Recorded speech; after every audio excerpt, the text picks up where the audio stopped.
Would you please introduce yourself, and all the members of your team are here so the public knows who you are. Yes, my name is Kathy Chandler, and I'm the Pitkin County Librarian. And I'd like to introduce Dennis Humphreys from Humphreys Poley Architecture Firm in Denver, and Willis Pember, a local architect, and Suzanne Jackson, who is a landscape architect at Design Workshop. And then John Latch is also here from the city. He is in charge of the whole plaza development, redevelopment, and fixing the parking garage roof. And then we have Barbara Reed, who's president of the library board, and Judy Wrigley, who's on the library board. And I think that's all that are here from the board right now, but I think other people will probably be joining us.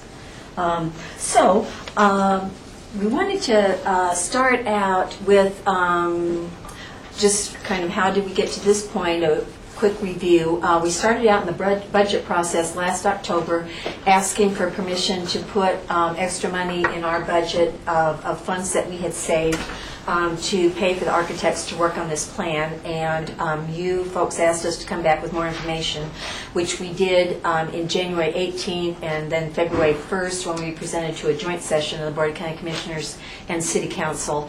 And then following that, we prepared a written document where we addressed all of the questions that people had posed, and we brought that back to the board on February 22nd.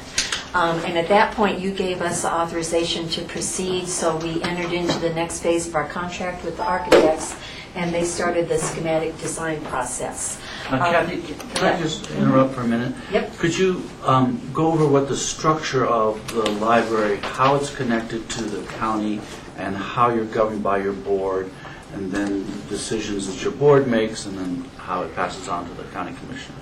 Well, I ran into John in the parking lot, not in cars, and he had told me that you folks were talking about this when you were talking about the agenda plan, and suggested that I go back and watch the meeting. So I did that and heard that discussion, and the way that John presented it to you, I think it is sort of a murky relationship. And there are very few county libraries left in the state of Colorado. Most have pulled away from the county government and formed their own library districts. And in our situation, I guess the way I view it is we are very much a county library, although we are referred to as a library district often because our taxing authority doesn't cover the whole county. Back in 1977, the library board gave part of Pitkin County to the SALT to form their library district. So when you get down to Old Snowmass, that part of Pitkin County that's in the RE1 school district of the SALT, their tax money goes to the Basalt Library District. So we don't cover the whole county, and yet we work for the county. So when you appoint our board, I think you probably have a closer relationship with our library board than you do with the Basalt Regional Library District Board, which straddles 3 counties and is more an entity unto itself. So I think usually it's just in my view, a pretty pleasant relationship, and this only ever comes into question at a time like this when it becomes like, well, who would put this on the ballot? Who would have the authority to say, yes, you may put this on the ballot, or we demand that this be put on the ballot?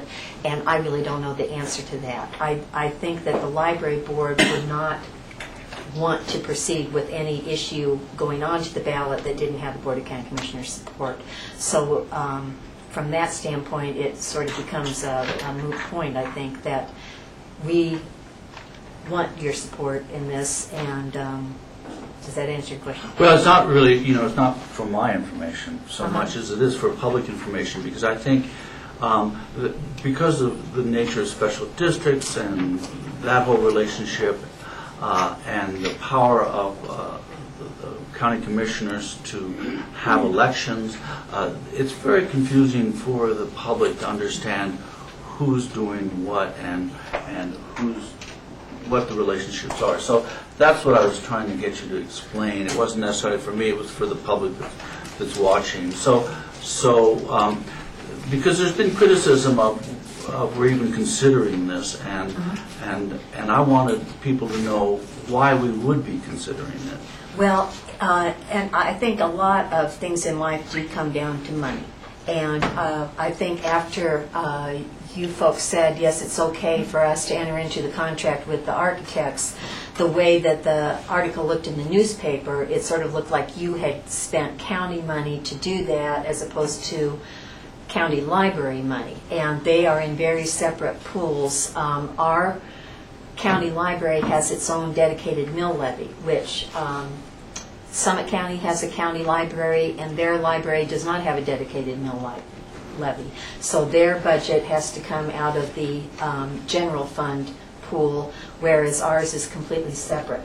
And so we had saved money to be able to pay for this architectural study, and we also have saved $5.3 million from bequests that had been given to us back in 1997 to dedicate to this expansion, which we have been talking about since 2 or 3 years before the library was even constructed.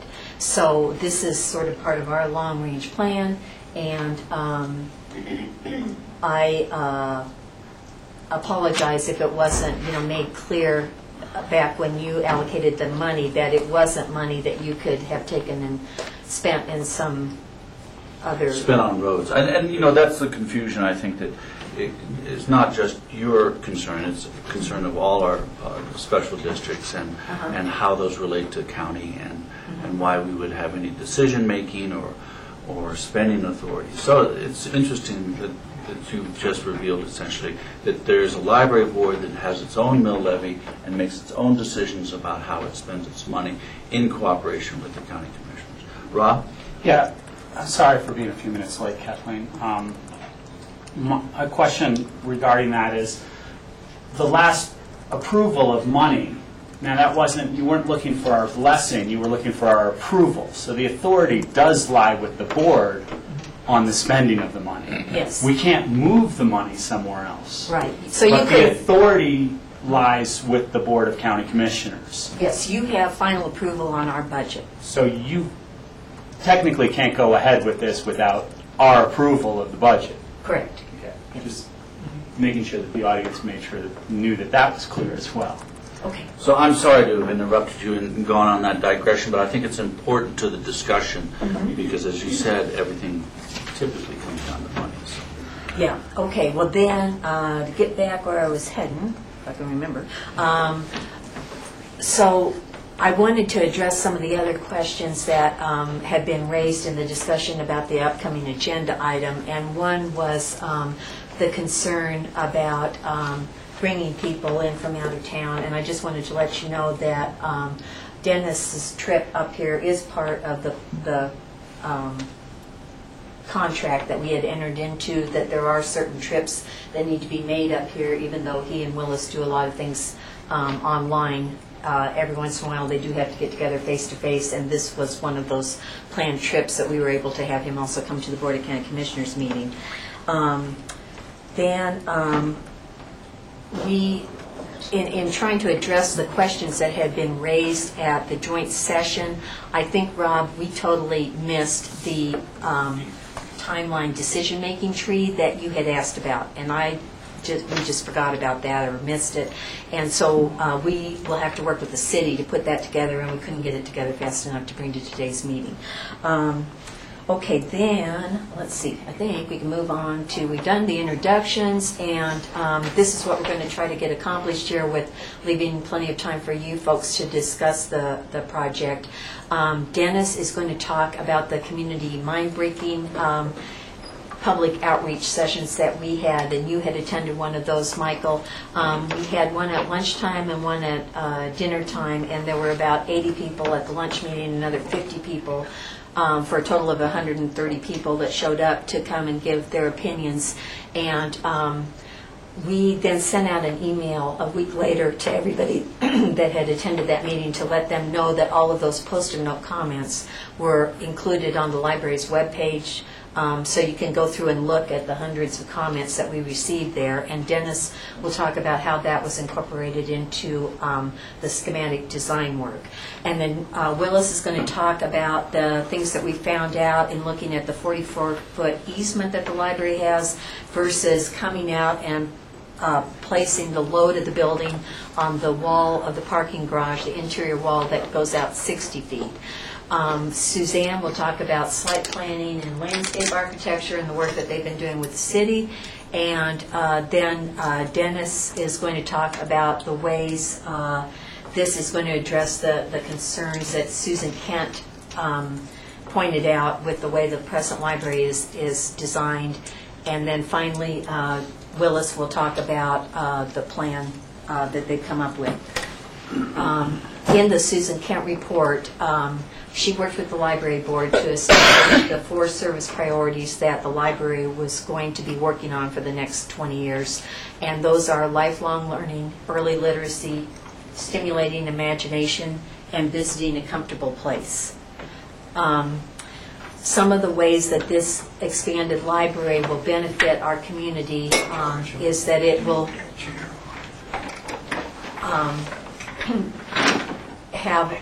create new opportunities for public life. There are a lot of small group study rooms and a nice state-of-the-art meeting room in the building, a pretty good-sized conference room. And this is the way that libraries are moving as, being a place where people can come together to work. A lot of the things in yesterday's meeting about the strategic plan, the new strategic plan, I sort of made mental note of the way when Rob was talking about how there are certain things in the plan when the 2 circles come together. I think a lot of things about this proposed project are in those intersection of circles. That even though the library is listed under access to recreation, education, and arts and culture, it also has a lot to do with the things that are stated in the goals for the prosperous economy. One thing is the good stewardship of county funds. I think that moving forward on this, well, I guess the longer you drag a project like this out, I think the more it costs. That you just keep having to kind of spend money to keep something in motion. And anyway, so there's that. There's also, under the Sustainable Economic Employment Practices, the ideas about supporting the success of the strong factors of the local economy, such as tourism, think tanks, educational tourism, job training opportunities. That's all what the library is about, as far as Physics Institute, the music students, the Colorado Job Force. Those are all roles that the library assumes. And working on this project now has a lot to do with initiating major capital projects during the downturn to take advantage of lower prices and create jobs. And there would be an ability to have that local preference to keep the money and jobs in the valley if we were to move ahead with this project during the economic downturn. The library is a leveling field for people of lower economic strata, that they have equal access to information and digital technology. The library is used a lot by the guests of the community. There are a lot of people who buy second homes here that tell me that they wouldn't have bought a place here if we didn't have a good library. A lot of the ideas in this proposal have to do with better children's room and young adult service area. And we're all aware of the education crisis in this nation. So with that, I'm going to turn the chair over to Dennis. All right. Well, thank you for having us here today. As Kathy mentioned, we had what we called a mind-breaking session, which is, in essence, we're trying to get people who come to these community meetings to think beyond where the library is today. So we share with them images from libraries in other locations in Colorado, as well as libraries from around the world, to talk about how libraries are serving their diverse communities in very different ways, and just to get them to think, again, beyond where they're at today. As Kathy mentioned, we had 130 people. We had an excellent turnout. And we had over 600 comments that were posted. So this was a slide of the noontime presentation, and we gave, again, a PowerPoint presentation. We described what we were proposing to do, and we had great attendance and great involvement, as represented by the 600-plus slides, or 600 comments.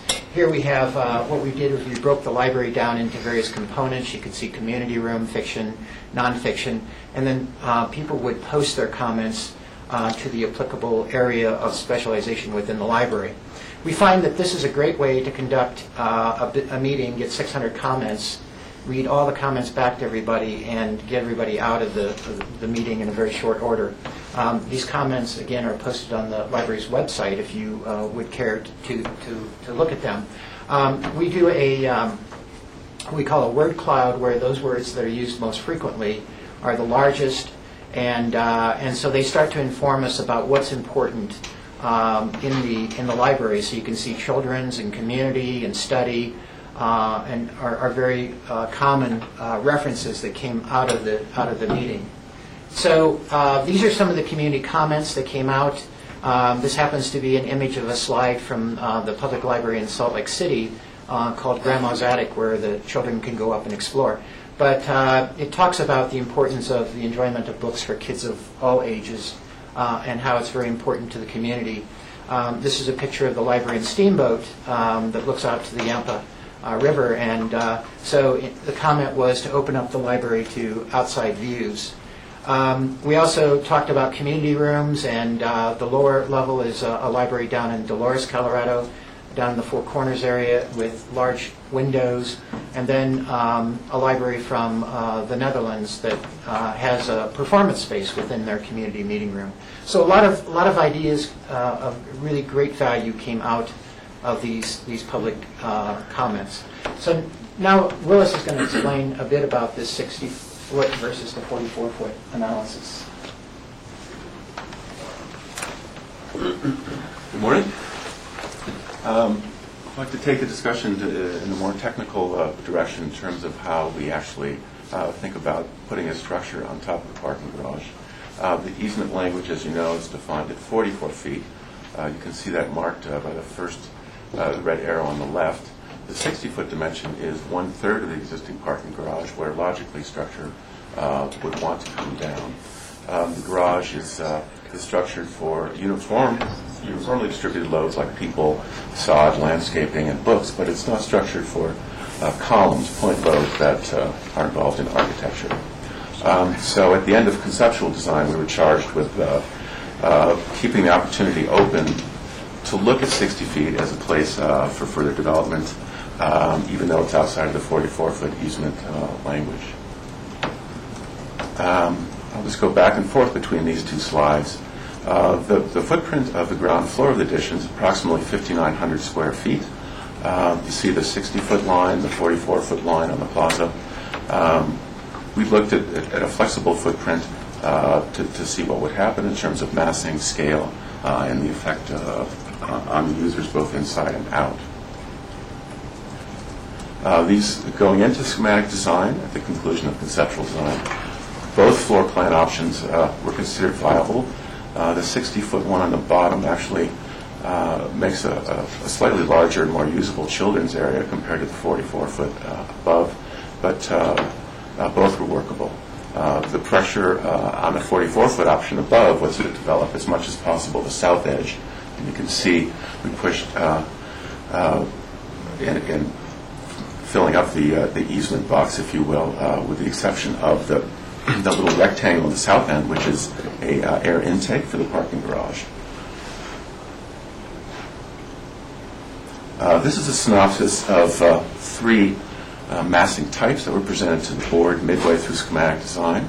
The 44-foot option essentially is a wall onto the plaza.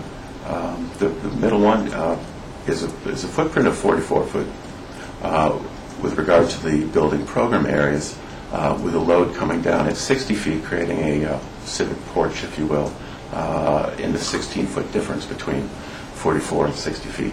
The bottom one, we call it the hungry caterpillar.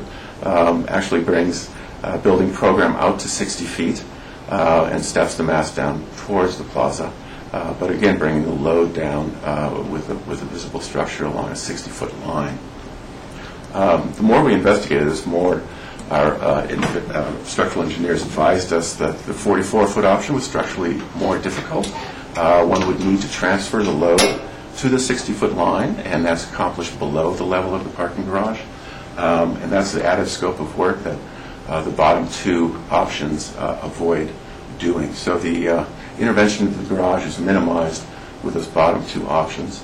The board met. The board unanimously voted for the, not quite unanimous, I'm sorry, it was a vote of 8-1, 8 for the middle option over the one vote for the 60-foot option below. So we developed that further, the middle option. We called it the arcade or the porch option. It was also felt at this point by the board to convey a more civic appropriate image in terms of the architecture. We used a scorecard, a matrix, to evaluate those three.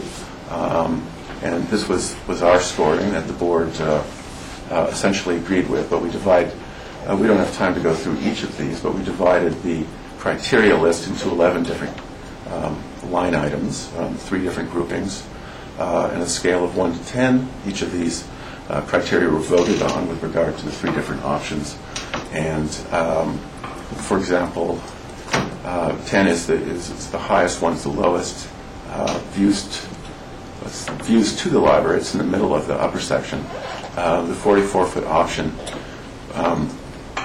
is scored as an 8, whereas the arcaded option in the middle is scored a 10, and the 60-foot option is scored a 5. It was felt that bringing the program area that far into the plaza was a detriment of use to the library. Constructability was a big issue. If you look at the 44-foot option and the line item constructability, got our issues, as I mentioned, transferring the loads from 44 to 60, whereas bringing the loads down to 60 feet is a much more constructible option. It also proves to be a more flexible option going forward in the future. Partitions can be moved around internally. With the 44-foot option, that is simply not the case because the loads would all be transferred over to 60 feet in a very strict and diagrammatic way.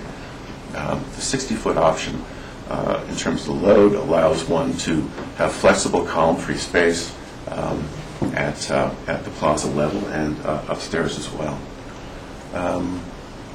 The cost was a factor as well.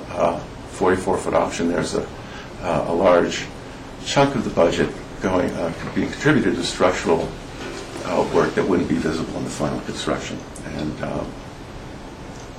so, again, this matrix ratifies the decision and the popular vote that the board chose the arcaded option. And within the arcaded option, we had 2 different versions. The upper one you saw. The lower one is a variant of that. It brings the loads out to 60 feet, but has a truss going north-south direction. Both have, again, the easement footprint is filled at 44 feet, and no building program extends beyond the easement definition. Here's some concept imagery. It shows a 2-story arcade. Our geometry is actually a little wider than that. And then below is a view from the expansion towards the plaza, which conveys the circulation, options and opportunities that would enliven the plaza and the day-to-day life of the library. And with that, I will turn this over to Suzanne, who will talk about landscape architecture. Good morning.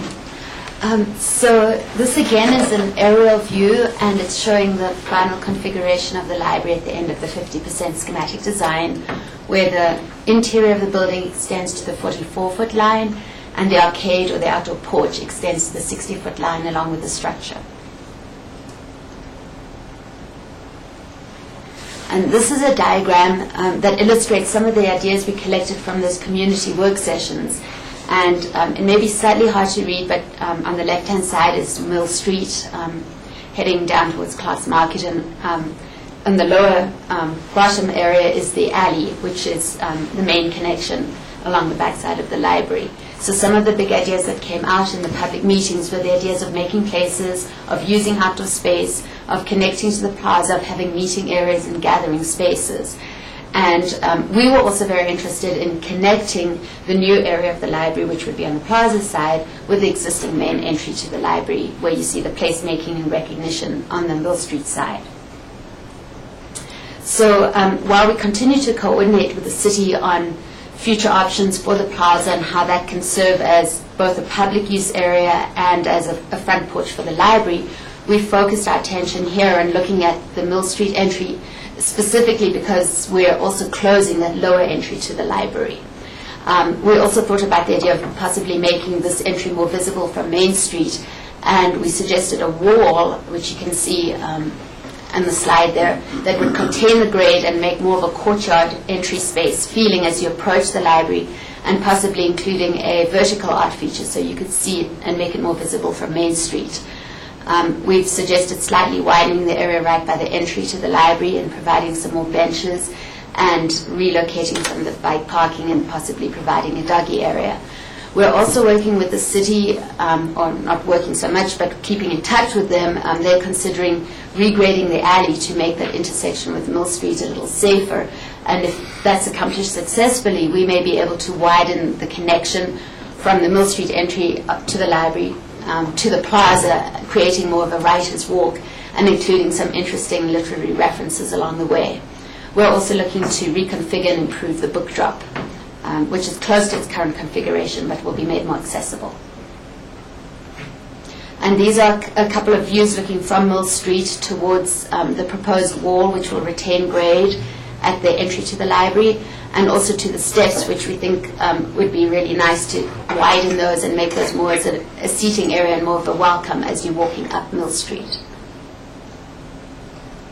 This is just some imagery, some ideas we were looking at and sharing with the city of how the plaza can also accommodate some of the uses of the library. For example, the children's play area with the sculptures that also serve as play equipment, different ways to use vertical elements such as walls to create different areas for privacy, for sitting, for gathering, and kind of xeriscape ideas for planting and combining more modern use of materials and different sort of configurations and surfacing for plazas. And here again you see the idea of the arcade or the public space, which of course we'd probably enliven with tables and chairs and making it a comfortable place to sit. We're looking at how we can take some of the vertical elements from the building space and bring them down to the horizontal plane. And we're also looking at different ways of vertical screening, terracing that we might share with the city again. The top center slide is a quote which is engraved in the concrete, and that's something we could incorporate in our Writer's Walk connection. And so with those ideas, I'll hand it back on to talk more about the interior of the library experience. Well, this is a process where the exterior starts to inform the interior of the building, and the interior starts to inform the exterior of the building. And we also had to take into consideration the service priorities that the library board had adopted, all of those other initiatives, and then the 600-plus ideas, and create a library that works within all these constraints. So one of the major moves that we did is we brought the most popular collections of the library to the main floor. So as Suzanne described, the entry from Mill Street coming up those steps, the red area represents where the popular areas, the fiction areas might be, where there'd be some seating areas. There'd also be a circulation desk in the very center. It's that round element, and creating a great efficiency for how the library operates. We've also brought from the lower level up the music library. And the music library is in the upper left-hand corner of the building. And this is a very precious collection and very special to Aspen, and we felt it needed to be showcased rather than being in the lower level. We've located some computers along the northern edge in the blue there, and then the bottom area is where the staff is below the red area there. So again, the staff has a very efficient operating arrangement. much more efficient than what they have today, and it provides for a greater ability to serve the public as they come into the library. One of the other big moves is to bring the children's library up from the lower level to this main level. And the children's area is the yellow area, and it looks out to the plaza. Below that, in the brown, is an entry coming from the plaza. So we still facilitate having access on the ground main level into the library from the west and the east, encouraging use of the library. And we also will be facilitating access from the parking garage on the lower level as it currently exists. We have a very large community room, which is the gray area, that again has the ability to open out to the plaza for events, to help serve events. Very visible, has daylight, has a catering or a small residential kitchen that can be used to help facilitate meetings, and it has its own restrooms, so it can be used after hours. So this is an image from inside the children's area looking out to the plaza. So we have this really wonderful environment that will be very safe for the children and a very imaginative space for the children, and it has this very strong connection to the outdoors. And no longer will we be having the general public coming in to this portion of the library as they currently do with that lower level access from Mill Street. This is a view of the meeting room. It may be set up for a variety of functions. It can accommodate probably about 170 people in a meeting type space. And we're looking out to the plaza, and we have lots of daylight that we also will control with shading devices for audiovisual presentations, but a very multi-purpose space that has a very strong connection to the outdoors. This is a view of the mezzanine, and 2 or 3 very special components of the mezzanine is an expanded teen area, which is now currently in the lower right-hand area of the library in the southeast, with north being up. And it's now to an expanded area over in the northwest corner of the library, giving them much, much better space, allowing for sound separation from the rest of the library, etc. We also have some additional staff offices up there in the lower purplish color. We have study rooms, and one of the great gifts is we have a quiet reading room, which is a dark blue area up in the upper right-hand corner of the library of the mezzanine. So this is new space that's been created, and there's also an outdoor reading area that opens up from that meeting room. So this is potentially what that outdoor reading area might look like. We'll have a fireplace, we'll have wonderful views and connections to the outdoors, and as I said, we'll have a potential for an outdoor reading space in itself, and it will be a quiet reading space. So it'll be acoustically separated from the rest of the building. On the lower level, we've moved a lot of the collections down there, and rather than having the more popular sections down there, we moved the nonfiction down there. We do have a service desk in the very center. We're opening up that lower level so it's easier to supervise and manage and serve the patrons. We've moved the community room up from this level. We have an area for closed stacks for very reserved materials. And we also maintain the technical services, which is the staff area that's along the very top portion of the library. And in addition to the gray areas are support spaces for the building, etc. So this kind of describes how we have reorganized the building and included this 44-foot, or this new 16-foot addition into that, 44 feet is the addition, and then the porch that we are referencing. Here on this lower level, you can see the existing parking garage along the right side of the drawing, and we do have an entry and an elevator that will be serving Excuse me. that library. Yes. What is that? That's Break a room? staff area for lunch and things like that. In this one? I can't read that. Custodial, yes. So that's for storage. Many words. Of custodial. Yeah, it is a little hard to read. I apologize. Again, these are service and support areas along the perimeter, with opening up the large green area for public access of the building. So this is a view from the plaza level. To the right is looking into the children's area, and above that is the outdoor reading deck and the quiet reading area. And I'm going to let Willis talk about how What we've done on the interior, again, starts to inform how the building is organized from an architectural standpoint and massing. Thanks, Dennis.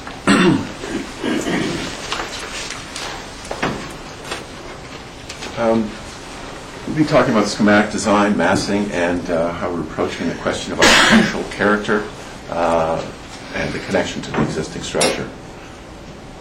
This is a solid void drawing where the buildings are rendered in black and the open spaces between them are rendered in white.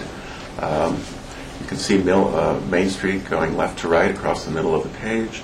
The green block is the plaza area. The gray bar is the addition, to the proposed addition to the library. And you can see a little strip between the bar and the dashed line, which represents the arcade. It allows us to analyze the question of density. You can see that the downtown area has a more or less consistent solid void relationship, more density obviously in the core. And as you drift to the left sides of the drawing and the west side, you see a more typical pattern of residential development. We haven't crunched the numbers precisely, but the before and after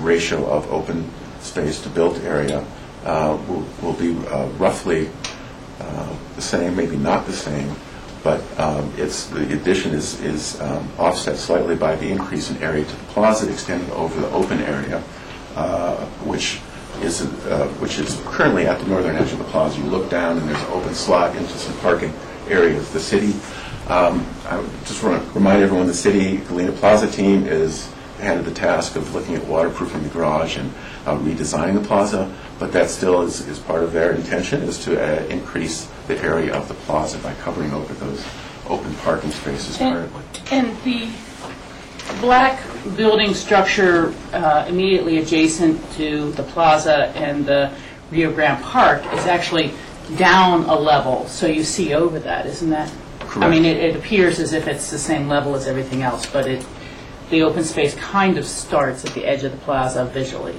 Exactly, and I think in Dennis's perspective it showed that, particularly a children's area.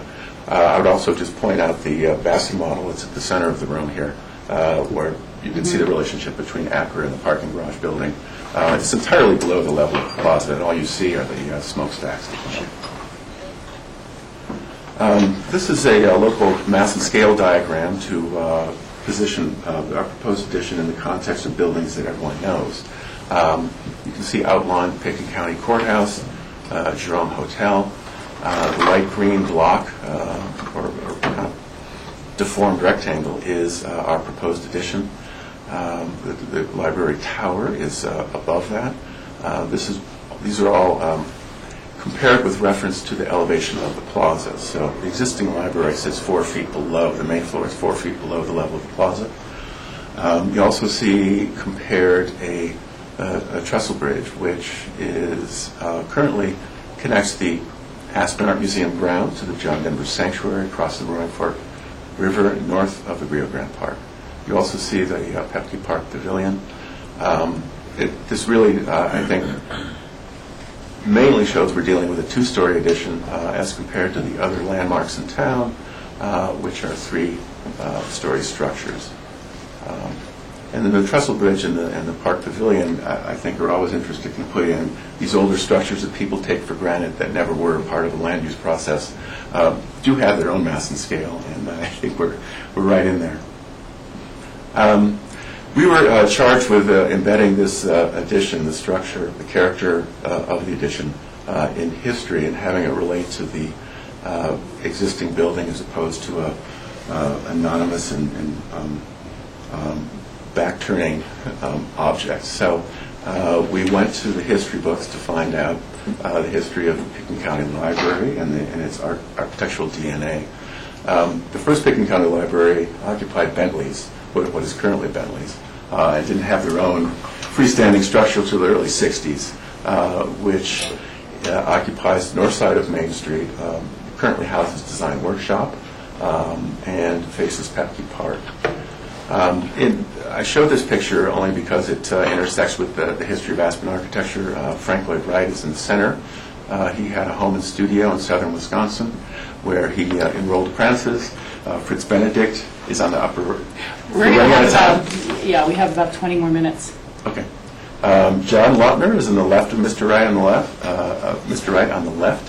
He did the mushroom house on the way to Highlands, that concrete shell structure. Fritz Benedict is on the right in the distance, and he is the architect of the first Pickens County Library, pictured in the upper right-hand corner of this slide. Mr. Wright was able to was notable for a prairie school style of architecture, and Fritz Benedict learned his lessons well in the design of Pickens County Library in the early 60s on the north side of Main Street. These other images are Lautner's house, mushroom house we talked about. In the 50s, the prairie style house took a slightly, well, they're all thematically related, let's just leave it at that, and Fritz Benedict carried the torch. The way these structures worked is the hovering roof planes were able to extend into the landscape. That sketch in the upper left is an architect's sketch of Frank Lloyd Wright's living room. It's a room that Fritz Benedict would have been invited to on special occasions as an apprentice. The upper right is interior design workshop. That continuous wood band at the soffit is continuous with the roof plane on the exterior. So there is the roof as a device was a way to connect inside with out. And ironically, the library was pointed out by Susan Kent in her report as not having much of a connection to Aspen at all, the landscape around it. One doesn't really know where you are when you're in the interior of the library. So we wanted to fulfill the promise of Mr. Wright's architecture and Fritz's work by looking at how to reconnect through the device of the roof, the exterior landscape with the interior settings of the library. There's no point to do a roof unless it benefits the users. And architecture is fundamentally about creating settings that are appropriate for the use. The series of boxes that we had massed seemed, in the end, too large and out of scale. So we looked at right-sizing the program area. On the left, you see the community meeting room. It's 1.5 stories. In the boxy versions, it was double height space and quite too large actually for its use. The lobby is 1 3/4 stories with a medium-sized community meeting room overlooking the entry. The quiet reading area on the right, you see a double height space overlooking the children's area. It's the largest footprint of the new program area on the addition, and so its walls are proportioned accordingly. The roof that we looked at, the way the roof's integrated landscape, we decided to drape over the structure and with full awareness of what implications that roof had for the interior. It resonated with Fritz's work. It resonated with some of the geometry of the existing hip roofs on the library. And it also resonated with one of the iconic community meeting areas within Aspen's history, the music tents. On the left is the 49 tent by Bayer for the Goethe Festival. It was soon replaced by a Sarin tent. You see the band shells, the undulating, all-encompassing roof. These two characters, Fritz on the right and Herbert Bayer on the left, from the 40s to the early 70s in Aspen, account for probably 80 to 90% of the culture of architecture and design in Aspen. So we felt like we were hitting home with this discovery of the roof. This shows a concept sketch in the upper right, again with the perspective that Dennis showed you. We're proposing individually operated windows that I think pick up on some of the lovable idiosyncratic qualities of the existing library. You can actually hand operate windows in the current library. It's not the case in most libraries of this scale. This was prepared as a sketch for the cost estimator. We had cost estimated the project at the end of schematic design. We're proposing the same brick as the existing, proposing some of the banding, the horizontal banding from the existing to embrace the new addition. You can see that on the right, the horizontal band, which continues towards the addition. we keyed in the existing detail in brick on the left. The costing was done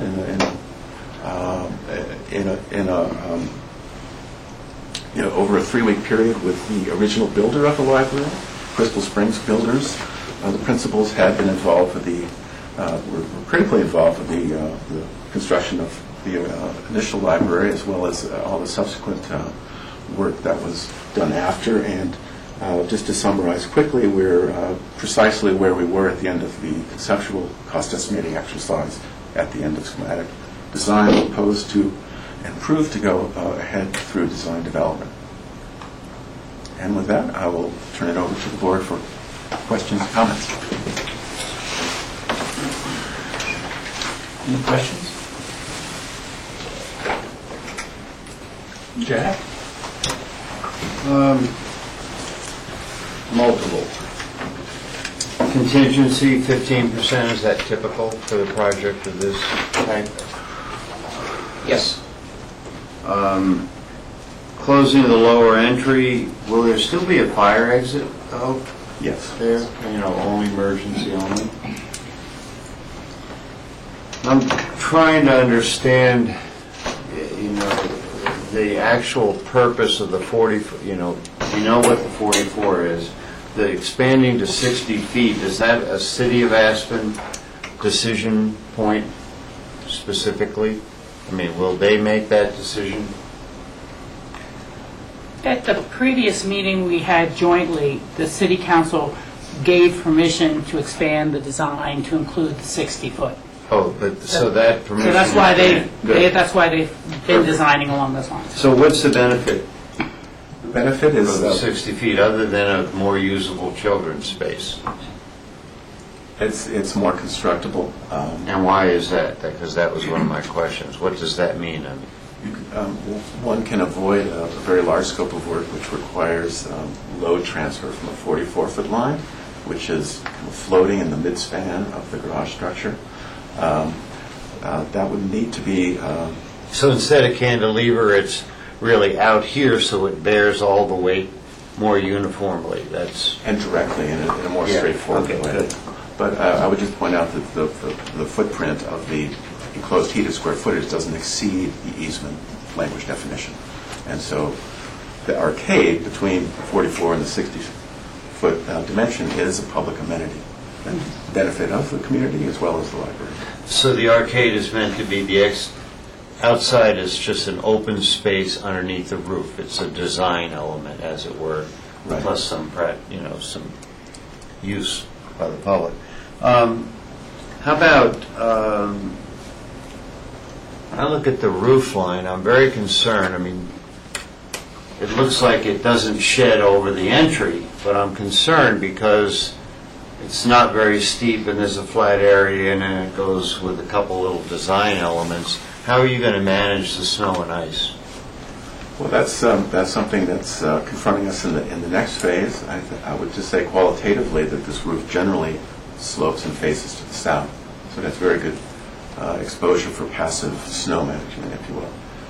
We will have internal drains that take care of the moisture. We're not dumping snow or water out onto the plaza or people's heads, and we have 3 conceptual solutions at this point for handling the drainage internally. So there's internal drains, there'll be at least a slight pitch, so things, because I know one of our concerns on the board has been the use of heat tapes and energy and all that, so definitely we need to understand how that's going to be managed, taken care of.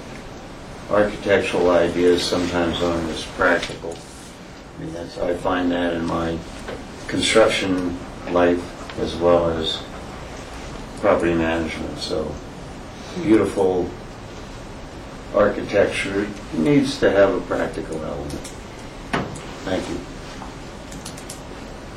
Let me ask a question.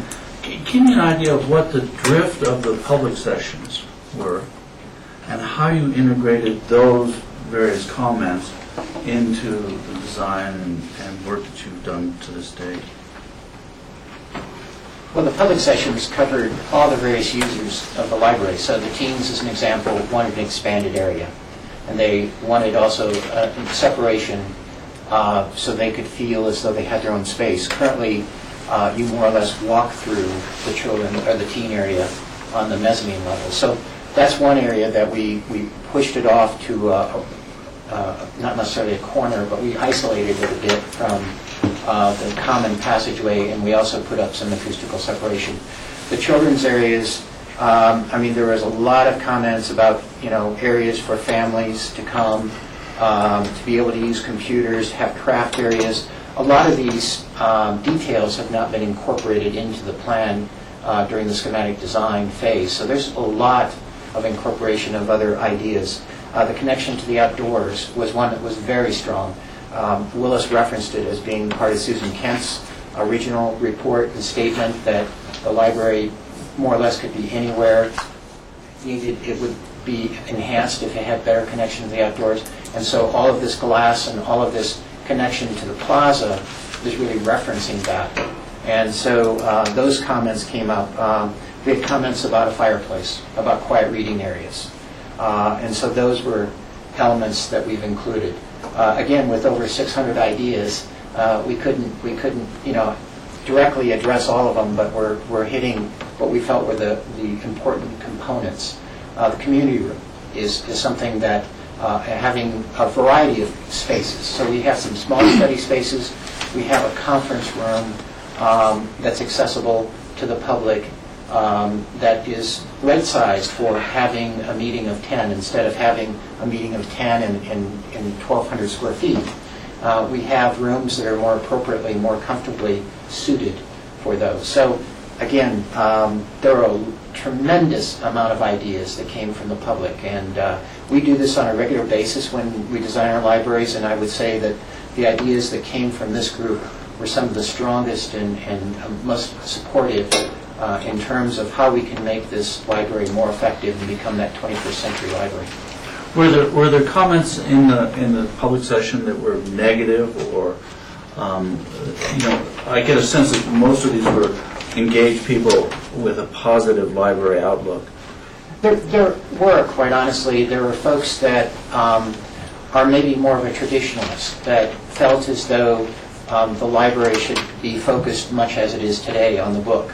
It's highly, well, not highly controversial, but it's a very popular discussion matter in the library world today, is the future of the printed word versus the digital version of the printed word.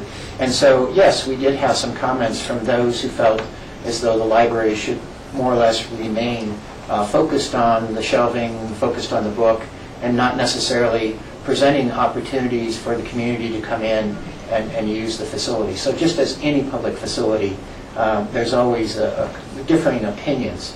And so what we try and do is respond to those sort of negative, if you will, or maybe differing opinions by still having a focus on the book, because we know it's going to be here, it is here. And there are certain sections of the library, like the music collection, that probably will have those printed materials there forever, we hope. And so we try and respond to everybody, but there were some comments that were somewhat counter to the more pro-library comments, as you're suggesting.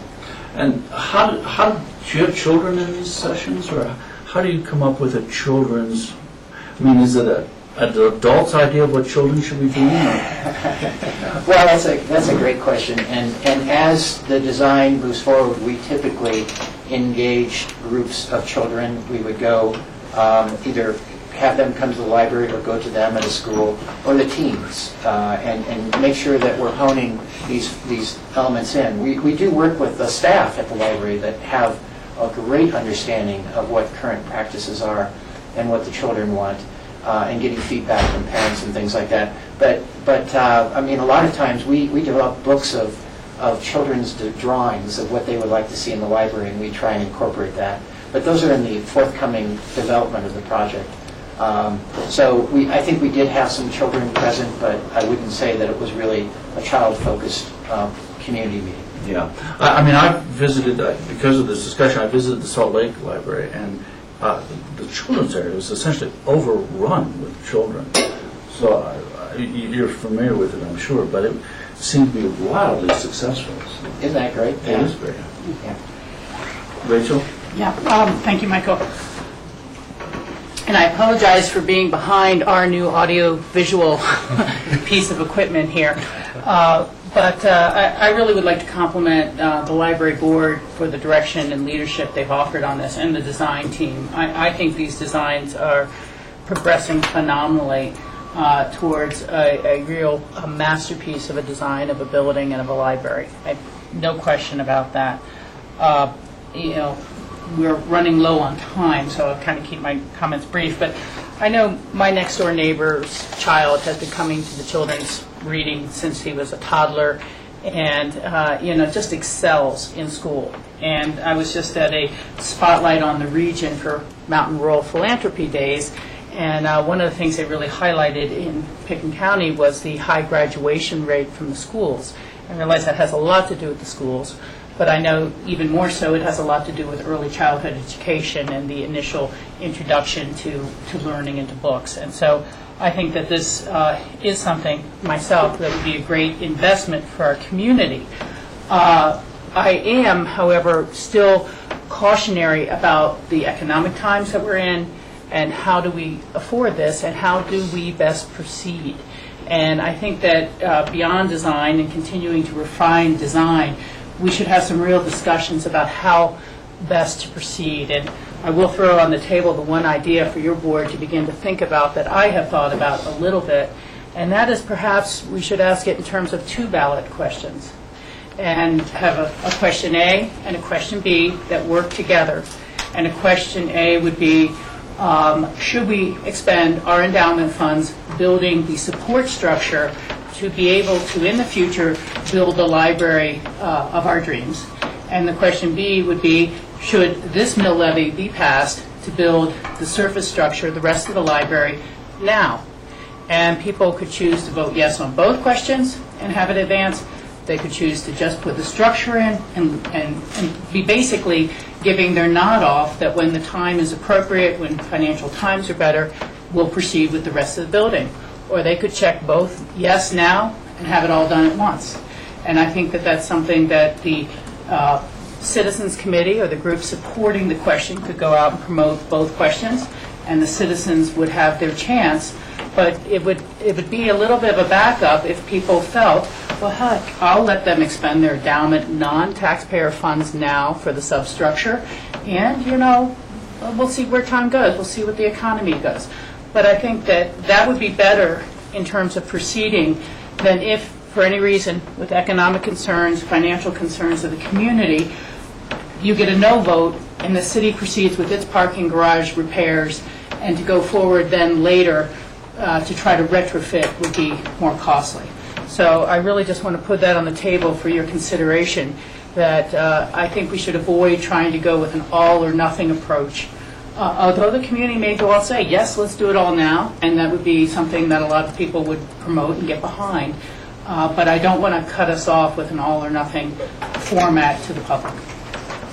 Thank you, Rachel. George? Thank you all for coming today. I really like the design and the concept. I think, and I mentioned this a while back, that I think that this will add some more vibrancy to what is currently a very underutilized public outdoor space. It will bring more people in. It will provide opportunities for arts and culture to participate and be involved with the library expansion. So I think that is all good.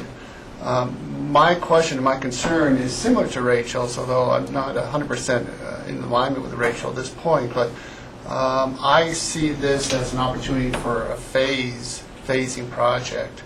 And right now we're going to be finalizing a poll that we're going to be sending out to the community at large regarding our Healthy Community Fund, and whether from that information we get back, we'll make a decision whether or not we would go forth in terms of putting that on the ballot this year. The Healthy Community Fund expires in 2012, so we don't put it on this year. We would definitely have to put it on next year if we want to continue to provide the funding for so many of our health and human service organizations. And so I would wait to see how that comes back in response. I do not see myself supporting 2 mill levy ballot issues from the county, Health and Human Services, and the library. And for me, the priority, depending on what our comments come back from the community, my priority would be the Healthy Community Fund at this point. But my question is, back to one of Rachel's points, is if you were to look at a phasing in program to do the structural work in alignment with the city's work on the parking garage, does that need to actually go before the voter for a vote, or can you just use your endowment fund to fund that? We could just use our endowment fund for that. And that's our approval with the BOCC has to finally give that. Although, an endowment fund really says something different than spending it on a capital project. But Well, that's just what we call it. yeah, It's, well, but that's, it sounds like you're changing the purpose of it, but just in terms of semantics. We don't need to. And also, I don't think that putting those supports in is a very expensive proposition. I mean, it would only take a small portion of that money. Right, good. Rob, do you have a question? Question and comments. Thank you very much for your presentation. I really, really enjoyed seeing the work that's been done regarding the transition space between indoor and outdoors. I think that's a huge improvement to anything we've seen so far, and with the mezzanine quiet reading level, creating an additional transition between inside and outside. I really think the design work has been really good and thought out. And also, one of my concerns was having those massive windows facing to the east for early morning people in those, and now you've got this, this casting awning over it, which I think adds a lot to the inside space. You still get the outside light and the views without a dominant sun feature, which I don't like in the library. Some people might. Just one first quick question for some background's sake. Was there any thought on putting square footage in the front where the entrance is now, where you've got, 1,000 square feet of empty land there in terms of meeting square footage? I think it probably occurred to everybody, but we didn't think it was a great idea.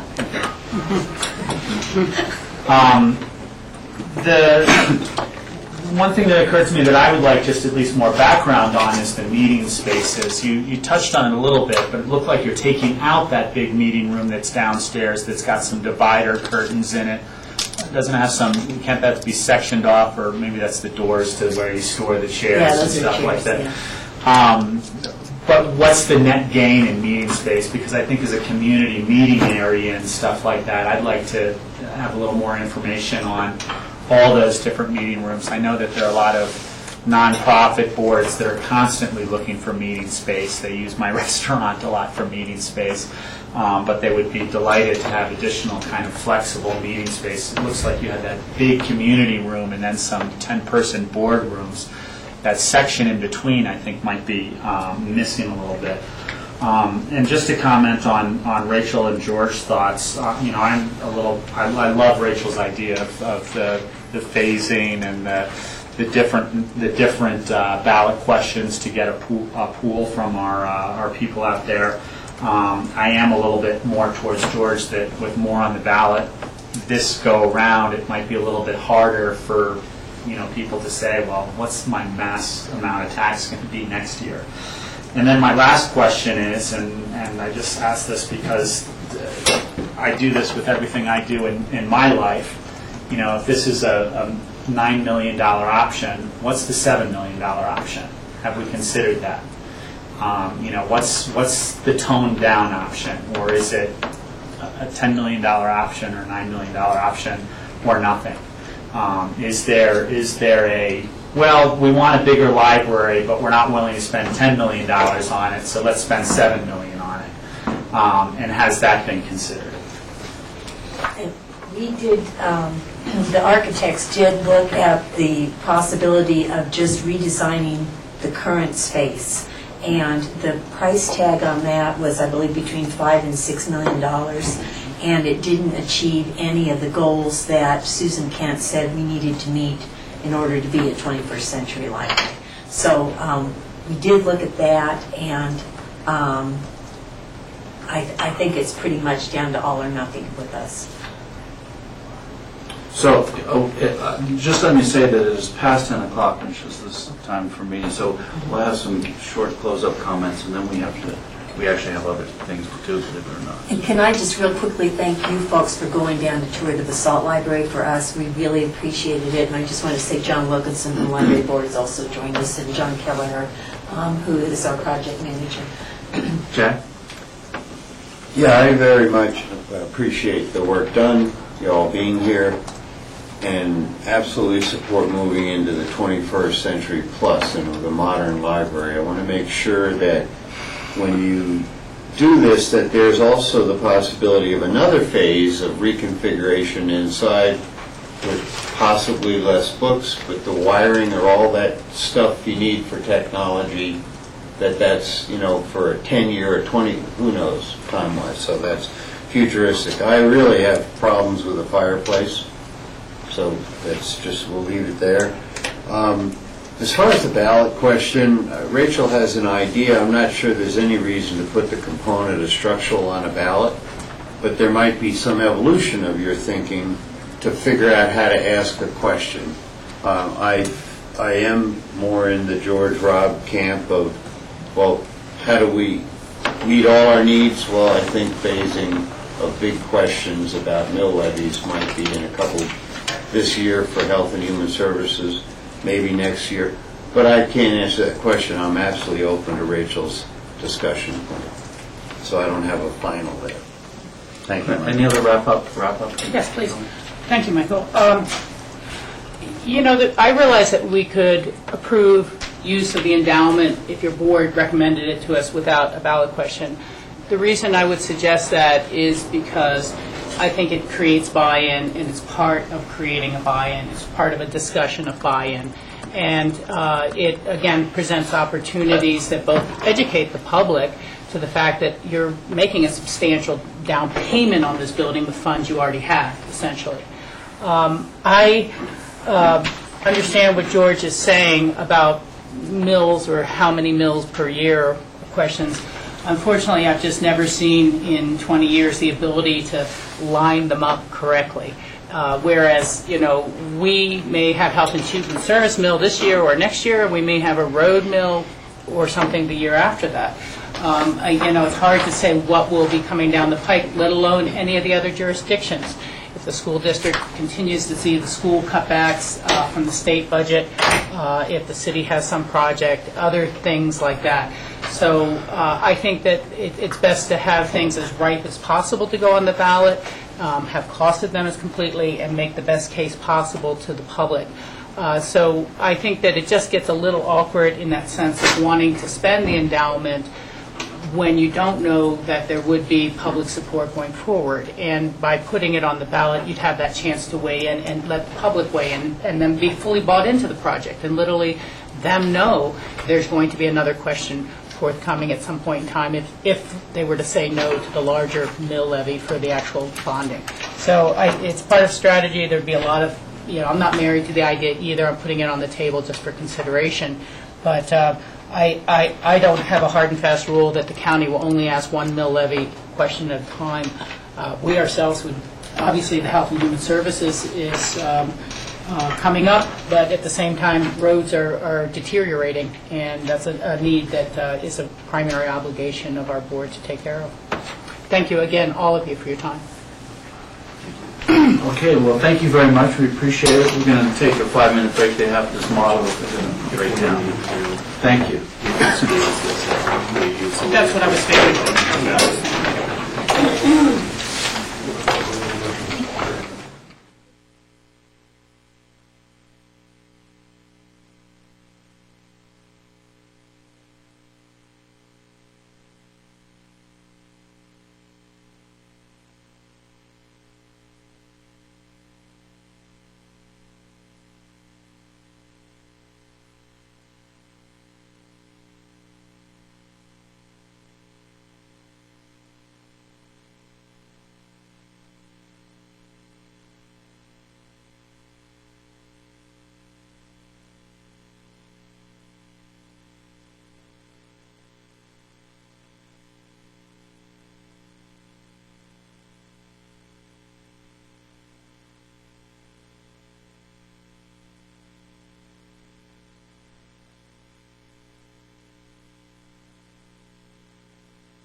Are we just about ready, Dwight? Yes. Home rule charter first, correct? Yes, home rule charter is first. PowerPoint for home rule charter. So I Okay. don't know if you want to push Okay. back. Okay. Welcome to our grassroots audience. We have this Tuesday, June 21st, for our work session. We'll after 10 in the morning, and we have two items to be presented by our clerk and recorder, Janice Voss. And we are going to be discussing home rule charter and redistricting. So I'm already set up over here because we will have PowerPoints, but we'll just talk forward to the audience and to the rest of the board, I guess whoever is going to make the presentation about the basic issues for the public as well as our PAC. So I'll introduce myself. I'm Janice, for the public, Janice Voss, Caudill, Pickens County Clerk and Recorder, and I'd like to introduce Dwight Shellman, who is our Pickens County Election Manager. And Dwight's going to present for you an overview of what we're discussing today for the public, and then open it up for discussion. Thank you. We have a couple of agenda items, as Rachel mentioned. The first is whether or not the board wants to refer a ballot question for the November 1st, 2011 coordinated election, amending the campaign finance provisions of the Pickens County Home Rule Charter. The second agenda item is redistricting generally. All counties are required to establish new commissioner districts with roughly equal populations in each, according to the 2010 census data. The statutory deadline for doing that is September 30th. In addition, we may redistrict our voting precincts. Voting precincts are established by the number of active electors or voters, not by strict population. Our current precinct configurations are fine from a number of active electors perspective. However, there are a couple of adjustments that we wanted to alert you that we may bring forward in the future. So, returning to the first agenda item, which is the Home Rule Charter, as I indicated in the agenda items summary, and just to give the public a little overview, Pickens County is the only county in the state of Colorado that has adopted its own unique campaign finance regulations. Pickens County's regulations differ from state law in two principal respects. First of all, candidates for county elective office are subject, under our charter, to a $500 contribution limit per election cycle. Under state law, there is no contribution limit on county candidates. There are contribution limits applicable to state and some district candidates. In addition, state law, although it does not restrict the amount of a contribution to a county candidate, it does restrict the source of a contribution by prohibiting contributions from corporations or labor unions. Pickens County has not adopted that particular prohibition. So in Pickens County, we limit the amount, not the source. State law does not limit the amount, but it limits the source. That's the principal distinction. When the Home Rule Charter was adopted, I believe that the prevailing thinking was that the charter would simply complement state law, that the charter didn't need to address every single filing entity that is addressed by state law, particularly political parties, issue committees, that is, committees formed to support or oppose passage of a particular ballot question or issue. As a result, until the end of 2009, Pickens County always interpreted its campaign finance provisions so that when necessary, we would default to state law for regulations concerning entities that aren't specifically mentioned by our charter. And the reason that was possible is that until the end of 2009, all county filing entities, whether they were governed by the strict provisions of our charter or by the substantive provisions of state law, everyone at the county level filed their disclosure reports with the clerk and recorder. That changed in 2010 when state law changed to require all counties, filing entities, to file with the Secretary of State's office. And as part of that change in the law, the Secretary of State implemented an online campaign finance filing system called Tracer. Pickens County candidates began doing that in June or July of last year.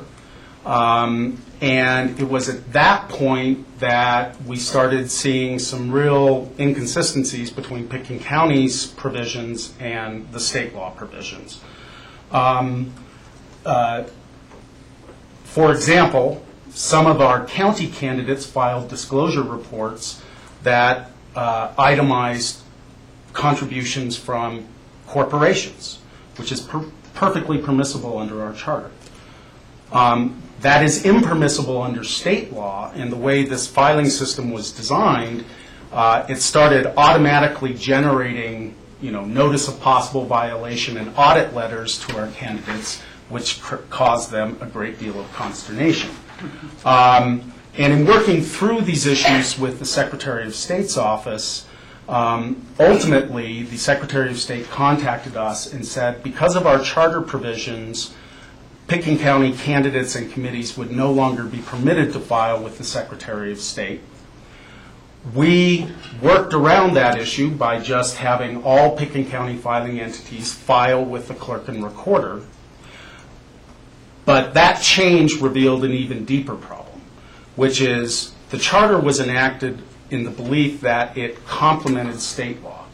And that is, in fact, not true. It entirely preempts or replaces state law. So that if we do not, in our charter, regulate a particular type of filing entity, such as an issue committee or a political party, then they are subject to absolutely no regulation at all. The clerk believes that that is probably untenable from a public policy perspective, especially since we will be going into 2012, which of course is a presidential election year. Therefore, we have proposed 3 options to remedy this problem so that in 2012, all filing entities in Pickens County will be covered at least to the same extent that they are in other counties of the state of Colorado. The options are, number 1, we entirely repeal it's section 6.6 of the Home Rule Charter, which contains our own campaign finance provisions. That would avoid the language of state law, where if we adopt any regulations, we preempt state law. So all Pickens County filing entities would be governed by state law to the same extent that those entities are governed in other counties of this state right now. That's a simple and probably quick and inexpensive option, but there's a downside. Pickens County has a long tradition of limiting contributions to candidates for county office, and there is no such contribution limit under state law. So just by repealing Section 6.6, we would no longer have those contribution limits. That's option number 1. Option number 2 is a complete retooling of Section 6.6 of our charter. That will ultimately be necessary because the last revision to Section 6.6, I believe, the last amendment, was made in 2002. Campaign finance regulation is the most rapidly changing, dynamic area of the law that touches on elections. The 9 years since this charter was last amended is generations in terms of campaign finance law. So we really need to, at some point, completely rethink or work through and update our provisions if we elect to retain them. The problem with this option, from our perspective, is that the Board of County Commissioners traditionally impanels a citizen commission to deal with organic county issues like this. We don't believe that there is time to impanel such an organization and have it complete its work by September 2nd of this year, which is the ballot certification deadline for the November 2011 election, so that any new provisions would be in place for 2012. So that's option 2, complete retooling, which we do not believe is feasible. Option 3 is kind of a hybrid approach. The board can adopt a resolution amending the existing language of section 6.6, making it very clear that all other filing entities not currently covered by our charter shall comply with state law and shall file the disclosure reports with the clerk and recorder. Attached to the agenda item is a letter from the state's Director of Elections, Judd Choate, who has explained his rationale for designating the clerk as the appointed filing officer for all entities, whether they are governed by the substantive provisions of the charter or of state law.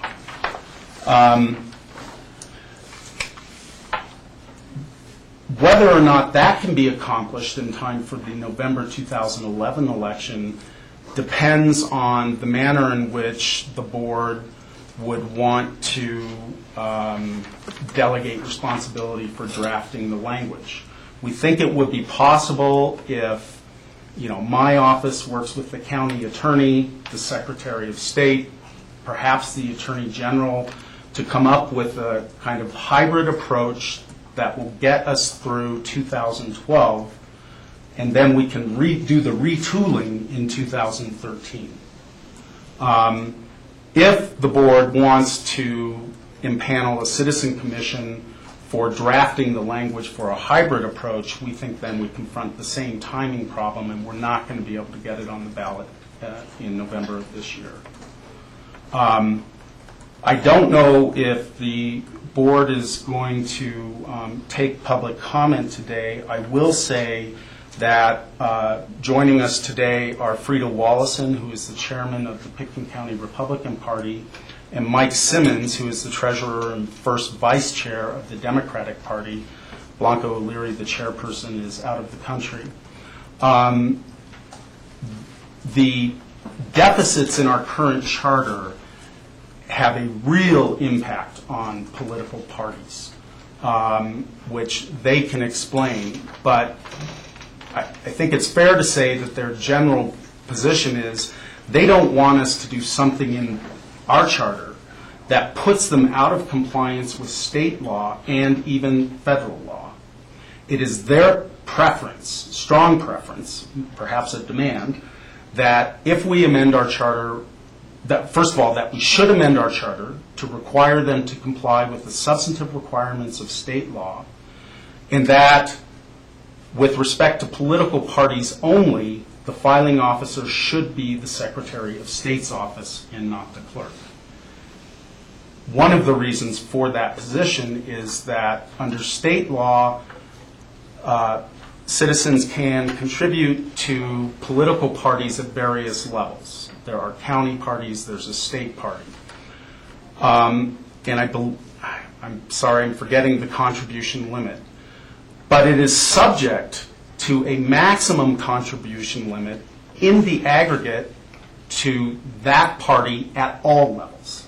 So therefore, if a single person contributes to the Pitkin County Democratic Party and the Eagle County Democratic Party and the Garfield County Democratic Party, etc., that's permissible, but all of those contributions will be aggregated at some point, and there is a maximum contribution aggregate limit. Parties, the county party chairpersons, I believe, feel that monitoring compliance with that aggregate limit is really not possible unless the Secretary of State, the data is input to the Secretary of State's system in the first instance.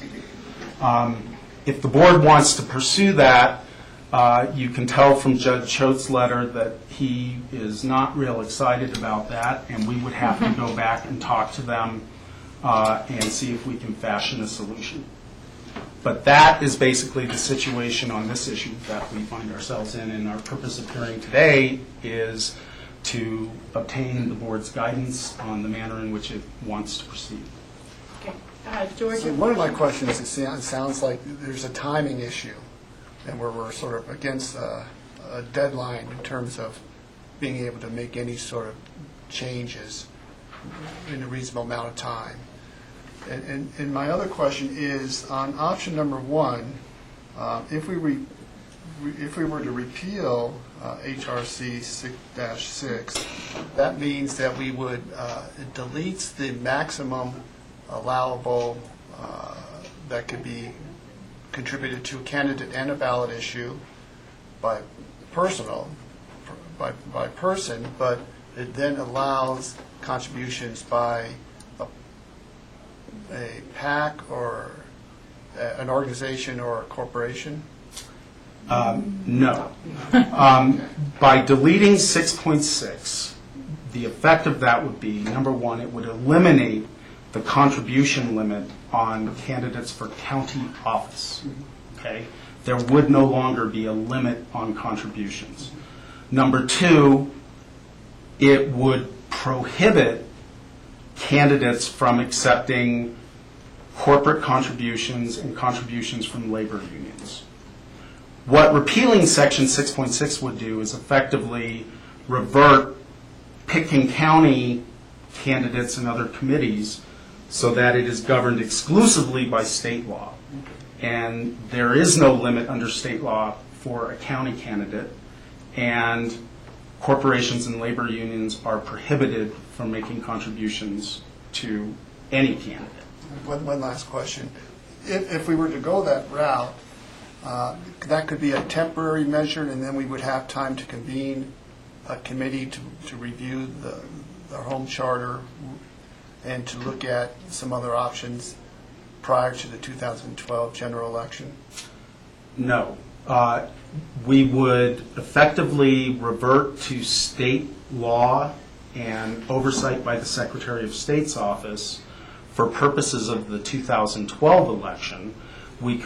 The board could then convene, at any time really, convene a citizen commission to think about a complete retooling of the provision that probably would not go into effect until sometime in 2013, I would suspect. Sure, thank you. Yeah, to be clear, whatever we put on the ballot this November would be for the next election. That's why it's timely now for the 2012 elections. And that work of the Charter Commission or Citizen Committee would then hopefully generate a question on the 2012 ballot that would go forward in the future. I think that this is a complex issue, and perhaps some of the best ways for us to tackle it are to de-aggregate the various issues and discuss in principle what the board would like for a question for this November. If we're going to try to kind of clear up this outstanding contradiction between the state law and the fact that our home rule charter does not default to the state law for areas that our charter is silent on. I think that was the big assumption that Dwight and others have come to realize is just not accurate. Unless we've adopted these various other provisions and their silence, it just leaves kind of a no man's land on some of those areas. And so I was thinking that in order to have a productive dialogue on this, perhaps we should start by talking about the principles that we would like to have in place related to candidates. And then we can move on to issue committees and parties to see if, as an example, is the board in favor of trying to retain Pitkin County's limit of no more than $500 per person contributed to a candidate per election cycle. So that would be one for a primary and one for a general election if there in fact ended up being a primary for a given seat.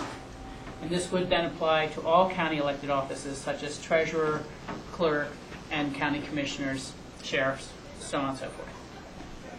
Again, is there general support for the concept of keeping the $500 limit per person, or are others interested in speaking to eliminating and having unlimited contributions per individual? Jack, first. Absolutely retain $500. I think it is a generous amount, but there is a line drawn in the sand. And though there's never been any history, to my knowledge, of quote-unquote influence, attempts at influencing, etc. I think it's a reasonable standard. Having been elected commissioner 3 times, it certainly worked. There's people that wanted to, for example, give me $500 several times, but we mostly do rely on smaller contributions. Michael, what's your thought on this one matter? I don't know. I have a wealthy uncle who's a union. I'm just kidding. It's difficult because I think it's a question more of how we deal with our home rule charter and whether that should be, in principle, a governing document for Brigham County. And I have great sympathy for the home rule charter. So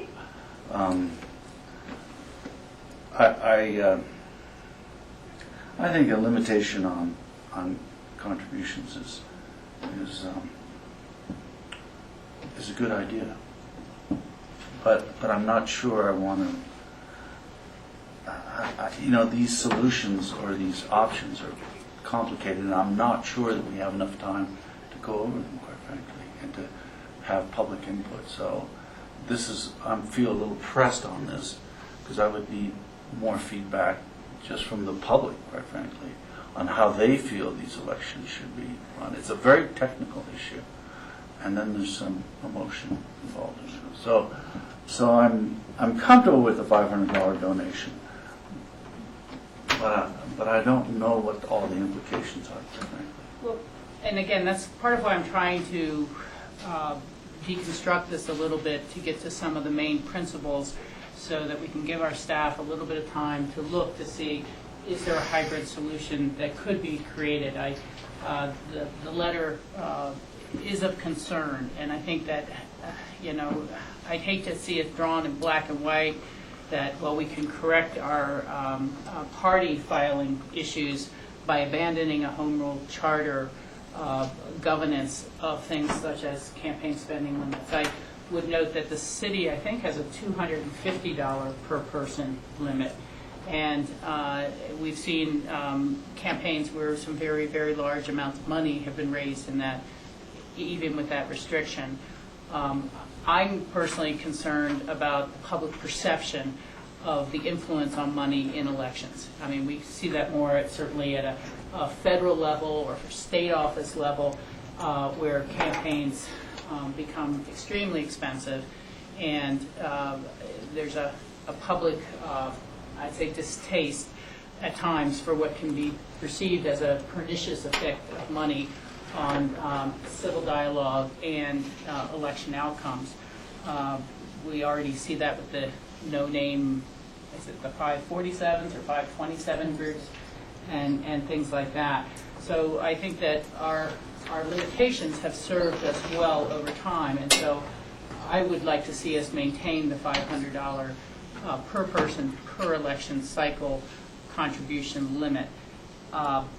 Going from there, I think we can again then discuss what are the options for resolving some of the issues to make it clean and straightforward for our parties to report. I know both of these individuals fairly well, and believe that they're just as up and up as can be, and so not wanting to put you in the position of tripping over complex state law and your contributors, I think, is very important to produce. But again, let's just try to focus on that one question first and then go on to some of the other questions that are what we would like to craft, what we would like to find a way to implement for our community. Rob? I think the 500 number is a good point in our home rule charter. George? I would agree. I guess my question or concern is, I know we'll get to that point, Rachel, but when we look at the letter from Judge Choke, his comments was you're either in or you're out, and he said that the idea of a hybrid approach would be virtually impossible because the state would not backfill the county law with the various existing state provisions. So I don't know how much of a wrench that's going to put into our discussion. So I just throw that out.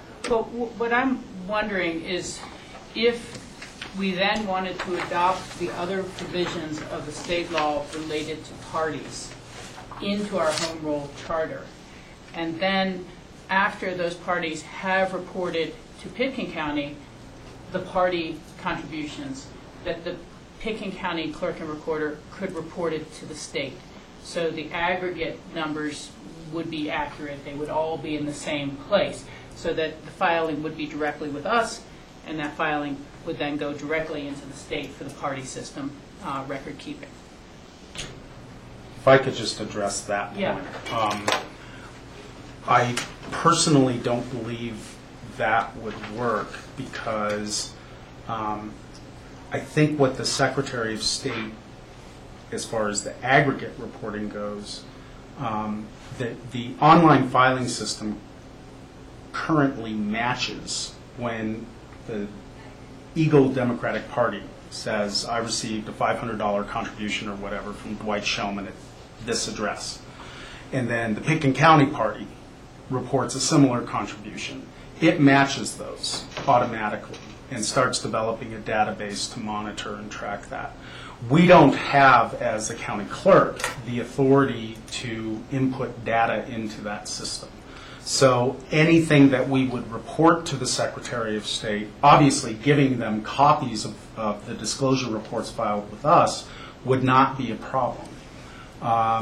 But honestly, I think the Secretary of State's decision here, we met with Judge Choate, the Director of Elections, last week at the County Clerks Conference and spoke to him about this. And he just mentioned, you know, we have 64 counties in Colorado. For every hour that we spend on campaign finance discussions in our office at the Secretary of State, we spend 15 minutes discussing Pitkin County. I think it's real, and it's a tough, I mean, it's complicated and difficult. And I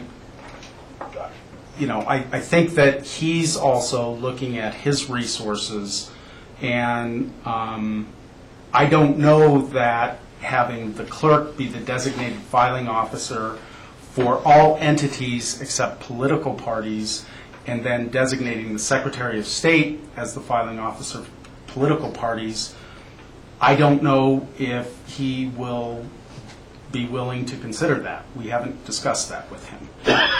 We can certainly do so. Well, We Go ahead, did please. start to discuss it, and we tried, but we can go back and try to discuss it. Conversation was much shorter than we anticipated. yeah, I mean, and I understand some of the constraints they're under, but it would seem that if, again, our home rule charter hybrid question, or whatever, was explicit, that state parties will report through the tracer system directly to the Secretary of State online via their full constraints and rules. And so we're not asking that we have little kind of separate rules for our parties, but our parties are directly on their deadlines through their system according to what they allow. It would seem to match. It's not as if we're asking for a different size within their system. We're asking that be part of their system and keep it clear, but that, again, just candidates for office, specifically separately, would comply with our local home rule charter laws. I have a hard time seeing where, if they were using that tracer system, it would be, it's not an aberration from their system. And maybe we need to, do that more as a presentation than a verbal discussion, so that they would see that it would just, fit right into the shoe, as it were. Michael and then Rob. I also think we need to include our own attorney into this discussion if we're talking about modifying home rule charter. So, I'd like him to be present at these discussions also. And we did include John in the discussions leading up to this. Yeah, but I mean, Yeah, and this is. he's not here now. This is a timely matter, but this is not our only discussion on the matter. It's really to get temperature and to give these guys some direction to try to start sorting it through. Rob? Just to clarify, so my understanding is correct, that the problem is that when an individual donates to a political party in multiple counties or statewide, there's an aggregate maximum amount that they can, and it won't be tracked because our system won't be tracked with the state system. My question is, now I understand that correctly, my question is, when an individual donates and meets or exceeds that aggregate level, whatever it is, what are the penalties? Who pays? Is the party responsible and pays penalties, or is it the individual that's responsible and pays penalties? The party is responsible. The party is responsible for not collecting more than the aggregate amount, or are they responsible for returning that money to the individual? I believe, and Frida might be she probably knows more about this particular topic than I do, but I believe that they can, if they learn that they received an excess contribution, they can refund that, and there's a section on the disclosure form to report that, and I think doing so would avoid the imposition of a penalty. If they fail to do that, there is a $50 per day penalty that the Secretary of State is required to assess under Article 28 of the state constitution. To the party that's collecting the money, not the individual that donated the money. That's correct. Okay. One thought in my mind, and Frida and Mike are going to love this thought probably, is why can't we put some of the responsibility of the political parties here in Pickens County to come up with that aggregate number between the filing with the county and the filing with the state?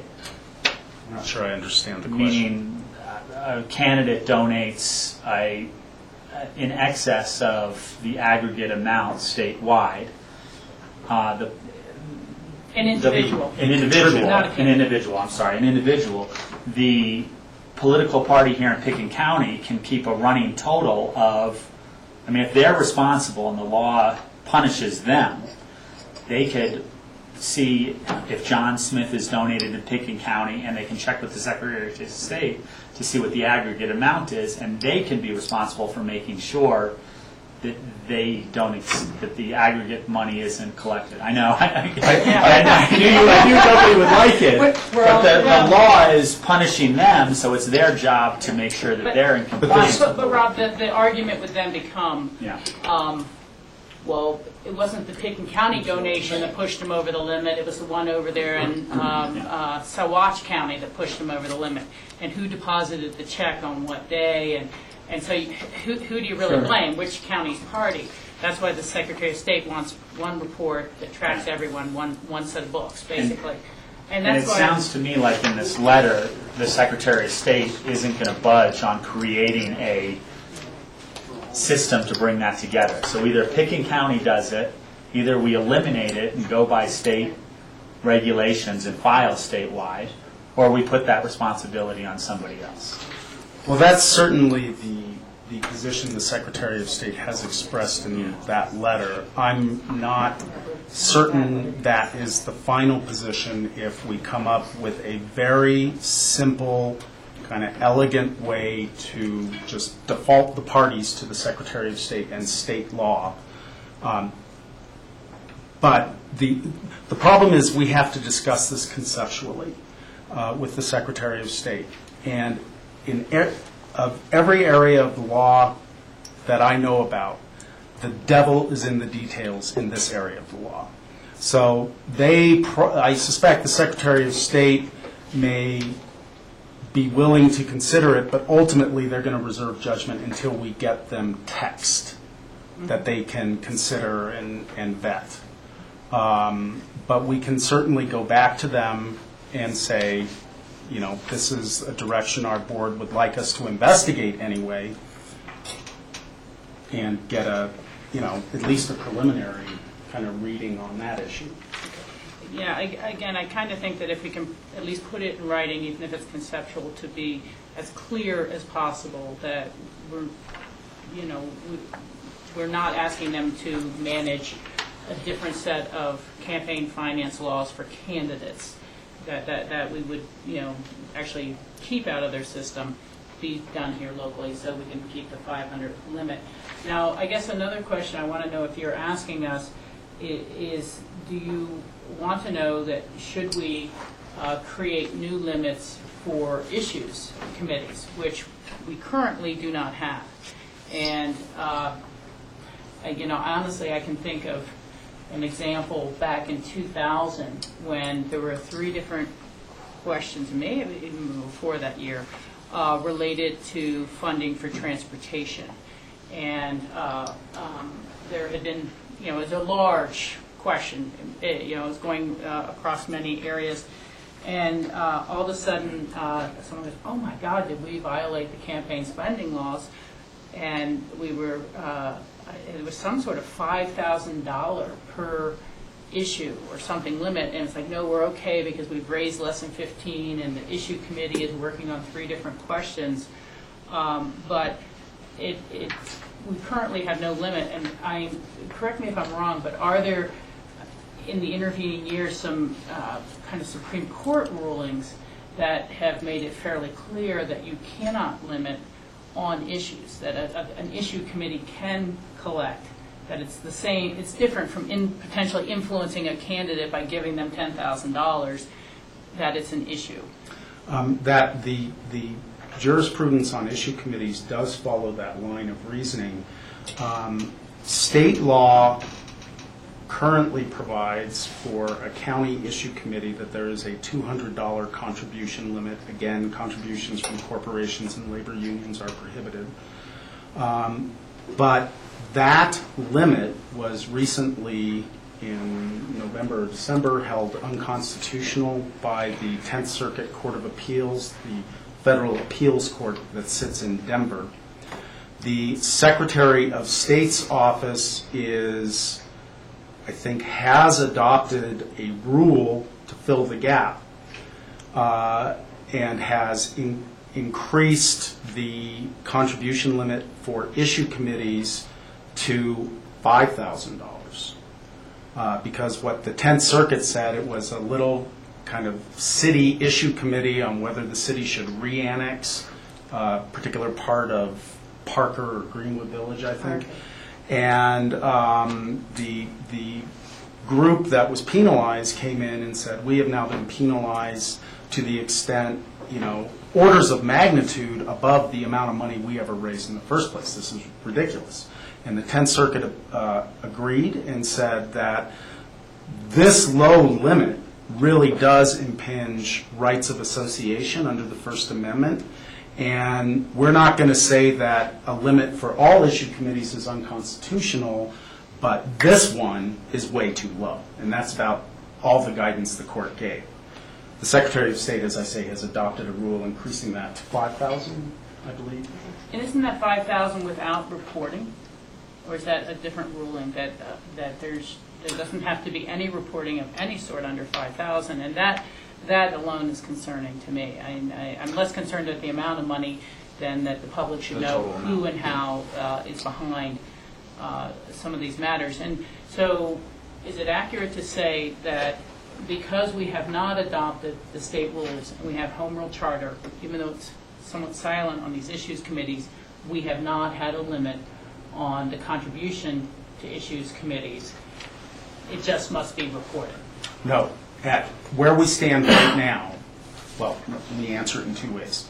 Number one, when this kind of, the dimensions of the problem really developed last year, we did kind of an ad hoc workaround to get us through the 2010 election cycle. We advised our party chairpersons of what this meant, and we requested them to voluntarily kind of continue the status quo by filing with us until we can get this worked out, and they both agreed to do so and did so. And then with our issue committees, we advised them that, as far as we can tell, they are not subject to any regulation by the state or us now. But again, we asked them to just, it's up to them, but keep filing, and if they decided not to do so, there was legally nothing that we could do about that. So the current status is that issue committees, because we have a charter provision addressing some of the matters of state law, we have completely displaced state law with respect to them. They are entirely unregulated at this point. They need not form a committee, file anything. They can collect as much as they want. And technically, the same is true with the county parties. Now, the county parties, of course, are dealing as kind of a subdivision of a greater whole that is governed by both state law and federal law. So there's a whole different overlay for them. But for our county issue committees, there is currently absolutely no regulation or oversight of their activities. So if there was a hybrid question this November to try to temporarily put in place some reporting requirements until a larger charter commission had been impaneled to weed their way through a number of these issues, we would need to also address issues committees. I mean, I'm still trying to keep it separate from parties. Yes. But we would at the very least need to establish that you need to file organizational paperwork, report your contributions, report your expenditures, and just, again, for public disclosure purposes as much as anything else. Although people have done that in good faith in the past. Yes.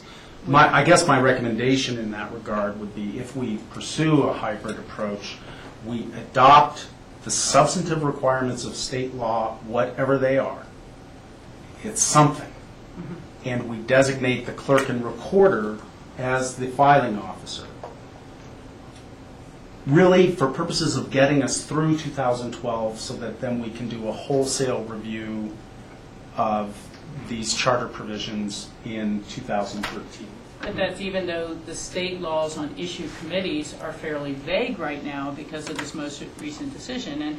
And, honestly, I'm sitting here thinking about what we may have coming up, whether it's a healthy communities fund, and whether it's the library fund and individuals. And again, I haven't, occasionally you see fairly large contributions. The ski company may have contributed $1,000 to the Energy Smart campaign. They would no longer be able to contribute anything at all to any campaigns if it was state law that barred corporations from contributing. You've seen individuals who have cared about an initiative, whether it's open space initiative, the water fund, healthy community fund, who may wish to give more than $200. But that law has been overturned, and so it's a little in flux as to what a real limit is or should be. And we don't know at this point if the Secretary of State's kind of stopgap rule is going to be challenged. I think it has. Chances are it will be, and may already have been. Mostly because of the non-disclosure of who the actual contributors are. Oh, actually, that's correct. Common Cause did commence a lawsuit to challenge that. George. So just listening to this conversation, it seems to me that the prudent way to begin this would be to draft some language to present to the Secretary of State for a hybrid option, and see whether they would actually buy that, be able to present that to them and have time for us to then convene a committee, get public input. I mean, this is sort of a two-step process here. And first we have to even see if the state will even buy into that. But it seems like that's the best option for right now for us until we hit a brick wall. Well, I agree with the first portion of the statement, but if the intent is to get a hybrid option, assuming we can bring the Secretary of State along, if the intent is to get that on the ballot by November, so that it is in place for the 2012 presidential election. I honestly don't believe there is time to invoke a citizen committee process. That is the deadline that we're looking at. And, I mean, obviously, public input and public comment, but just, organizing and then working with a citizens committee, I just don't think we can do that in the 2 months we have. So we could push that, but we could see whether we could pursue a hybrid option, still get public input, public comment, and then convene a committee for going after 2013, move forward. Yes. I'm sorry. Yes, that's And- correct. And I want to be clear, I think we're talking about the hybrid option to be able to see state parties report directly to the state, and Home Rule Charter deal with both issues committees and candidates to be able to maintain the current limit. And I would add an adjunct to that is and again, this is just for discussion among the board, but to try to formalize what have been our ad hoc policies related to issues committees, so that they report who they're receiving funds from and how they are expending those funds, so that we wouldn't be making any departure or instituting any new rules on this issues committees, but we would try to formalize what has been the practice within the county for reporting. Does that kind of make sense? Now, I'm trying to think, the last issue that strikes me, although others may have issues, is the corporation and union prohibition on contributions at the state level to candidates. Does the board believe that that is something that we should remain silent on, or should we consider adopting that as part of our candidate, local candidate reported through the Home Rule Charter to our clerk? Why are you limited to candidate? How about issues? Well, I'm trying to take them all one at a time, and also I think it's because of more of these free speech and federal judicial guidance that has kind of come down the pike, that it's very hard to limit those on issue committees. That right of assembly, the right of, But anyhow, I'm just trying to take it as to what we've already had. I mean, I'm not asking that we do or don't, but that is a difference between state and county candidate law today. It's not a difference on other things as I understand it. But, Jack?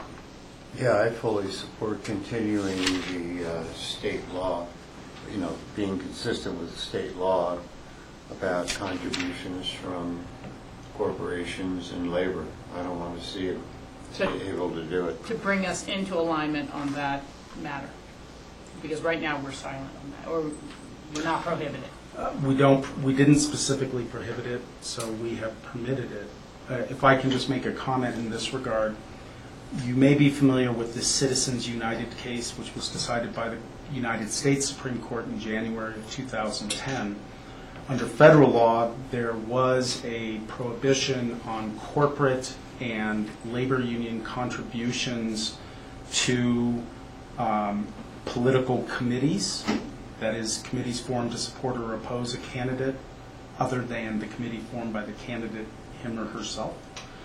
And also in making electioneering communications, which are expenditures within a short time before an election. The United States Supreme Court struck that down, saying that corporations have the same First Amendment rights as private citizens. Now, the U.S. Supreme Court has not yet extended that to the prohibition on corporate contributions to a candidate. However, last week, a federal trial court in Virginia, applying the same rationale, struck down that provision of state law, of federal law. So the status of corporate contributions is really constitutionally unclear. I think it's fair to say it's probably under attack. And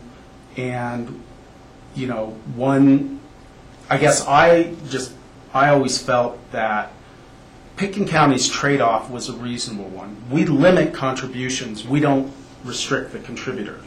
State law doesn't limit contributions to county candidates, but it restricts the contributor. It seems to me that is a fair trade-off, for lack of a better word, and it also avoids that kind of constitutional tar pit that may be developing on that issue right now. That's a good observation. But can we continue that? It sounds like from the letter we can't. We can't have that hybrid approach relative to that issue. No, we can't. We can do, if we completely opt out of the home rule of state law, we can do whatever we want, subject to constitutional limitations. So, we can have a 750 contribution limit, we can have a 250 contribution limit, what have you. Just weighing in for myself, and given what you've just said, it really makes a lot of sense that if we are able to maintain our $500 per person or entity contribution, and it is reported, then why wade into the issue constitutionally of the rights of corporations or labor unions? No. And so I would support just making sure we maintain the 500 limit and the full reporting requirements that go with that. Again, just weighing in for me and trying to keep it as simple as I can. Rob, and then anyone else who has a... I agree with you, Rachel. That was very well put, and not getting in the argument of what rights corporations have versus constitutional rights versus individuals. One question I have, though, can we have different limits for, or are we weighing into that same argument for corporations versus individuals? I don't know that any such limitation or difference in limitation has ever been addressed. Because there's really nothing stopping someone from creating, 30 corporations to donate, Right. An unlimited amount towards a candidate. Not that I, really see that happening locally, but, I think the donation, in my opinion, from a corporation or a labor union, and I'd like to hear your definition of a labor union, but let me just say, is really more of this is an entity getting behind this candidate. It's more of a statement than, wanting the dollar value. I had one, I don't know if it reflects into a labor union or a corporation, but the Colorado Restaurant Association donated to my campaign. It was a very small donation, but to me it was, hey, this is a restaurateur, we're behind this guy. It really wasn't about getting a high level of money, it was about getting support from an organization. Well, I guess in discussing the hybrid approach, what I would recommend is that we keep it as simple as possible, because this is literally to make sure we have regulations that we're comfortable, we all can live with through 2012, and then re-examine the whole thing. I think that if you start making distinctions in the maximum contribution on the basis of the identity of the contributor, I think that probably invites a First Amendment challenge, but I don't know that. That's more for the county attorney. Since Frida has attended, and I think she has to leave the meeting, if you would like to add any comments or anything to inform our dialogue, please. Thank you very much. I actually think that Dwight has made an excellent presentation, and I think the only thing I would say is to stress that right now political parties in Pitkin County are in somewhat of a limbo, and the interplay between the Home Rule Charter and state law has some strange effects, including, I suppose, that we think maybe we're not subject to the state aggregate limitation, dollar limitation that Dwight has described, which happens to be $3,225 currently. And that's a rather strange result. The other strange result I see is the tracer was set up, I believe, Dwight will correct me if I'm wrong, as a result of the Help America Vote Act in 2002 that came on the heels of the election difficulties in Florida in 2000. And all of the states, I believe, were required to implement a statewide voter information system or campaign finance system. And I could be wrong on that, but in any event, for our political parties in Pickens County to somehow be excluded from that disclosure system at the state level seems anomalous to me, and probably not in furtherance of the interests of comprehensive disclosure about campaign finance in the state of Colorado. That's all I would add. Thank you. And to the extent we have further meetings, certainly your input and your participation is welcome. Thank you. Mike, would you have anything you want to add at this time? Not much really, although I would say that I concur to the extent I understand the situation with what Rita says.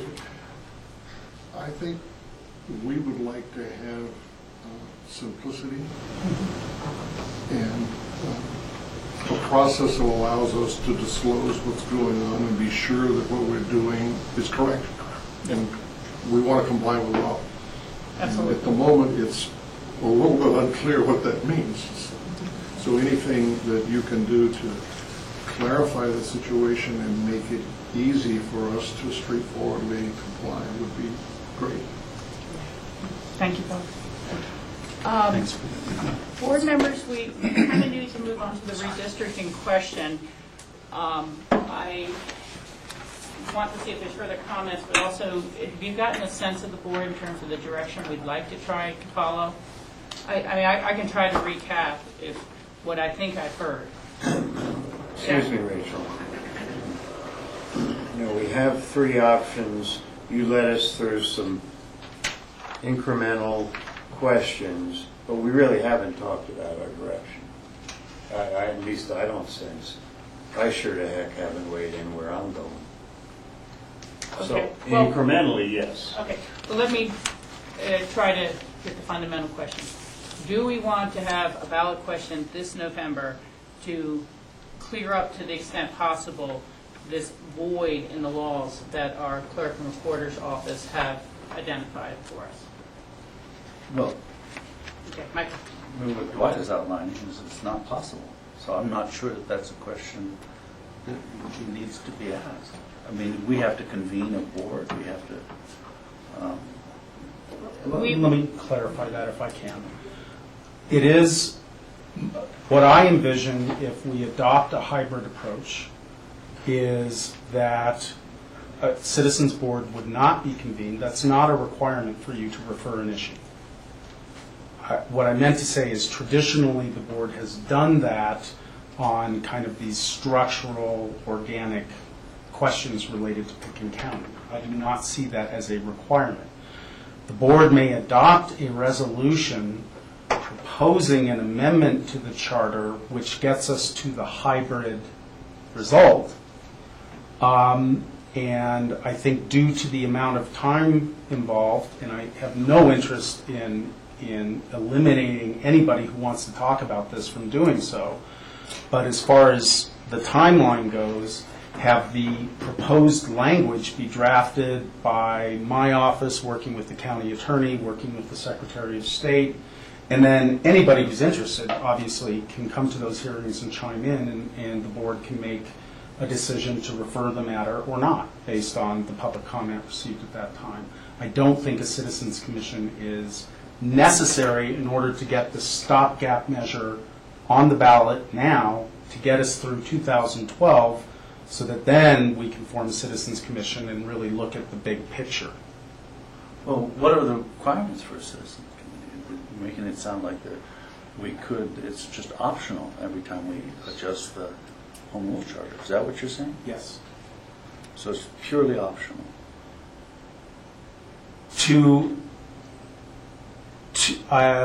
Let me take that back. If you were to repeal and reenact the charter in its entirety, I believe you do need to convene a charter commission.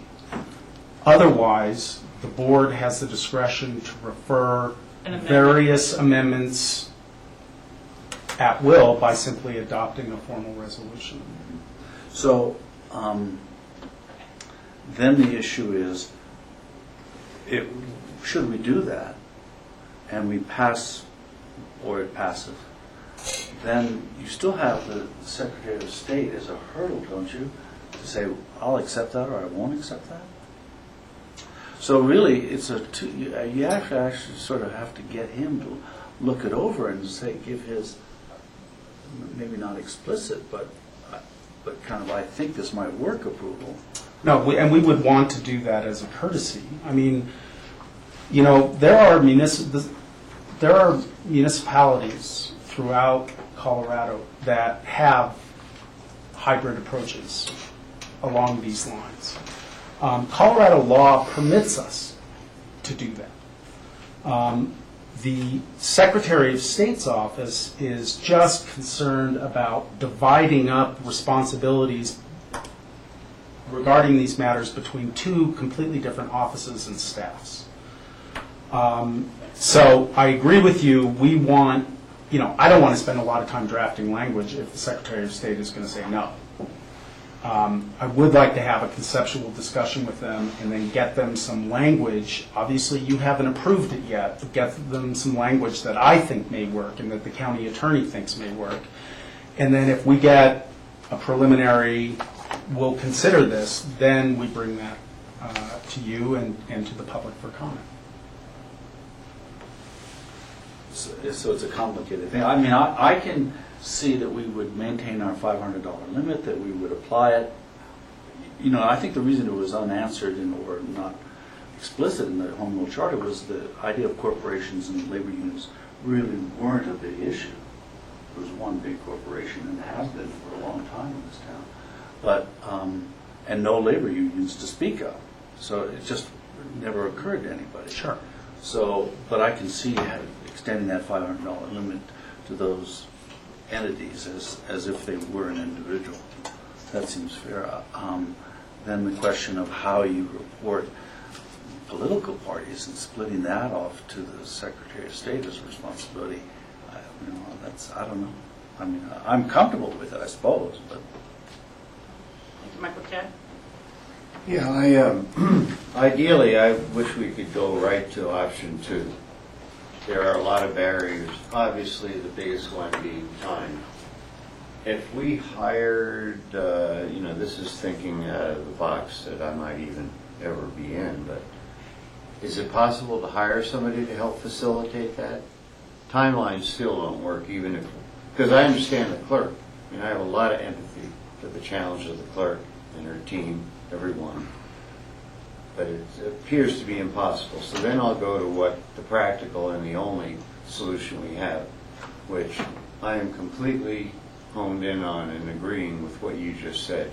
We create the language cooperatively between the county attorney, you, the Secretary of State, present a ballot question dealing with this, and I guess I could back off on my anti-labor corporation thing, because Michael's right. It's not as if we have, there's a controversy in our county about that.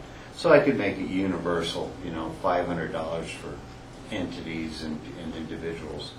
But I think this is important enough to do to get working on right now and get it to us, back to us. Our direction is start working on it now, immediately, get it to us so we have as much time to weigh in on it, if we need to perfect it, because I completely understand the tradition and the benefit of a citizens committee. There's no time, unequivocally, so let's just do it and get it done. And then I would, after the election, quite frankly, see if we need to even go further.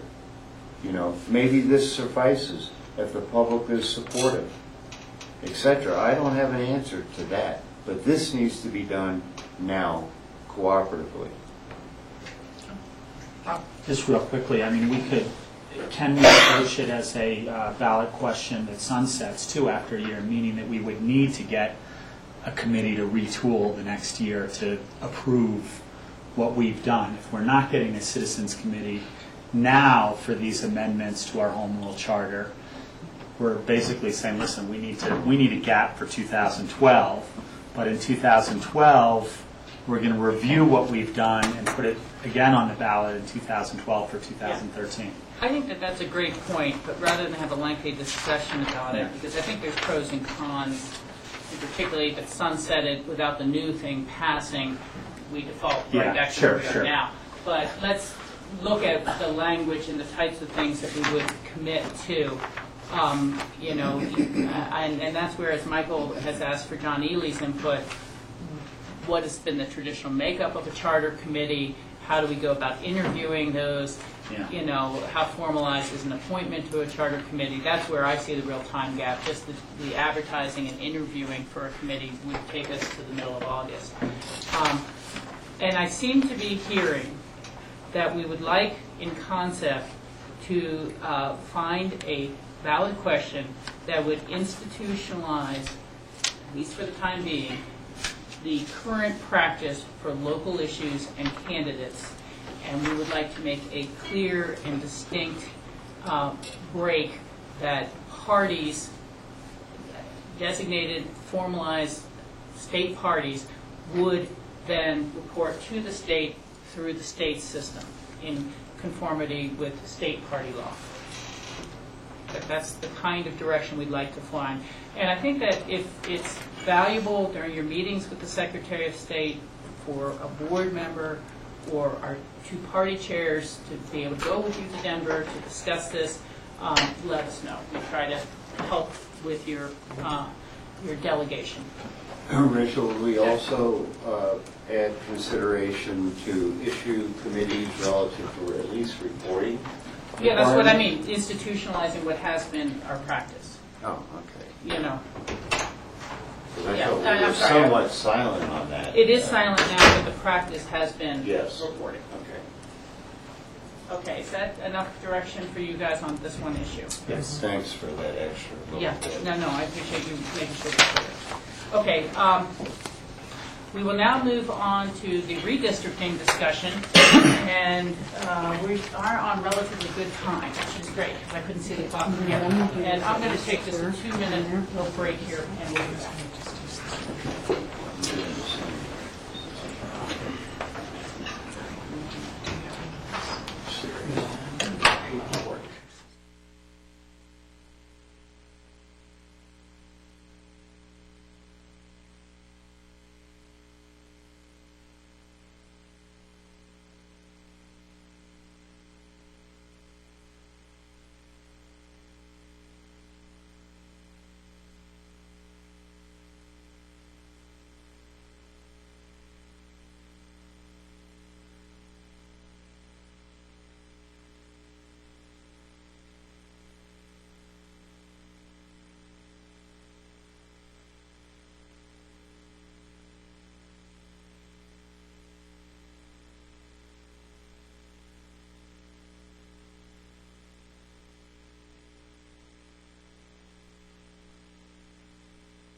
Grassroots TV. It is Tuesday, June 22nd. We are welcoming you to a meeting of the Pickens County Board of County Commissioners to discuss the redistricting.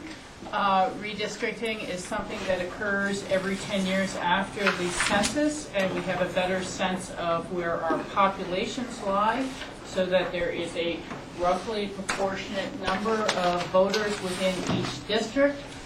We're going to hear from Janice Royce and Dwight Shellman about the matter. And I just want to have one overriding comment to this, and that is, as we know, although commissioners run from a district where they live geographically, so there's representation from all parts of the county potentially, they are elected by the citizens of Pickens County as a whole.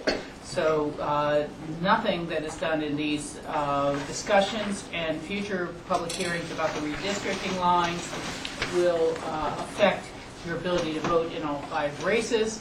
And it's my understanding, again, that we will have some continued discussions about this. This is just the first time the board is taking a look at the matter. So, Rob, you have a comment? I will just add to that that the one thing that it does change is the ability for a candidate to run for a district, meaning next year districts 3, 4, and 5 are up for election. Yes. And if it changes those lines, new people might be eligible for those districts and new people might not be eligible for those districts. Correct. In terms of running for county commission. Yeah. And that leads into another question, which I'll leave to the clerk's office to answer appropriately. Part of what we're doing, again, as we're required, but also so that these new boundaries are set in such a time period that people will know they have lived within the district for a year prior to the election, which is the requirement of the law. Okay. May I clarify, is it election or filing? Election. Actual election. They must have resided there for at least 1 year prior to, I think next year the general election is November 4th. And these districts are required to be established by September 30th, which frankly I think is the reason for the September 30th deadline. Okay. Great, thank you. Please go forward now and just introduce yourself to the camera. My name is Dwight Shellman. I'm the election manager of Pickens County. Oh, who's out of breath? Mary and I, well, actually, I asked for Mary to provide assistance here, and she's done a stellar job. Basically, after every decennial census, all of the legislative districts in a state under Colorado law must be reconfigured to ensure that populations are essentially equal with respect to each type of district. Thus, for example, Colorado's congressional districts are undergoing redistricting right now. That is done by the General Assembly. The General Assembly failed to come to a consensus this year, as it has in the past 3 decades. So the matter is now pending before the Denver District Court. That court will decide the new districts. Trial in that case is set for October 16th, I believe. And I'll just say that I don't know exactly the proposals that are there in the congressional redistricting lawsuit, but under every Republican proposal that was advanced in the General Assembly, Pickens County would remain in the 3rd congressional district. As far as I know, every Democratic proposal presented to the General Assembly, Pickens County would actually move from the 3rd congressional district, our incumbent there is Scott Tipton, to the 2nd congressional district. And the incumbent in that seat is Jared Paulus from Boulder. So we just all have to stay tuned and see what happens to that.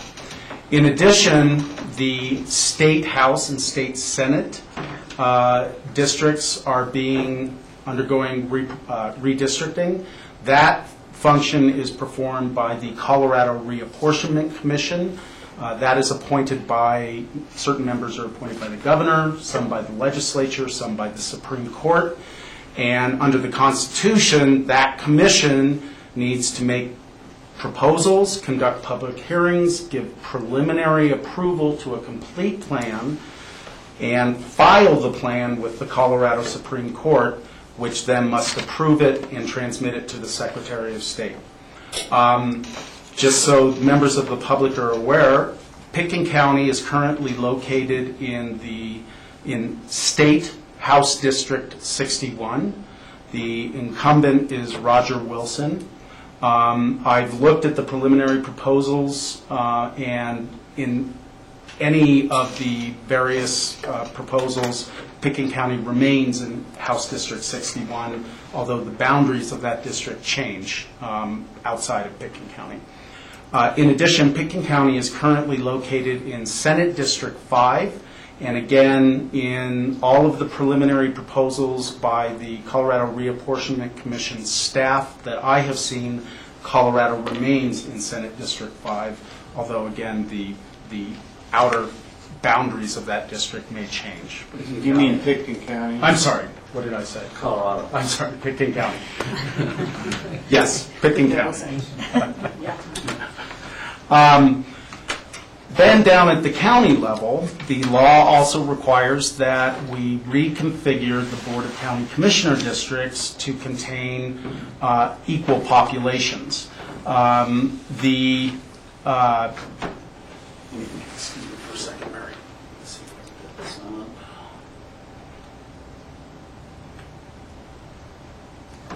up. The 2010 census established that Pitkin County's population on April 1st, 2010 was 17,148. And that means that each of our 5 commissioner districts will ideally contain a population of 3,429. Under state law, there's a 5% deviation that is permitted for state legislative districts, meaning there cannot be more than a 5% deviation between the most populous and least populous state legislative district. Pitkin County historically, like most other counties that I'm familiar with, has adopted that 5% deviation for purposes of doing the Board of County Commissioner districts, even though that is not required precisely. Mary,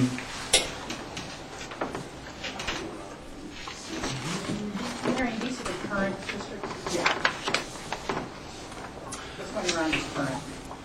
What's on the screen there, and I think what's circulating around, is the current configuration of the commissioner districts.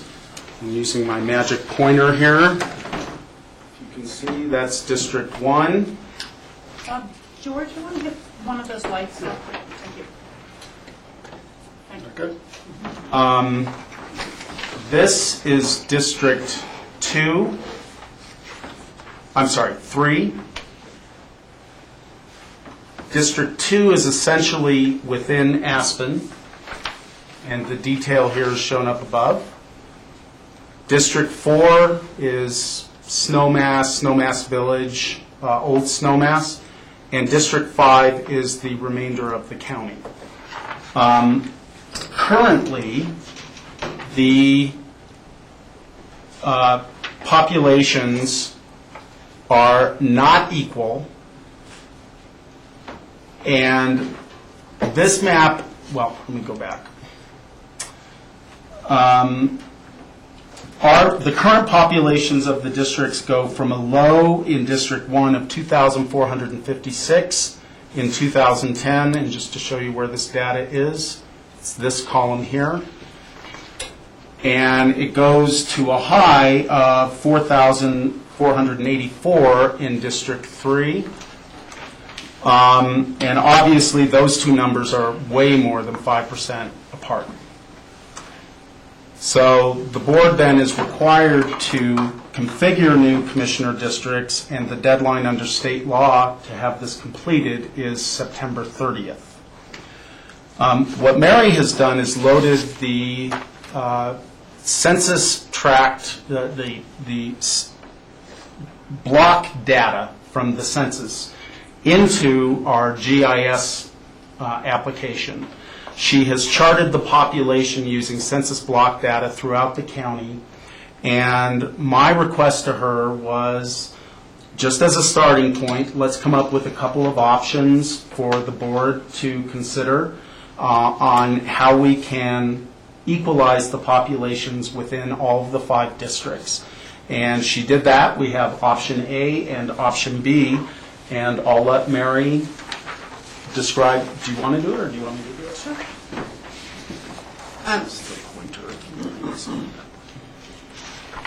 As Dwight just said, he just said, go ahead and throw out some options. So what we're looking at is areas that were contiguous to existing BOCC districts that we thought could move population from a heavily populated district, such as 3, into one that's not so populated.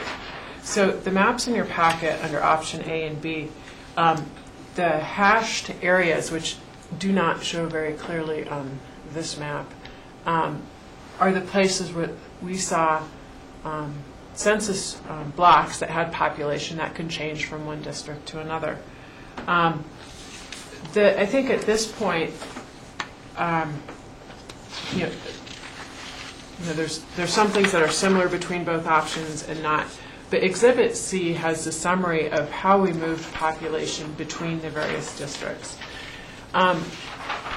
2 notes to keep into consideration is there are a couple things that Dwight and I talked yesterday. There are places where some census blocks are actually split by BOCC districts. One of those happens to be Burlingame Ranch, and how that has been developed since our last census to this census. So that's something that we would want to clean up. And then the other thing is, right outside of Basalt, there is an area in here where there is actually a part of a census block in BOCC District 4 that has no population that probably should go a line up into BOCC 5 district. So those are some of the things that I think we're going to want to recommend as changes anyway, that we're not going to want to split these census blocks in the future.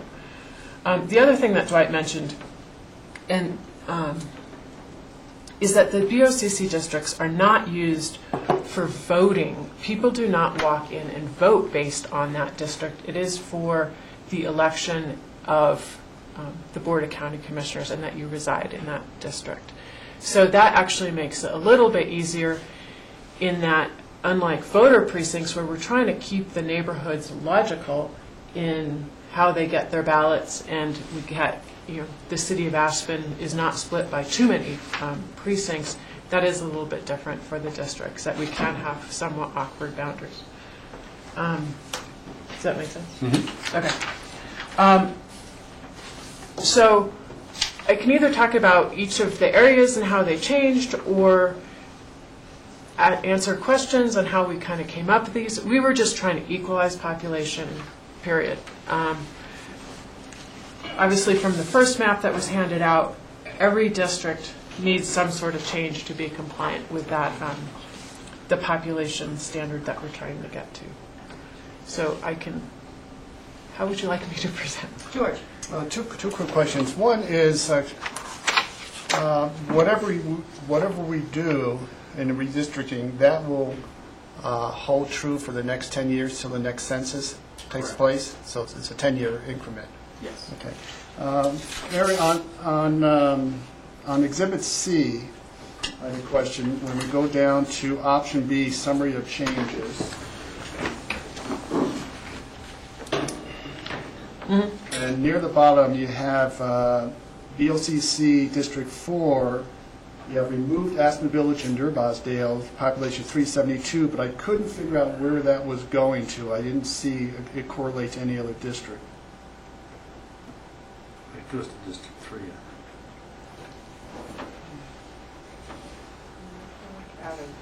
It goes to District 3. Okay, it doesn't say that, that's why I was curious. Yeah. Okay.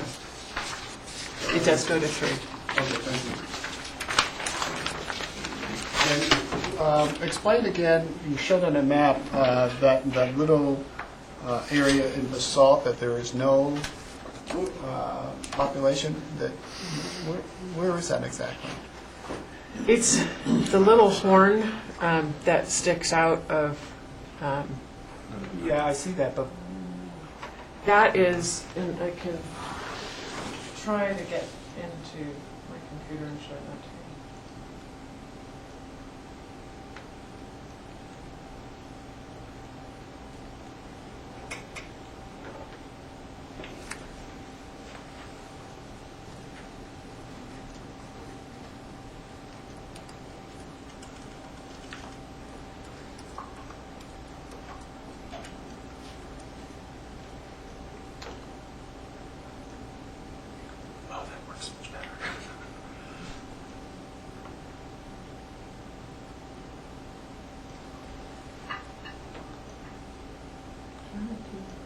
Okay.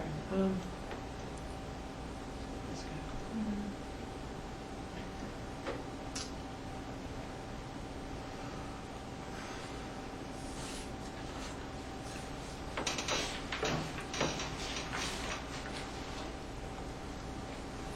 So what we have going on in this, so the dark line is BOCC, District 4, and over here is 5. And the yellow hatching is that census block. So if I go ahead and flash that census block,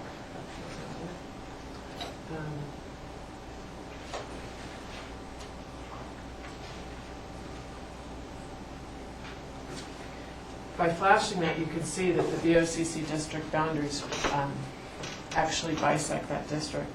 And if we start turning on where the population, where people live in that particular block, either by address points or by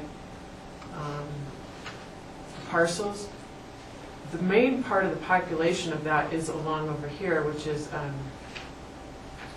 South side?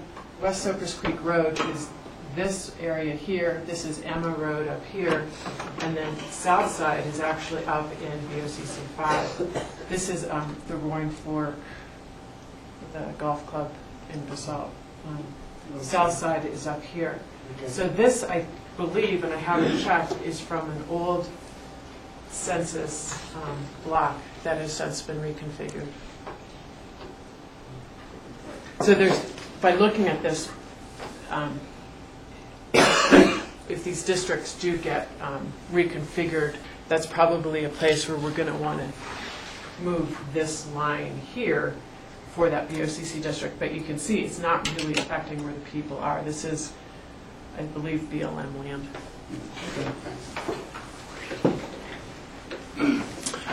Rob has hand up first, and then Jack. A couple questions, just for further understanding for myself. Is there any consideration for population growth to come? Meaning like Burlingame, what district that's in, and that's potentially a couple hundred extra people residents living in that area. There is not. Under the law, we are required to equalize on the basis of the 2010 census period. Within a 5% range, so we can Yeah, no, yes with that. Yes, and again, that, but just, yes. I guess, not that there needs to be any consideration, I was just curious if there any was.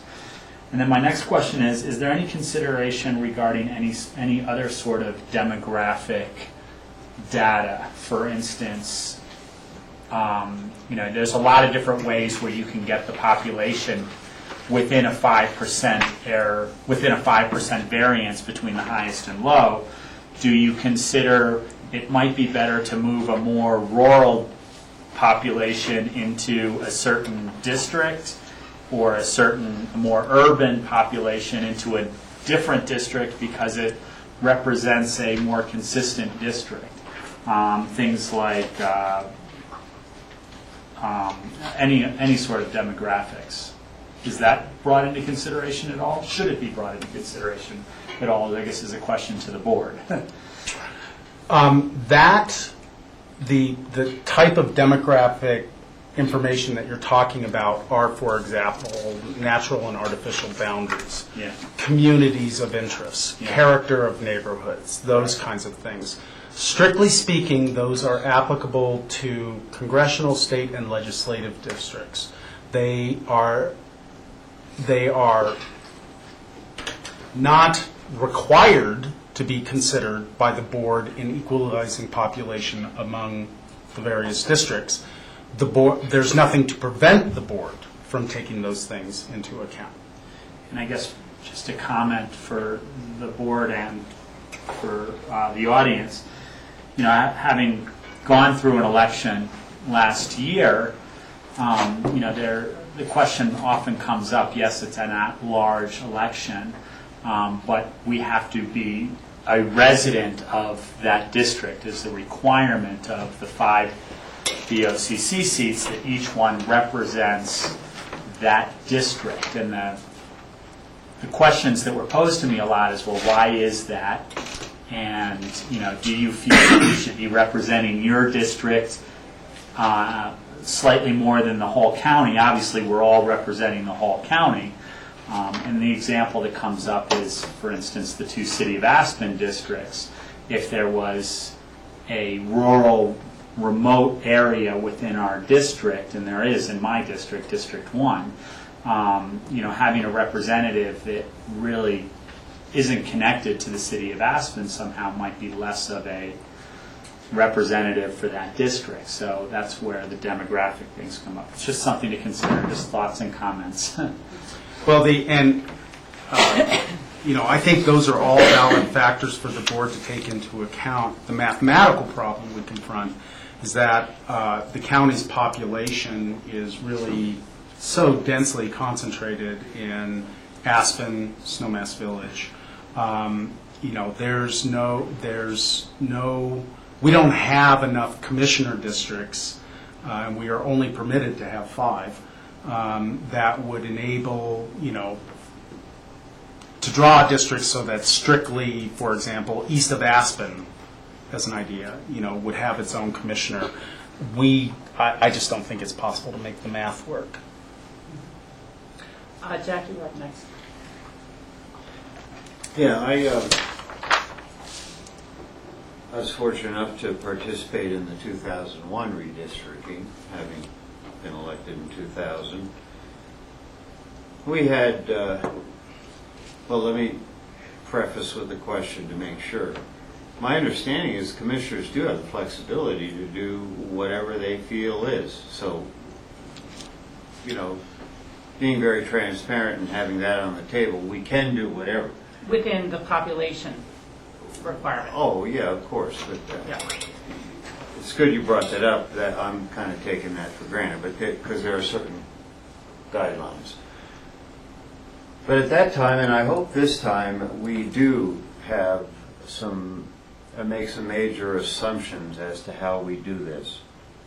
I think geography is critical, and communities of interest, very important.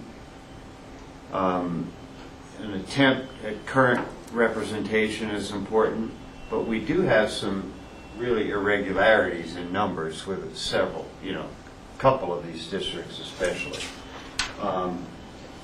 And my last point would be the least disruptive as possible. So what I'm looking for is consistency, but very much communities of interest are important. And I'll use my district as an example because you know, I've represented for a long time.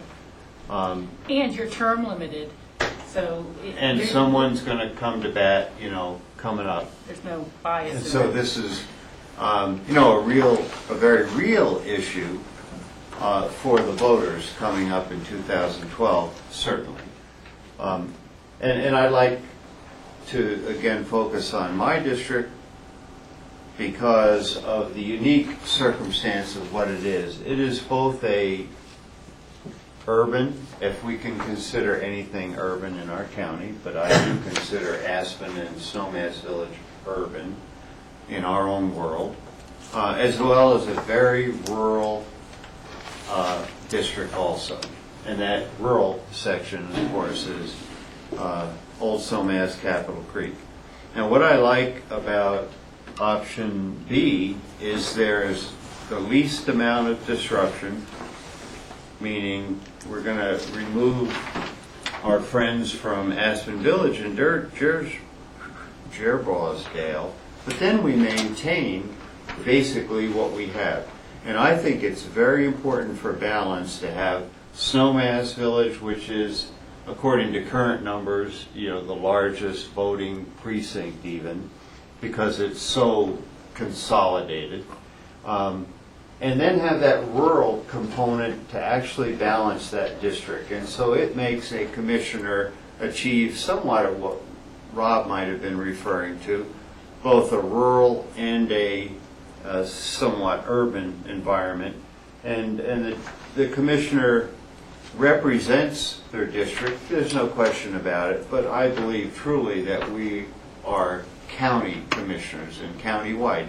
But the district process makes us, kind of obviously be in a certain box, a geographic box. So I very much support option B. I think, and I'll expect we'll hear from other commissioners, certainly. But this really is very consistent with what we have. It's the least amount of disruption. And it does do something also, I think, for Jerboisdale, and in particular Aspen Village, because there's a community of interest with Woody Creek there, and it's been historic forever. When the caucus meets, oftentimes there's very much a connection to Aspen Village and, of course, the landfill. And that's really a lot of what the community interest is. And so I like that idea, too, that the commissioner from District 3 would be their representative. And at the moment, I'm going to say no more because we're pressed for time. Just to piggyback off of Jack, I share here similar concerns in how you look at districting. And when I looked at option A, for example, where we were going to move a good portion of Old Snowmass into District 5, to me, that was going to really divide a caucus area that is a very active caucus area in terms of communities of interest, and it really didn't make sense to do that. So for that, I would be leaning more towards option B, because I don't think we want to be dividing caucuses areas as well, especially with the number of people that would be impacted by that.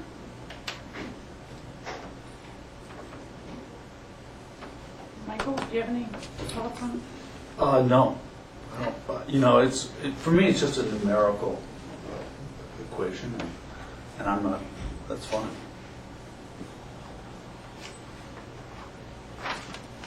I lean towards option B, other than the fact that you mentioned this little node, this little panhandle where you said there isn't much population. Why is it that you're not making that correction somehow with option B? We wanted to kind of present two options, one of which had the material changes made on that end of the county, and the other of which tried to focus the changes on this side of the county, just for discussion purposes only. But you had said, and I'll point out, that this didn't really, taking that into Section 5, didn't really change the population base, because We weren't doing, I would say, that census block correction of splits in either of these necessarily. I mean, those are things we're going to come back with more detail and say, this little area needs to move here because of it's being split. the census block. Yeah, whereas this is more of, here's a couple ways that we can start looking at rearranging the population, give us some feedback as to which we should look at pursuing. And I would say option A and B. Option A really did focus on that part of Old Snowmass, and I'm hearing that's not something we want to do. But option A also has other changes around Aspen and how 3 and 1 are being reconfigured, and we haven't talked about that at all. You know, there's just a lot of ways to move population in that area, and you know, the option A up around Aspen could easily be what we had put in option B, but I'm just throwing out a lot of different suggestions, and I don't know if that's something anyone has strong feelings about. I'm a little interested in you talking about the interplay between 1, 2, and 3 as it relates to Aspen and the two options you put out there.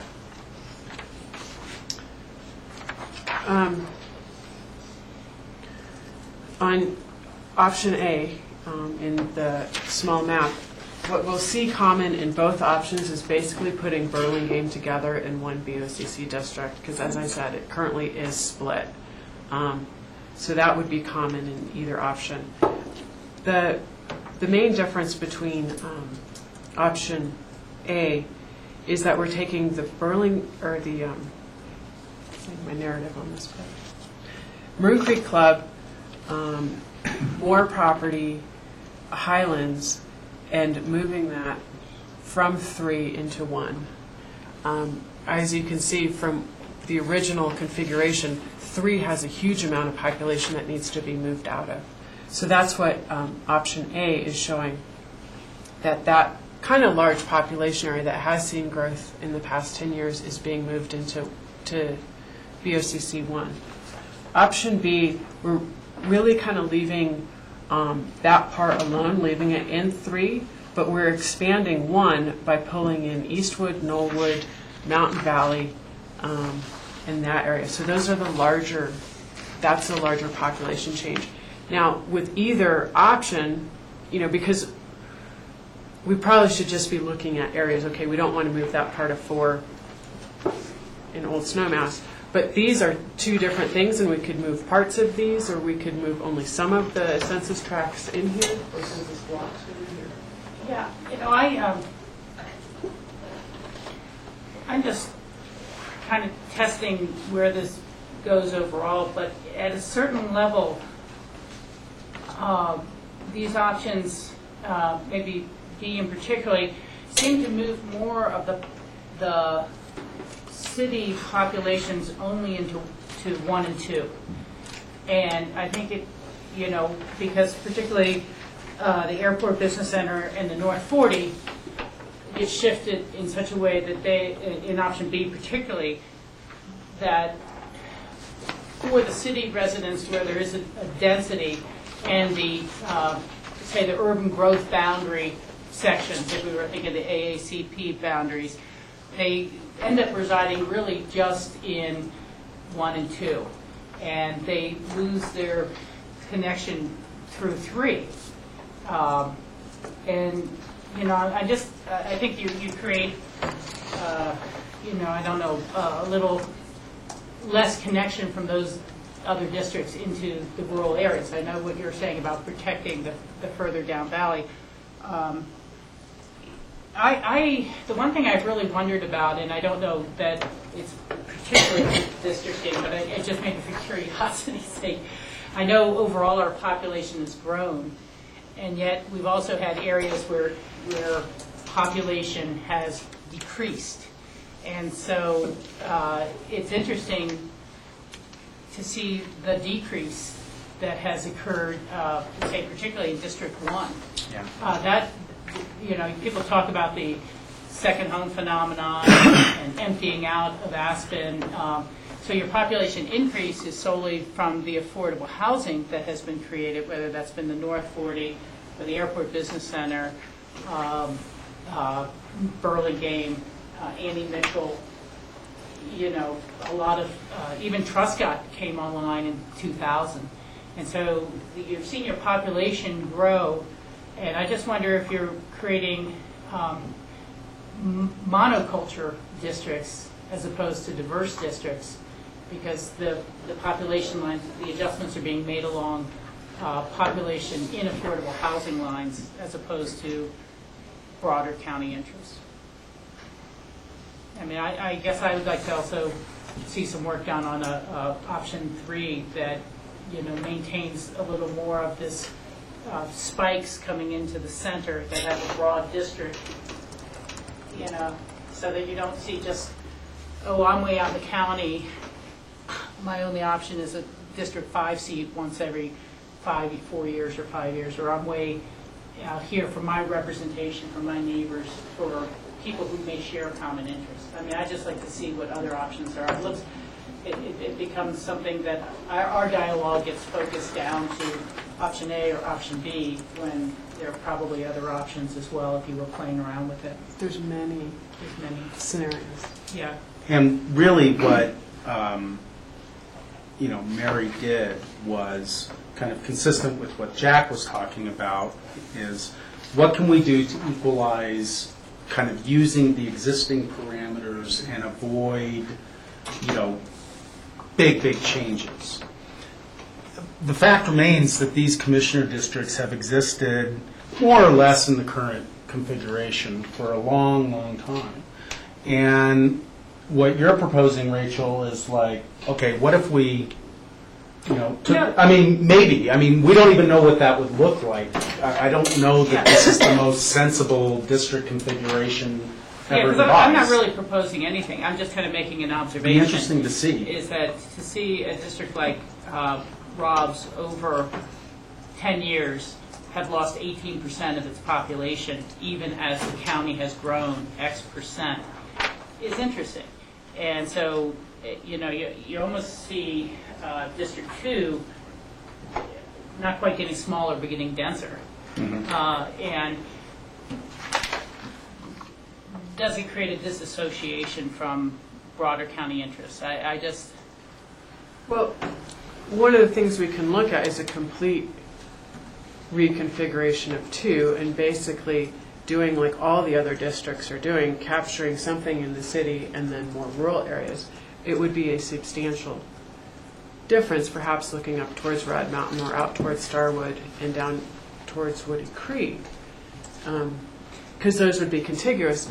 The thing is, every single census block has a population, and any of those can be moved between districts. So we can come up with as many scenarios as Yeah, and I'm not suggesting anything. I'm just kind of observing, and I do agree with Jack's principle that you want to maintain as much continuity from one to the next as possible. I do just think that you're getting to a little bit of a concentration that is affordable housing people who may be candidates will be in 1 and 2, and free market people will be in 3, 4, and 5. And that's been the nature of our evolution of our county because of where affordable housing goes with the urban growth boundaries and things like that. So. Well, Rachel, you're correct generally speaking, but Snowmass Village has 350 units of affordable housing. So there's a nice balance between. Yeah. So I know you can do this, but I just wonder if it's feasible with the numbers. If you look at a combination of A and B for C, if you made the change from District 3, removing the Moore Highlands Schools, Maroon Creek, up to District 1, as you have in option A, but maintaining, but when you look at District 4 and 5, use as you have in option B.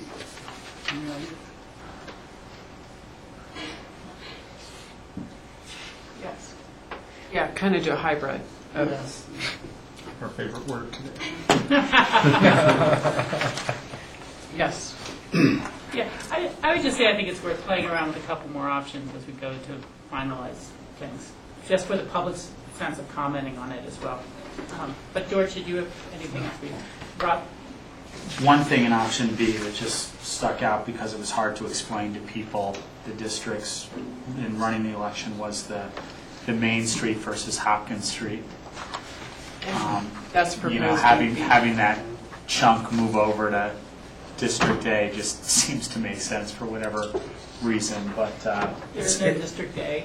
I mean, District 1, sorry. It's hard to see on In this option map, B. but Mary, Up on the inside. Here. oh, I'm sorry. Yeah, it's in option B, but it's not in option A. Oh, I see what you're saying. So Yeah, I'm I think just- that makes a great deal of sense. I'm just saying, if you do a hybrid, that's something that I liked for, I don't know, again, whatever reason. Right. So I guess as far as what the board would like from primarily Mary, I think, going forward is some more options, some more, maybe some maps that show More the detail about what we're, what the effect of this will be, and just, I'm not sure what else we need to do for you. Can I, But what are our timelines? I think is the most important question for our future questions, but go ahead. What I'm hearing is a consensus on the 4 and 5 out there. Therefore, Mary can focus on what the questions are being thrown out regarding 1, 2, and 3 in the Aspen area. So that can, is that what I'm hearing? So that way Mary can focus. To restate it, because I think you're correct, so what I'm sensing is there's a real question about District 2, which is inherently, appears to be at least all, or mostly all, housing. So your question was, see if Mary can link up some rural population with that? No, I have nothing. I'm just kind of observing this. This is, and even for me, you guys have, staff has the census map, so they can tell all these population. We're looking at this from the 60,000 foot level, so it gets really hard to even know what piece of cheese you can move, across this that doesn't upset the whole apple cart. These may be the most viable alternatives already. I was just saying that rather than gravitate towards A or B, are there other options that both the public and others would like to look at? Michael? Well, for me, it's really mathematical, and I said that before. It's, if you start saying, well, there are housing and then there's rural, that isn't actually a requirement for redistricting at all. It's purely a numbers thing. So, in effect, you have infinite possibilities. Right. And so I think we need to decide what we think are important criteria that to give Mary, to say this should reflect such and such or not. From my point of view, as long as it's equalized numerically, I'm fine with anything you come up with. And the other commissioner would have to justify to me why you would take a different basis other than a numerical basis. Well, both A and B are numerical bases. Well, and yet people weigh in on why one's better than the other. And what I've said is that, well, fine.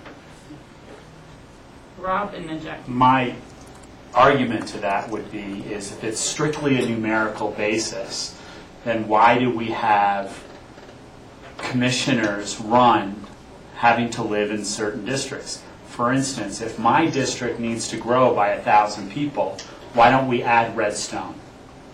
And, who cares? We're just, we're just adding numbers. You can have Redstone. The point is, careful, you're on It does have, so they do have to be contiguous. well, they do have to be continuous, but you could draw thin lines up to whatever. But the point is that they do have to have commonalities, and I think that is the reason why there is a commissioner from each district. The commonalities, as George said, the caucus areas, maybe not trying to divide the caucus areas. I do believe that there is a specific reason why we have districts, and that has to do partially through commonality. So I do think, in my opinion, it should be considered. With that said, there was another note that I just found here, is that the Red Mountain area, I think, associates much more with District 2 or 1 than it does with District 3. That's how so as a commonality, when you look at, I think Willoughby Way is in District 2, or I'm not sure, one side of Willoughby Way might be and the other side might not be. there may not be much population up there, but that's an area where I feel there's a direct commonality with District 2 versus District 3. I don't, things like that, I think, should be considered. Well, Jack had his hand up next, and we'll go back to Mike. Yeah, it's the areas of common interest that are most important, and actually, it leads me, I think both A and B options do this. I like making District 2, or having the commonalities of affordable housing include Burlingame and North 40 and ABC. And there's no way we can deny the importance of affordable housing in our community. And at the first level, the top level, what would I call it, the initial level of consideration, it sure is reasonable to think we might have a commissioner that is somewhat consistently elected out of housing. So I'm kind of good with a lot of this. I think what you said about Red Mountain is not going to gain hardly any population at all, but there is that area of commonality in that also. I think this is good work, and it's got the old brain going here to kind of, but I hope we at least give Mary some specific, if there is a desire by the board to come up with another scenario or more, that we do give some direction about what that means instead, because Mary can spend weeks, I'm sure, creating anything we wanted. Oh, yeah. So we got to give some real direction here, and I would just start with, I am satisfied, as I've said, with the boundaries of 4 and Districts 4 and 5. I think the way the caucuses work and the way the commonalities and the balance in 4 is very important. And I live this every day about Snowmass Village and Capitol Creek. We really do need that balance there. One other question before Michael's comment. Just informationally, this also then affects the districts by which we appoint people for our Open Space and Trails Board, because they're by commissioner districts. And I would imagine it also affects the Healthy Rivers and Stream Board, which is not a requirement, but it's a desire to see that representation. So just more background. Michael? Yeah, the commonality issue, I mean, really the only requirement for commonality here is that you live in Bibb County. And the commonality that you're talking about is a perceived commonality that isn't a requirement of these districts at all. So it's really a population weight here that counts. And it just happens that the population is concentrated in Aspen. And that complicates everything, unless you want to completely redo it and have a pie shape that each tip of that pie comes into the Aspen area. And I'm not going to task Mary to do that. And so the existing conditions are moving some neighborhoods from one to the other, but they're not. It's not drastic, it seems to me. But if you're going to burden Mary with some sense of commonality, you'd have to justify it to me legally. This is a legal requirement. This isn't a social requirement, and this isn't something that we're going to try to make it uniform here. This is just a legal requirement based on the census. So.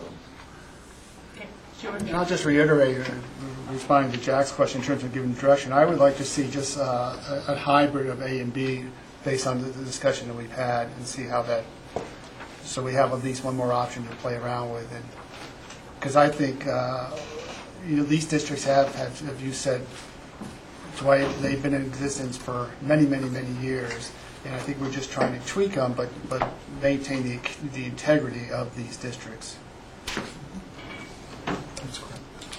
Rob?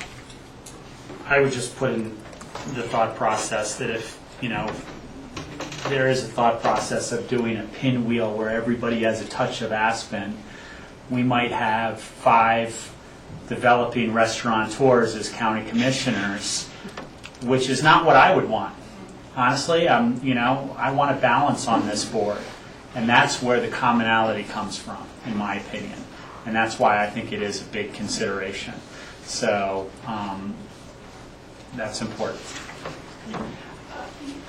The other question I just wanted to ask, and it's more, when we went to some petitions for candidates for this last election, that we find the specificity of the addresses as well as the districts converging, and use the tools that we now have with GIS to be able to make it crystal clear. Because that's, and I'm thinking in some ways more historical with, say, city limits, where people are, one side of Ardmore Park is in the city, one side isn't, and even causing confusion in voter districts, or whether people are part of special tax districts, so that, beyond dividing commissioner districts, we use the more modern tools to make it easier for the public to understand where they live and what seats available. Because as Rob pointed out at the very beginning of the meeting, it has, at some level, more to do with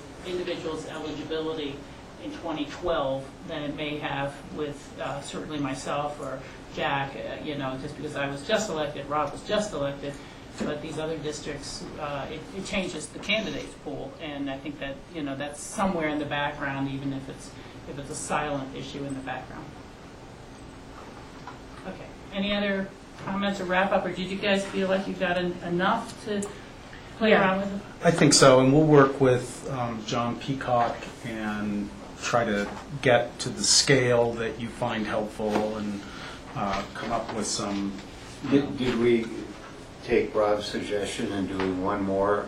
Was it George? I apologize. Kind of a hybrid of. Right. I would say at least one more, unless you see something else you just feel like you want to present. Sure. We're not limiting you to that, but we're not requesting 5 variants. Sure. Okay. And just, if I could, just to remind the public, as we go through this process, we're going to be, reviewing proposals, modifying proposals, and they will always be available on aspenpitkin.com. I'll make an effort also to put them up on the county clerk's website so that anybody interested can see it. And just a reminder for people who reside in districts 3, 4, and 5, those districts are up for election next year. And so if you have an interest in any of our machinations are moving you out or into some district, you should be concerned about that. So I hope that everyone will, stay tuned and watch how this unfolds. And then these will be adopted through a series of public hearings, or is it a single public hearing? Actually, just the timeline is as follows. They need to be adopted by September 30th. And so the timeline toward the bottom of that page indicates the last dates by which we have to do things. It's adopted in the form of a formal resolution, so there'll be a first reading and a second reading and so forth. And now on your publication, do you have to print that kind of detail that sounds like a property surveyor, go northward 5,000 feet to southward 5,000, is it going to be an incredibly lengthy publication, or are we going to publish with maps, or how do we publish? Well, because things that we adopt by ordinance are published. My recommendation will be that in the past, we've tried to legally describe by kind of large boundaries. My recommendation will be that in order to legally describe the districts, we list the census blocks by number. Now, I realize that doesn't give the public any meaningful information, but what Mary has done is geocoded those census blocks, put them into GIS, so when she can easily say, this district contains these census blocks, and Mary goes, whoop, and that we have a map of that. rather than, and we can also add, more descriptive language about the boundaries, but that's the problem that we had with Hawk Greenway Right. last year, that in the future will be very good to avoid. So I think this is particularly one to consult with John Ely on. Of course. So that we could have, I don't know if it's this legal description that we, absolutely, and then whether there's any also known as that's more in plain language for people Right. to understand. I don't know whether it's a publication of the maps in general with a, web, but this is a very important issue for the public. Sure. And we want to make sure we're as transparent as possible. And again, I just want the legal descriptions as well as then, plain language so that we could all absorb it well and discuss it well. Okay. That's enough for your direction? Yes. Any other questions that you had for us? The presentation that or the agenda item summary that we provided to you we also need to reconfigure, or may need to reconfigure voting precincts. Just for the public, the current voting precincts are not done on the basis of population. They are done on the basis of the number of active voters. State law for our election system requires that we have 1,500 or less. We are well below those numbers in each voting precinct. We may want to adjust some of the boundaries for completely independent reasons, but we don't need to spend further time on that today because we really can't finalize the voting precincts until the state legislative districts are finalized, and that won't be until later in the year, so we can bring this particular issue back to you. We just wanted you to know about the two issues that we have some thinking about, and we can address it in more detail later. Great. Any other board comments or questions on this matter? Okay, then we are done with this, and just about on time. The next item on our agenda is an executive session to discuss negotiations and citizen board appointment discussions with personnel. I think we'll have to, oh, there he is, John Ely has slipped in. Thank you very much, Mary, for that, and both of you guys, Dwight and Janice, you have a lot of work there to do. Again, what's the citation for? From the discussion. Okay. Maybe I'll be surprised. Gas exploration system board, homestead water exchange application. So water matters in general as well. We could bring up other water matters. If you'd like, sure. Okay. Okay. Shut this down. I think it's. Yeah, go ahead and leave it up. Leave it up. Yeah. We can shut off the projector. Yes, we should usually wait until we've made the motion. Okay, so you have a tape? No, I gotta get one, but you can go ahead and make the motion now. Okay. We have scheduled on our meeting an executive session. The purpose is to discuss natural gas exploration, Colorado Revised Statutes 24.6, 402, 4B, Citizen Board, Colorado Revised Statute 24.6, 402, 4B, E, F, and G, homestake exchange water application, and advice from our attorney on other water matters, Colorado Revised Statute 24.6, 402, 4B. Is there anyone who would make that motion to that effect? Michael has made the motion. It has been seconded by George. Is there any further board discussion? I vote in favor of everything other than going into executive session for citizen board discussion. I understand your objection. It is all one vote, though, but your objection is noted for the record. All those in favor signify by saying aye. Aye. Opposed? No. Okay, there we go. Thank you, Grassroots TV. We will be reconvening at approximately 1 p.m., 1:10, something like that. So we have about a half hour for exec.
Okay.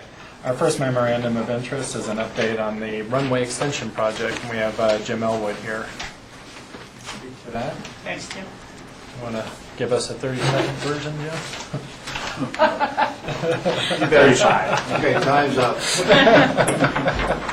Jim Elwood from the airport. Good to be with you. Project continues to move right along. We're still focused on the utilities and conversion of the water system that will take the Buttermilk Metropolitan Water District customers into a system that will be provided by the City of Aspen Water. So the tanks have been placed. There's a couple of photographs in your memorandum, and I'm here to answer any questions that you might have. So we're on schedule? Pretty close to on schedule. The weather this spring has been a little challenging, as you know, but we're very close to our timetable. However, a couple of key components really need to come together in the next few days. We really very much need Holy Cross to hook up the tower so that we can do the rest of the testing that needs to take place, and we've got some things in process there, but that's one of our critical timeline items right now. Is we need help from Holy Cross as soon as possible. Okay. And are they?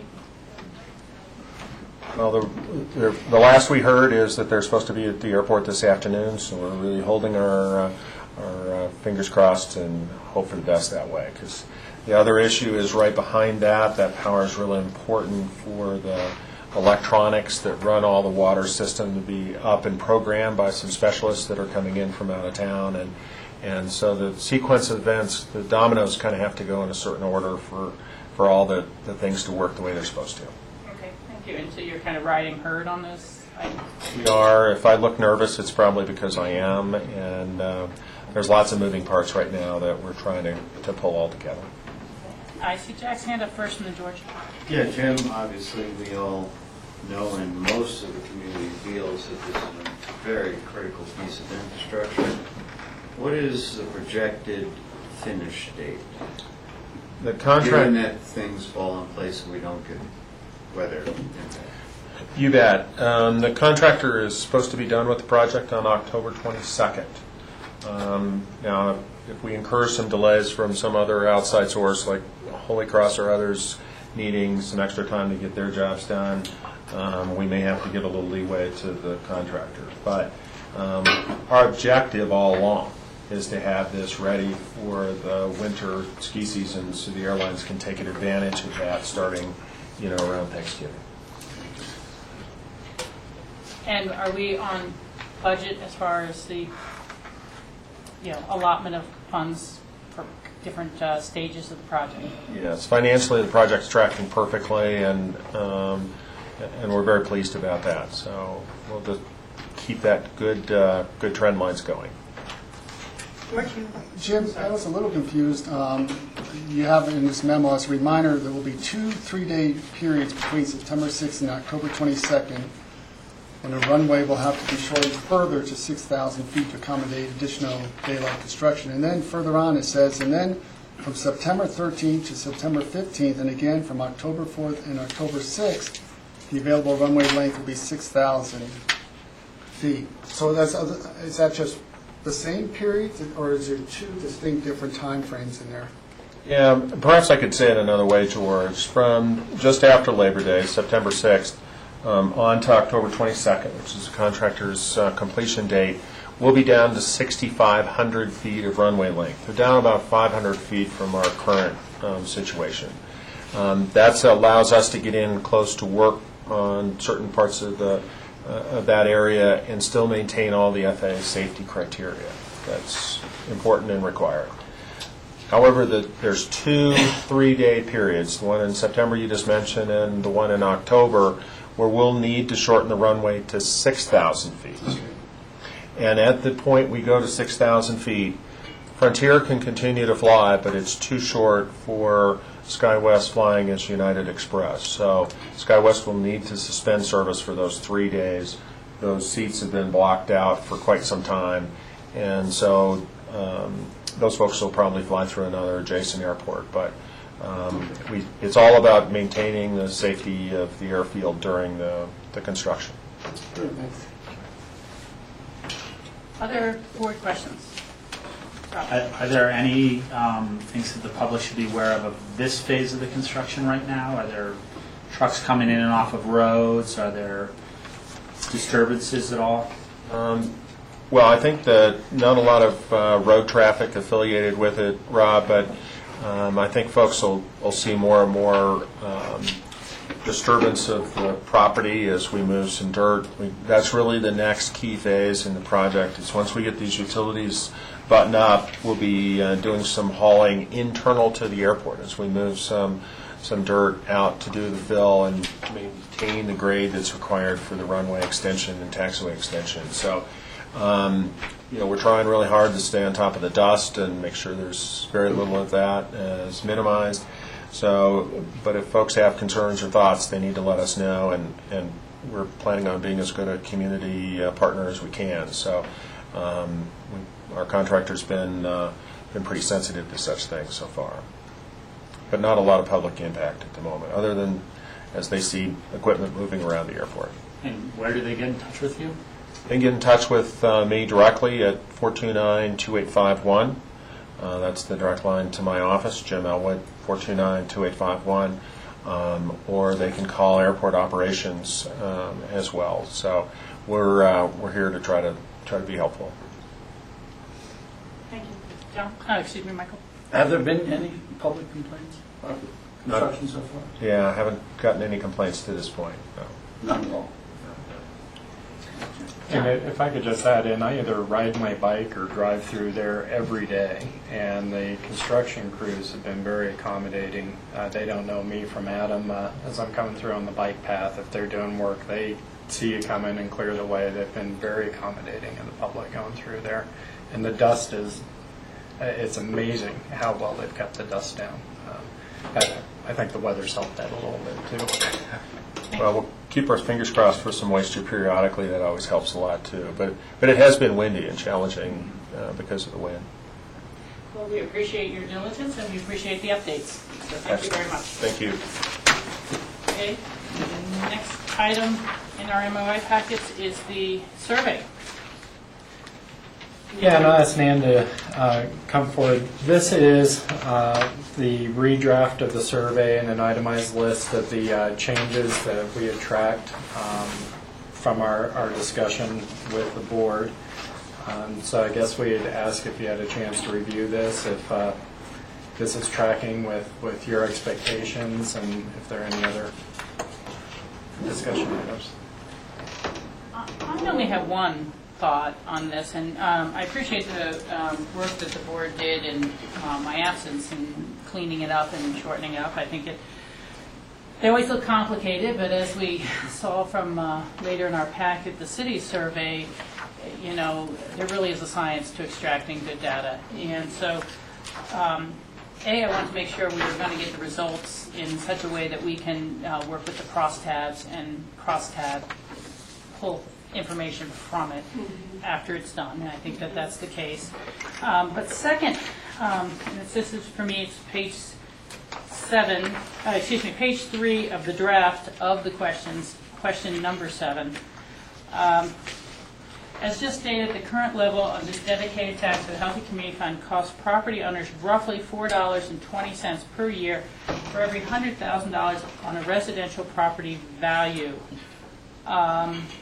There's one question in there. And then the second is, knowing that more money means more ability to meet the needs of the community programs, ...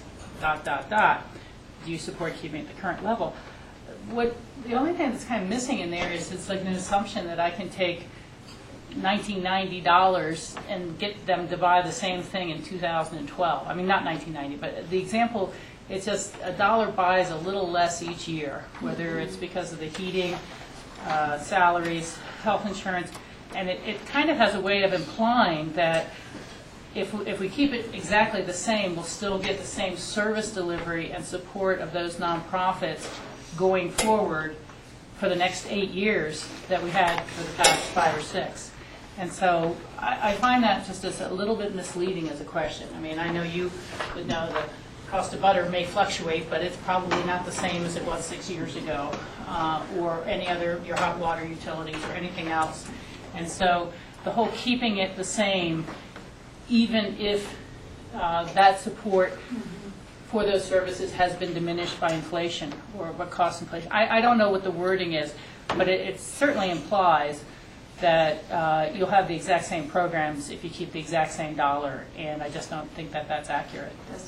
It's true. So I can talk to Keith about whether or not we could add something in that sentence that identifies both, that if you keep it the same, it could mean less services. If you add, it could mean more enhanced services. Okay. Does the other board members have some feedback on that? Rob? Yeah, the only thing that first came to mind with that, with the last 3 years aside, the mill levy is based on property values, and the property values are increasing. No, it's a fixed amount, isn't it? It's fixed decreasing. Yeah. Well, I said aside from the past 3 years. It's a fixed amount, so it has Oh, it's gone up capped and at a- down. okay. It's capped, yeah, so The dollar value it is grows with growth and inflation, but it started does out grow with with growth. 1,250,000. That was what the question asked for, and then with allowance for growth and inflation. So it's now up to a certain amount, and then they adjust the mill to meet the amount. So would not the growth of the ability to grow with the growth of inflation not combat exactly what you're saying here, which means that the services should be growing at the same rate of inflation too? The cost of the services. They may not, they may be, they may not be. Well, at this point, in many cases, the demand for services is doubling as, the economic condition. But she's not talking about the demand, she's No. talking about the cost of Yes. the services. Yeah. The cost of But- services should be close to inflation, so is the increase of dollar amount. Right, I think that was, there's been a lot of work done on that, especially with looking at Tabor, which allows revenues to grow with, inflation plus local growth and that sort of thing. And, what's been found is that the inflation rate is driven by a number of consumer, are you talking inflation or consumer price index? Like a consumer price index kind of? Rachel was saying that maybe this should be worded somewhere along the lines, knowing that more money does not buy as much as it does in previous years to meet the needs of the community programs. Do you think that we should compete? Typically, the inflationary calculators, though, are driven off of changes in consumer products, changes in price. And what you're seeing there is that those price pressures are actually being driven down in a number of cases because of increased productivity, moving the production of some of those products into cheaper labor markets and that sort of thing. And those are the types of choices we don't have in providing social services here at home. And so you see the cost of those services typically growing at a faster rate than any of the inflationary or CPI numbers that you might measure against. Yeah, and I certainly wasn't thinking in terms of the complexity of the original ballot question and whether or not we reinstate that cap plus inflation or however that worked out. I just have felt that this knowing that more money means more ability to meet the needs of these community programs, it's almost a non-sentence to me. And I just think it needs some work. I'll leave it at that, because more money could mean barely keeping the same, as opposed to more service. The same money would mean cuts, likely. And the same money would likely mean cuts. So let's see if we can work on that, just to add clarity to what we're asking and for the information and feedback we get back. Jack had his hands up and he's been patient, then George.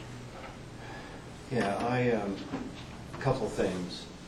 I think that last sentence can be refined. So having said that, though, philosophically, where I come from, when we started this, we were just under 800,000 in 2002, I believe, and then it had the inflator. So by 2010, we are somewhere over $1.4 million, under 1.5. I'm comfortable with the inflator doing what it is supposed to do. In theory, demand goes up, that's a whole other issue. I think we try to get at that in this survey in different ways. But my bottom line is to keep this as simple as possible, and this is, we've done pretty well here. But with the realization that I've said throughout my terms as commissioner, we can't be all things to all people. So we need to decide, okay, again, we can refine that sentence because I don't think it's clear, but we need to understand what our bigger goal is and get that block of money that we can rely on. For me, in perpetuity, I'm going to answer the question permanently, but that's only my one. Yeah, and that actually was something confusing to me on number 6. Are they going to ask 6 years, 8 years, longer, shorter? Neither don't know or want it. I mean, what are they actually going to ask? Further on, it asks us the other question. Just a reminder, because we talked a lot about question number 6 last week. Keith wants to put question number 6 there to see how they feel, and then ask the qualifying questions. Here are the services we're providing.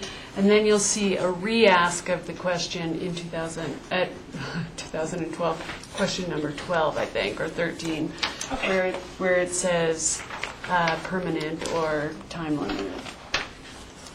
Rachel, just the way I read this is that they're going to read everything to the left, which says for the same 6-year time frame or a longer 8-year time period. And then they've got answers 1 through 6.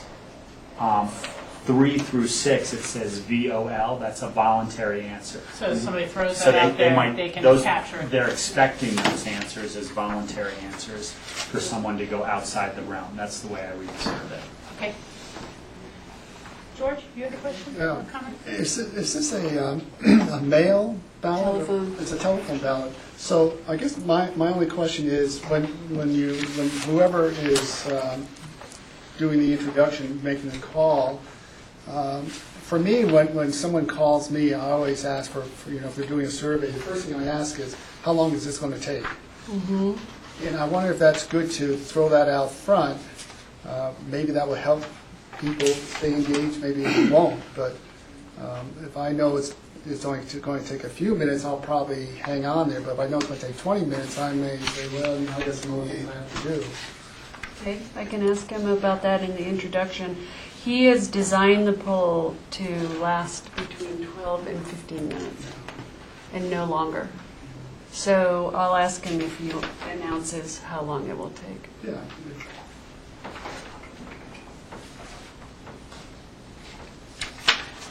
Maybe with putting in that introduction, and will help shape policies in Pickens County. To let people feel that their opinions help do something and that have value to taking the time. Michael? On question number 7, in the question, we talked about residential property value, and then the question is, do you support blah blah blah blah for every $1,000 of home value? So that needs to be Thank you. consistent. Yeah. That is residential market value, not assessed value. What we were talking about was I'll make it residential. the difference between a home and property. I mean, it's not your house it's the value of your property. I somehow we missed that, so Yeah, thank you. it's okay. Good eye. This is why we have a team. Okay. Other board? Jack? So, I don't know if anyone else agrees, but I thought we might move beyond this. In my mind, we do need to clarify that sentence, and I would state it as such. Number 7, where Rachel started. Knowing that more money will be needed due to a dramatic increase in demand, ... Then they ask the question. It's just obvious to the reality of these times, even there was a a trending of increases, well, now these times, clearly, there's an increase. And as time goes on, inflation and all those factors, that are real, this is a relevant question, but I think we ought to state we have more demand. And that's how I got at this. I think there's two parts of that, and I'll see if Keith can combine Jack's piece with that there's been a dramatic increase in demand, and if we don't get an increase, it'll mean cuts. Yeah, I'd like to let the professionals work on the wording. I appreciate your temp. I don't know if dramatic would be a word that might make me want to question, well, what do you mean dramatic, or how dramatic is dramatic? Well, everything goes to it could be professional. considered a I agree little with that. biased, but yeah, and I think Nan knows what we're trying to get a little closer here. Information sharing is. But in general, okay. Actually, I just want to go back to my first question. This is a fairly complicated survey, and similar to the entrance to Aspen survey, we have lots of choices and lots of prioritization. And it seems to me that, and again, we've hired a professional to do this, but it seems like it would be more effective to have this as a mail-out ballot than on a phone. This, for someone to read through this and for me to be listening, and what was that again? And it's complicated. We did almost the exact same poll in 2006. Yeah. People have either understand and know a little bit about the Healthy Community Fund, or they don't know. And this is like a point-in-time check to see what they do know and see if there's a general intention or preference about what to do. We don't really have time for a mail-in ballot, for one thing. And I think, he makes calls until he gets 300 responses. It's not like you call 300 people and you only get 150 responses. He stays with it. So I think we will get results, and we're planning on bringing the results back on July 5th. And Keith will be here in person. He wanted me to apologize. He was in Washington, D.C., and he learned that when the president goes by, the calls are dropped. That's right. How interesting is that? Oh, is that what was happening? They block. Yeah. They have a blocker. They have a blocker. So. Okay. Rachel, on George's point, Get one of those blockers. George, on page 1 of the So who's actual... going back and forth? The president? No, I think it happened for once. God's I'm not sure what happened the other times, but he did say that it did happen once. Okay. Yeah, so, George, I'm absolutely supportive of this because timelines, all that, and so we probably all are.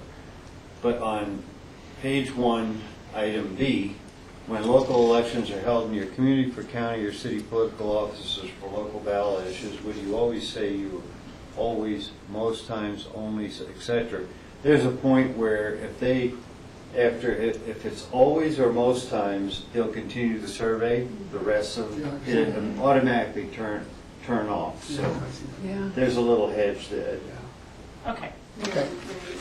Voters. So I think we're pretty clear. You're going to look on that last question. You do not need to bring it back to us again to review that last question. You can proceed with the survey as we've discussed before. So, Okay. So board consensus? Okay. Thank you, Nan, for all your hard work on this. Thank you. And thanks for your participation Good with revision. Laurel Mountain Philanthropy Days. Oh, yeah, my pleasure. Okay. And we have one other main item in our memos of understanding discussion today, and that is our outstanding citizen board appointments.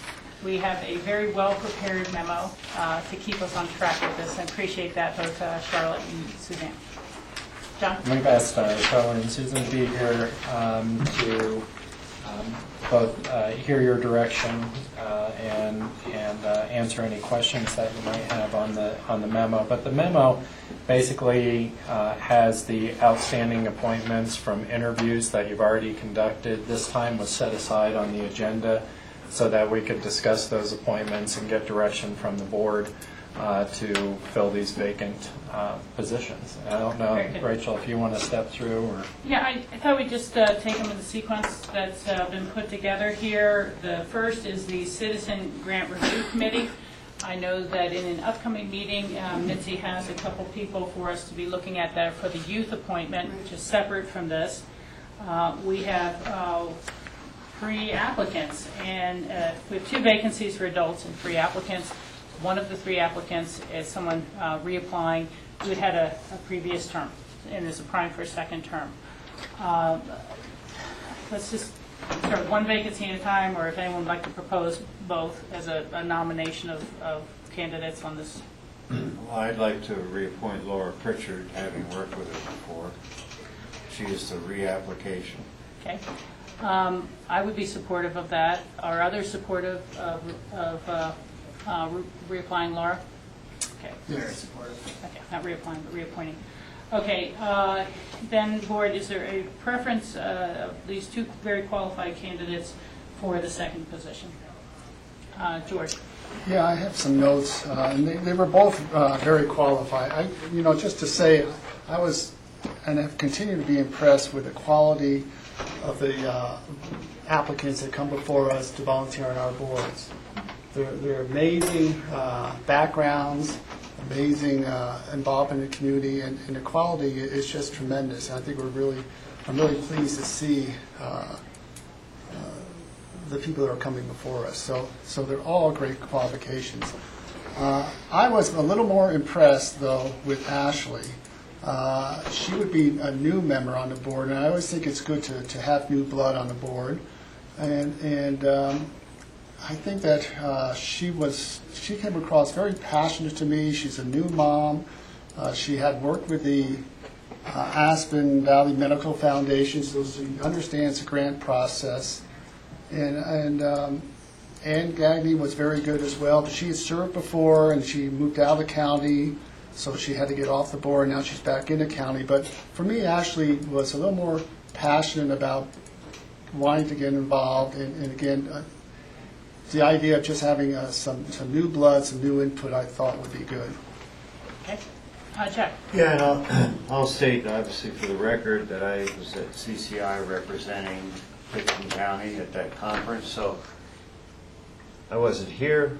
I did my reading, and I would agree with George in that I like the background of Ashley having worked with the Aspen Foundation and all of that, because that's a pretty complex organization, very important in our community, and that just weighted a little bit more for me too. So I have the same sentiments, although I thought Anna Gagne is an excellent applicant. I felt that having someone new on the board, and I know her from various involvements around the community, Ashley's an outstanding person, and I think she'll add a lot. Yeah. Well, I think it's always a challenge for all of us. We wish there was more slots to fill sometimes, but choices have to be made. Michael, do you have? Well, I wasn't here for the interviews of Ashley and Anna, but so I'll leave it up to the people who were. Okay. Well, I will support what seems to be majority direction here and support Ashley in that role. And you guys will be preparing a resolution for our meeting tomorrow, I think? Or can we add it to our meeting tomorrow? I mean, I can do it. Yeah. and a thank you. If we can. And certainly they'll be doing thank you letters to those who we did not have space for. The Redstone Historic Preservation Board, perhaps a little easier. We have 2 regular vacancies and 3 alternate vacancies. We have 3 candidates. I'll try to kick off by saying I think all 3 are great candidates. I'd like to see all 3 appointed. Perhaps the only question is who would perhaps be the best in the alternate position at this time. Well, I'm going to weigh in on who I would like to absolutely see as a regular member, and that's Dorothea, having worked with her since 2001, and her link with the Redstone community and historic and all of that. Scenic byway, everything in Yeah. that area. So I would like very much to see her, though I would support the others, her as a regular, and then I need to let the others decide. Rob, we'll go with you next. Dorothy Ferris, just fabulous that she wants to get involved a little bit more with this, so I think she'd be a great addition to this board. I'd also weigh in that I thought Jason brought some nice kind of youth, new member to the community with some, I believe it was agricultural, it was architectural and design landscaping background. I just thought he was for the short amount of time that he's been here, he's very well versed in what's going on, and I think it'd be fun. And Kathy, I thought was great too, but I put her in an alternate seat. It sounded like she traveled a little bit Yeah. more, and I would agree with the assessment that perhaps she'd be appropriate as an alternate and can move into a regular position over time. Same thoughts exactly on Jason. Would that be a consensus of the board then? Okay, so Kathy Montgomery will be the alternate position, and the other two would be the regular positions. Okay, and you've got to, one's a 1-year term and one's a 2-year term. Okay. Perhaps Jason is the 1-year term, is the kind of newer comer, and Dorothea the 2-year term. Is that appropriate? Are they terms that are up for renewal, or that they can renew? Yes, they can Yeah. renew. Yeah. I would go the other way around, I think. Jason is the 2-year, and Dorothy, if they'll be, Dorothy's got a good chance of being renewed, I would say. Dorothea. I'm going to go with Dorothea because of her track record, and Jason sounds like just a very positive choice. And if he does the job we expect him to do, there will be no problem with reappointing. Okay, there we go. Fairly minor. All right, the Aspen Animal Shelter Board, there is no alternate vacancy. There's one regular vacancy. We've interviewed one applicant, Marie Kelly. I think she demonstrated her particular interest in care for animals when she was discussing the board with us, and I would like to appoint her. There are others who would like to. Mike. Yeah, I think given that we only have one applicant for that board, I think we should send out another request for applicants, because it really isn't, this isn't really a choice between two people or two great people or one good person, one not so good, so I think we need to continue this. I really would be reluctant to appoint just one person with essentially no competition whatsoever. I can understand that. I just feel that if we go back to the previous board, we had 3 people for 5 alternate positions. We didn't re-advertise until we had 6 to be able to set up more of a competition. I see a citizen committed to serving our community, and everyone brings different attributes to different boards, and I would like to support going ahead and moving that forward and filling that vacancy. Let's see how other board members feel. Rob? I loved her smiling dogs in her little application thing. Photoshopped her dogs with big smiles on them. I thought she kind of had a fun, quirky love for animals. This was back in April 19th that we interviewed. I'm not sure if we had additional applicants come in since April 19th, but I feel good with going ahead with her on the board. Thank you. Jack was not there at that meeting, so he's waiting to see how the board responds. Michael, George, what's your assignment? This is I'm trying to see how long is the 3-year commitment.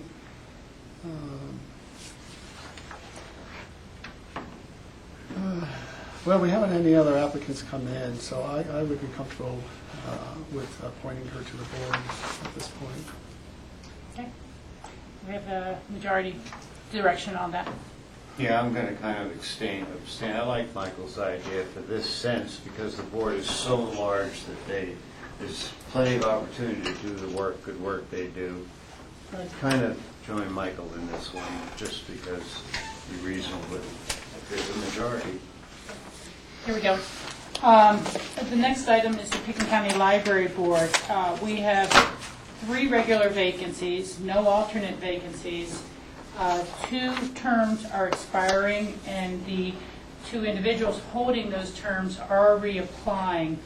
I would like to ask a question first, just because I had missed the board discussion prior.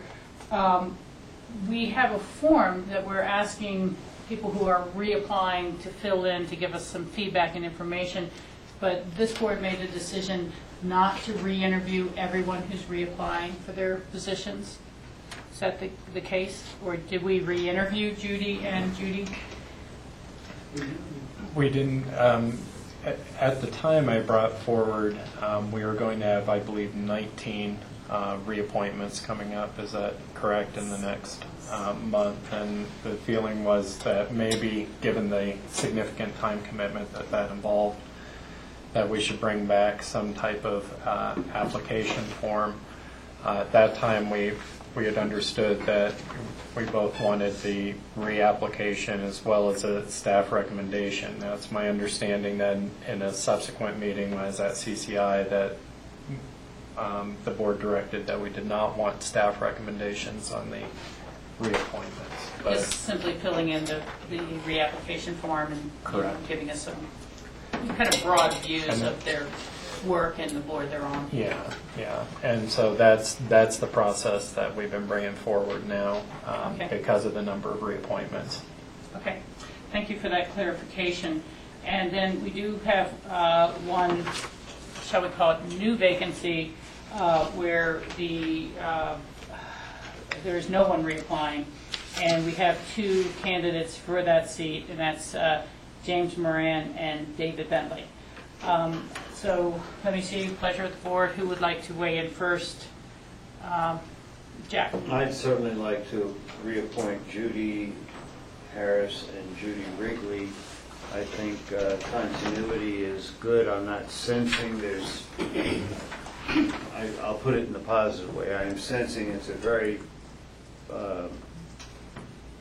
positive working relationship on the board, and they would continue to contribute and be knowledgeable about the intricacies of moving forward the proposed construction project. Thank you. Rob, you had your hand up? Yep, I would concur with Jack. I think Judy and Judy are both doing a good job, and they've got good information that will carry them forward with what the library is working on right now, so I don't see any reason why not to reappoint them for additional terms. Do we want to separate these 2, or should I talk about James and David? I was going to go with the reappointments first. Okay. Supportive of reappointment? Okay, so that's clear. That leaves us with 1. And how many years, let's clarify, because I know there was a question, they are for 2, and we're going to rotate through. Okay.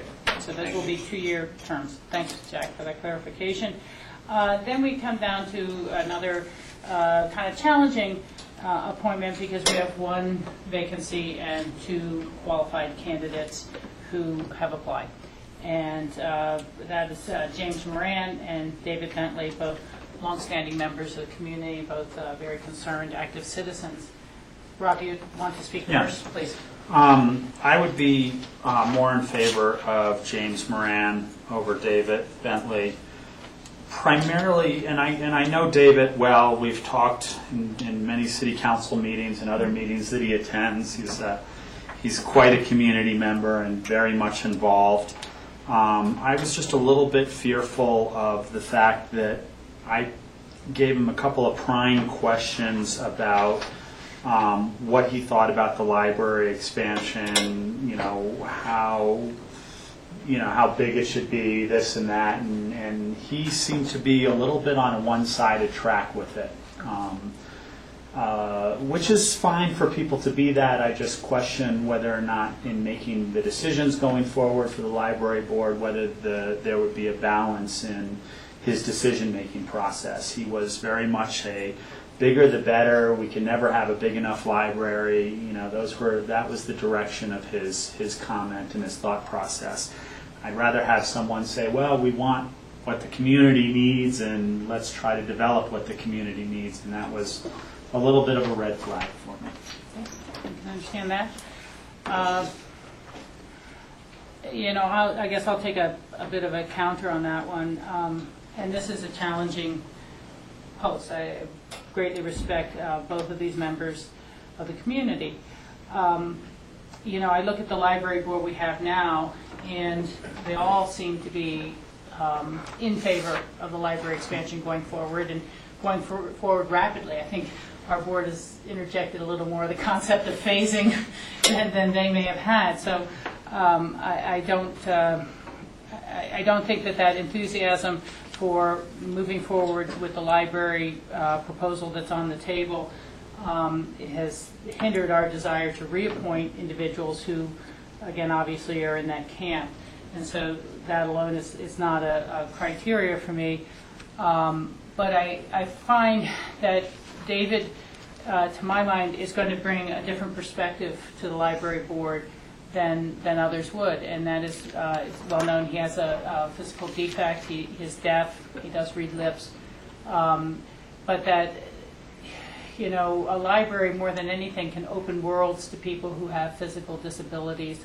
And it's hard, it's like being in a country where you don't speak the language as much as you think you understand, you really don't.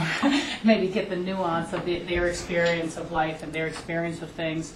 And I think that when we look at, and when I look at the sad truth of knowing that aging brings physical disabilities to all of us, that we may be experiencing in the future, whether that ends up being hearing loss or, myself starting to have some cataract and challenges like that. I think that having a member who can speak a little bit to the experience of physically disabled individuals in their utilization and their experience of the library will be valuable. And so that's why, as well as his intellect and his experience as a reader, and to someone who this has meant worlds of difference to be able to experience the fullness and the richness of the cultural experience we have here, and the library as being a large component of that. I would support David's appointment. George. Both very good arguments, both great candidates. I'm going to, no matter how the vote comes down, I'll be happy with it. Okay.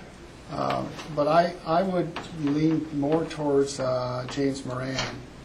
And the reason is I think this is a challenging time for the library with the talk about an expansion, and if there will be an expansion, how big an expansion, the idea of having to go before the electorate to help fund that, if that comes forward. And I just think that Jim would be able to provide a little more experience in terms of being able to move the direction that the library board wants to go in. I think David would be a great candidate for everything you said, Rachel. And if it wasn't just for where the library is at this moment in time, it would not be a problem, because I think he does and would bring another aspect to the board. But I just think it's a challenging time for the board, and I think Jim may provide more of the expertise and background that the library board needs at this point.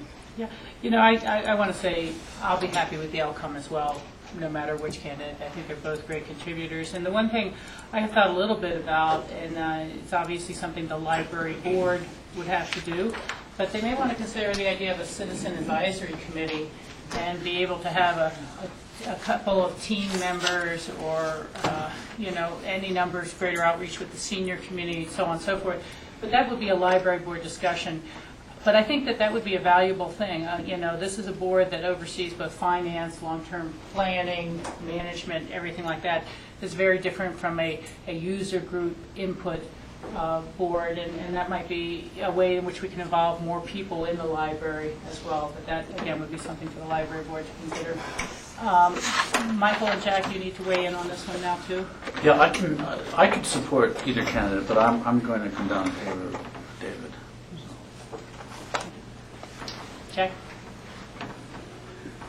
about your, my brain's still thinking here, but about your comment about a citizens committee, though I fully understand the validity of the thought, I find sometimes that in addition to having and now this is specific to the library board, you have a library board, and we certainly have had a long ongoing process and huge amount of public feedback. I'm just not sure, and I know you were looking futuristic also, but I'm hesitant because I can remember the days when John Bennett was mayor, a very good mayor.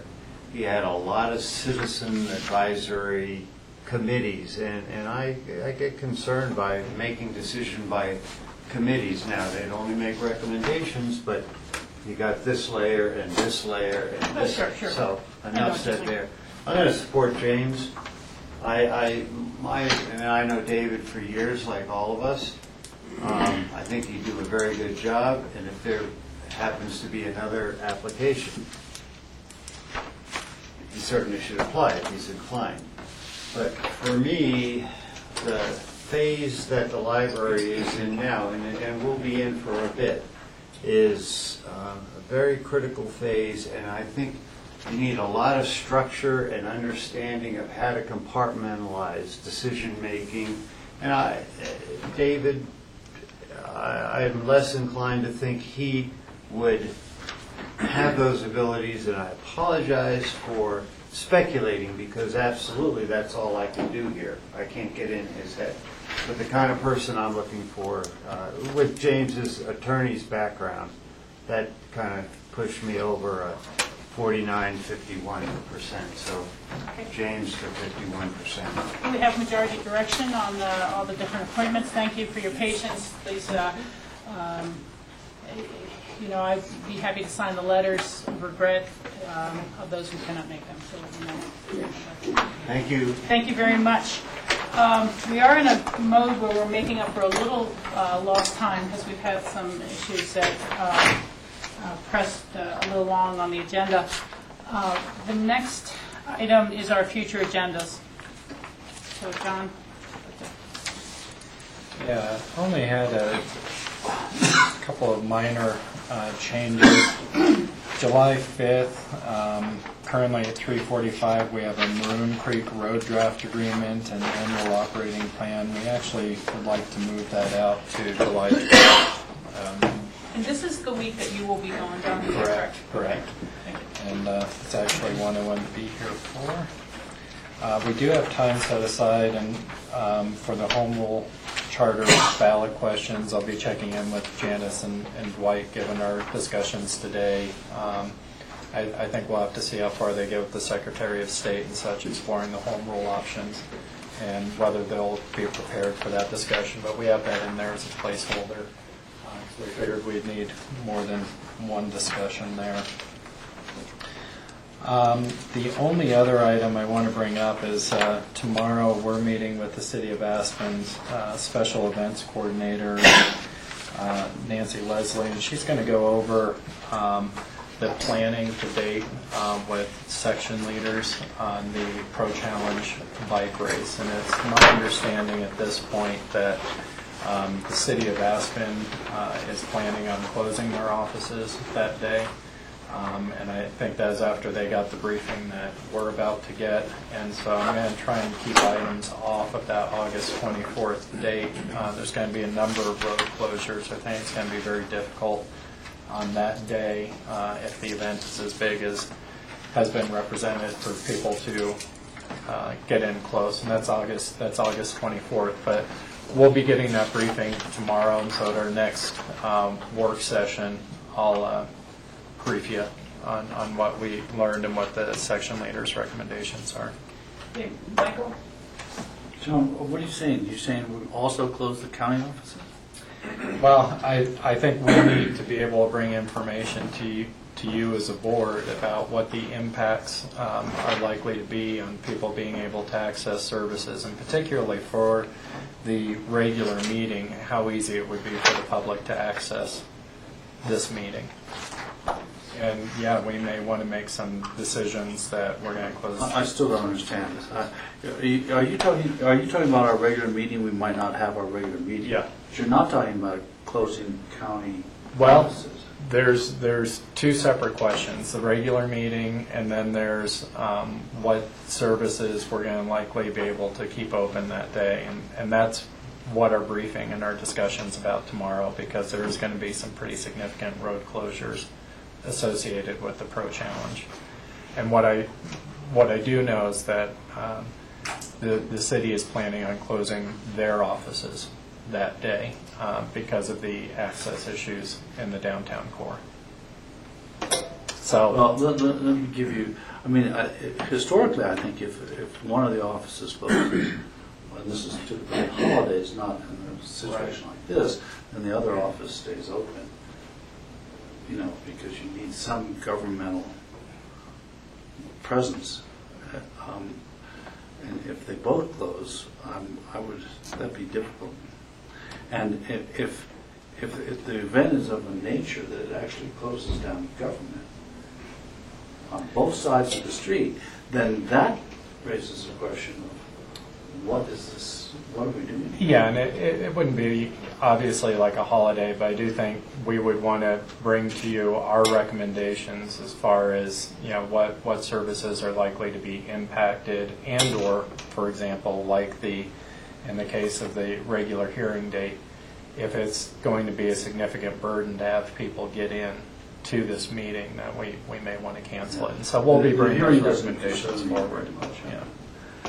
But the nature of one government closing its offices and then another government closing its offices, that does concern me. Yeah, well, I think we'll have a full discussion on the impacts and get a chance to understand. You know, we don't close on Columbus Day so that we can be closed the day after Thanksgiving. And so there are some days when both city and county are closed, and there's some days when it's either city or county. There may be some offices that may be closed to the public, but it's a huge chance for staff to catch up Right. on other work. There may be a significant number of our employees who want to participate or view the event.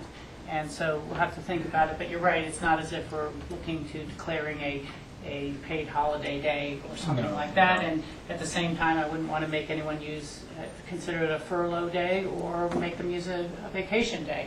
So we'll have to give you time to understand the impacts and then us discuss it. George and then Jack. Yeah, I just want to, as you're going to those meetings, my concern is similar to Michael's. And this is a bike race, it's a special event, but I don't see that takes precedence over the town or certainly public service. And I have a real problem with that. So I just want you to pass that on. And depending on how the timing, when the race actually comes over, Right. it's probably going to be later in the afternoon, so I don't see how that should impact our regular meeting as well. So, you know, we have got lots of special events in town, and we don't shut down town or the government because of that. I mean, that's part of that special event permitting process is, you know, there's two sides of the coin, and yes, special events are great for the community, but for the county as a whole, you know, we have, you know, some other issues, and to shut down government is not one for me for a special event. So I just want you to, you know, convey that on. I'm of the same belief, but I'm curious, being a new commissioner, what is the precedent or flexibility of moving a regular meeting day from like a Wednesday to a Thursday?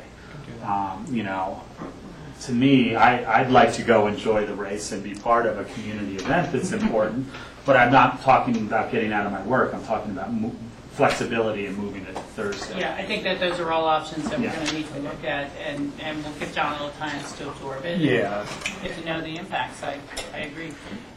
Jack? Yeah, I'm certainly open. Let's gather the facts. I'm inclined to believe I would want to set the precedent for a special event to close the government down. Also, I'm not sure that we need to move the date, to another day. On the other hand, we can manage the agenda because it's 2 months away versus, we're up against the wall with a 30-day notice for a land use issue. So we possibly can work our way through this and still have a meeting if it's necessary. Now, if there's hardly anything on the agenda, all of those need to be part of the research, the backgrounding for us. Okay. Thanks for the heads up on that, and we'll have further discussions. Anything else on future agendas? That was it for me.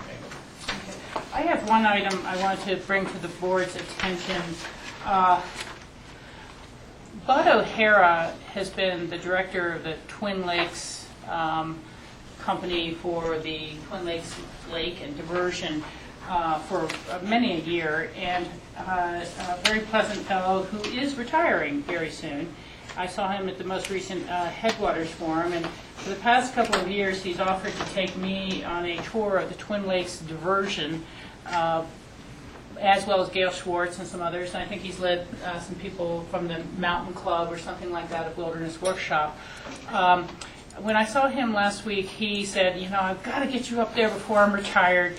And we tried to find a date in our calendars, and I told him that, well, as chair, if I was going to try to do this, I'd like to be able to appoint my fellow board members, and that if enough people, more than two, more than one more, wanted to attend, we would have to notice it as a public meeting, and that the press could potentially tag along, and so on and so forth. He said that would be fine, and so I wanted to put this date out there as a potential. It's Monday, July 25th, and so I'm going to try to do that on Monday, July 25th.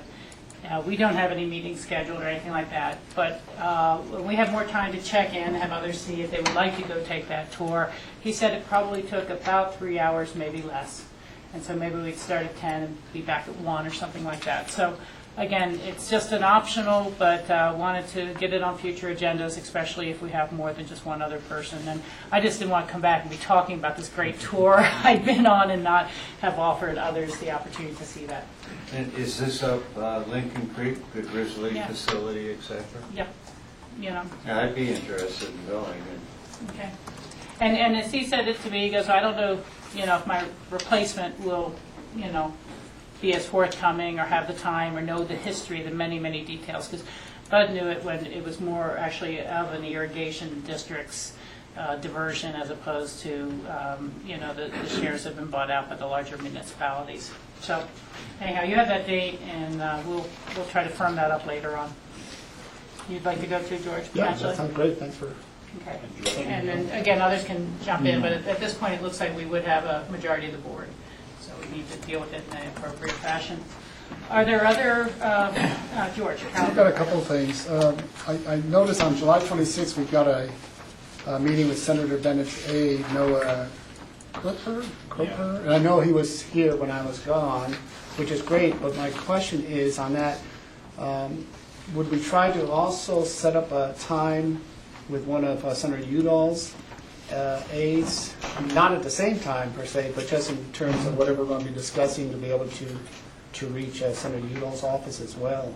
We certainly could, and that was a follow-up. I think Noah was asking if there were any particular agenda items that you wanted on his screen, as suggested that maybe we have another work session with them, and so this was follow-up to that, but we could certainly do the same and offer the same opportunities for field staff from Senator Udall's or Tipton's, whoever's office you all would like to do that with. They have a tendency to sit in on each other's meetings, from my experience, and it is a public meeting.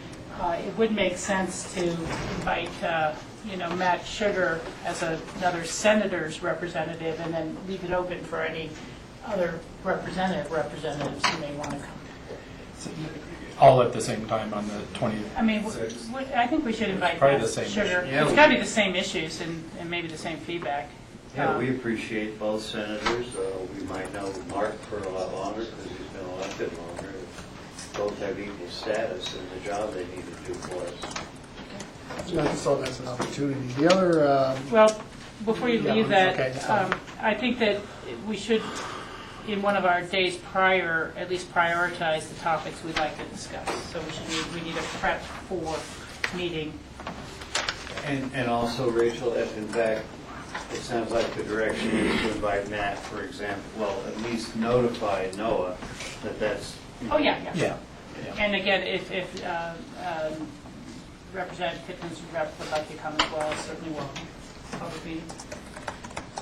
They keep an eye on the Senate as well. Okay? I'm still going. Yes, please, George. August 2nd, we got a joint meeting with Garfield County Commissioners in Glenwood. And then are we just staying down there for the rest of the meeting? Are we coming back up, or are we stopping halfway, or? Yeah, we haven't worked on those logistics yet, Okay. George. I'm just curious. But that is a morning meeting, and so I think the idea we've got to work on the timing of that whole day right now, George, because that timing doesn't work for either coming up here or having a good public venue for these discussions. Could we, unusual, but could we ask them to come here? We've been down there for years. Michael? Well, along those lines, I was going to suggest that we meet in Carbondale rather than, it's not quite here, but it's not in Glenwood. Or Eagle County. And, yeah, Neutral term. That would be perfect. or, I mean, just to entice them closer and closer to the Babylon that Big County is. Yeah. So, Well, let's check in. You know, we have stopped and had the rest of our meeting before in Carbondale when we've done site visits up in the Redstone area, things like that. I'm not sure if Tuesday is because that was one of their regular meeting days and they were just popping us in the middle of one of their meetings, which is what they've done before. And, you know, I'm happy with it either way. I think it is good to make sure we start, the year is slipping by in terms of some of the other meetings that we need to continue to try to have and schedule. I'd like to not see this one go too far away, especially since they are signatories to the Thompson Divide Coalition proposal. And so if we end up going all the way to Garfield and coming back up, that's okay with me too. George. Last I have, on Monday, August 8th, we've got a meeting scheduled with the Aspen Valley Hospital Board that afternoon, and I probably won't be able to make it. That's, the Frying Pan Caucus meets just 3 times throughout the year, June, July, and August, on those first Mondays, or it's the second Monday, whatever that is. And I was out of town for the first meeting, and they always like to see some county members and county commissioners up there so they can bend our ears. So I'll be going up there. I don't think it's critical that I'm at the Aspen Valley Hospital Board meeting. If there was an opportunity to change it, great. If not, I'm fine with it. Okay. Any other future agenda items? Jack? Question, July 12th, joint meeting with Basalt Town trustees. Are they coming here? July 12th.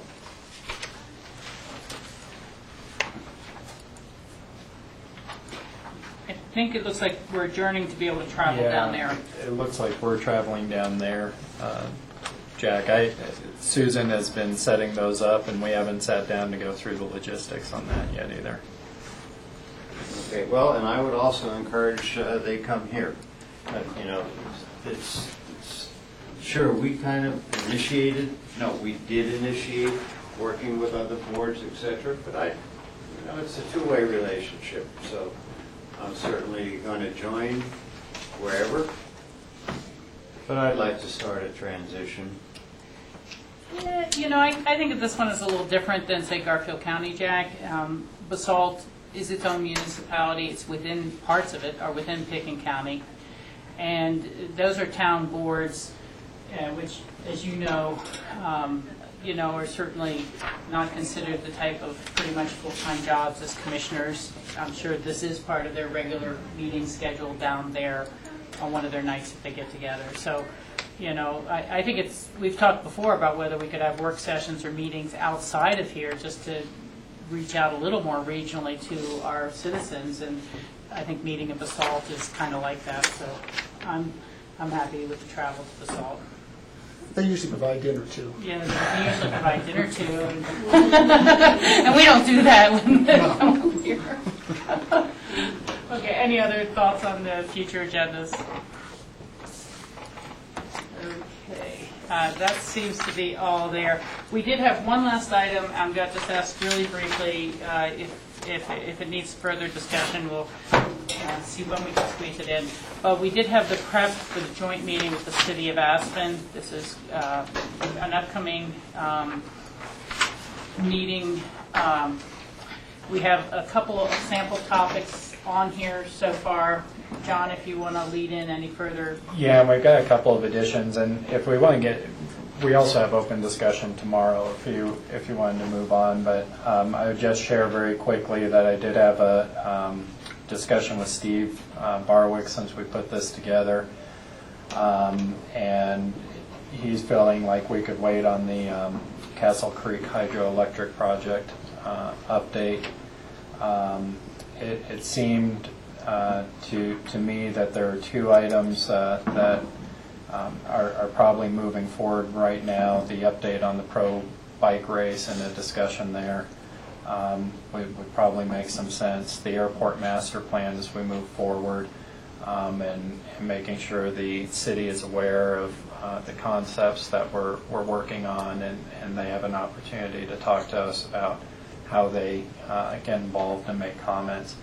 And then two items that are not on here but may be timely for discussion is one that we're just about to talk about, which is the entrance to Aspen survey, and what that tells us. That may be a fruitful discussion for the two bodies to have, as there likely need to be some cooperation. And then the Healthy Community Fund survey, we would have the results from that survey back, and it may make sense to sit down and talk with the council about those results and maybe get some clarification.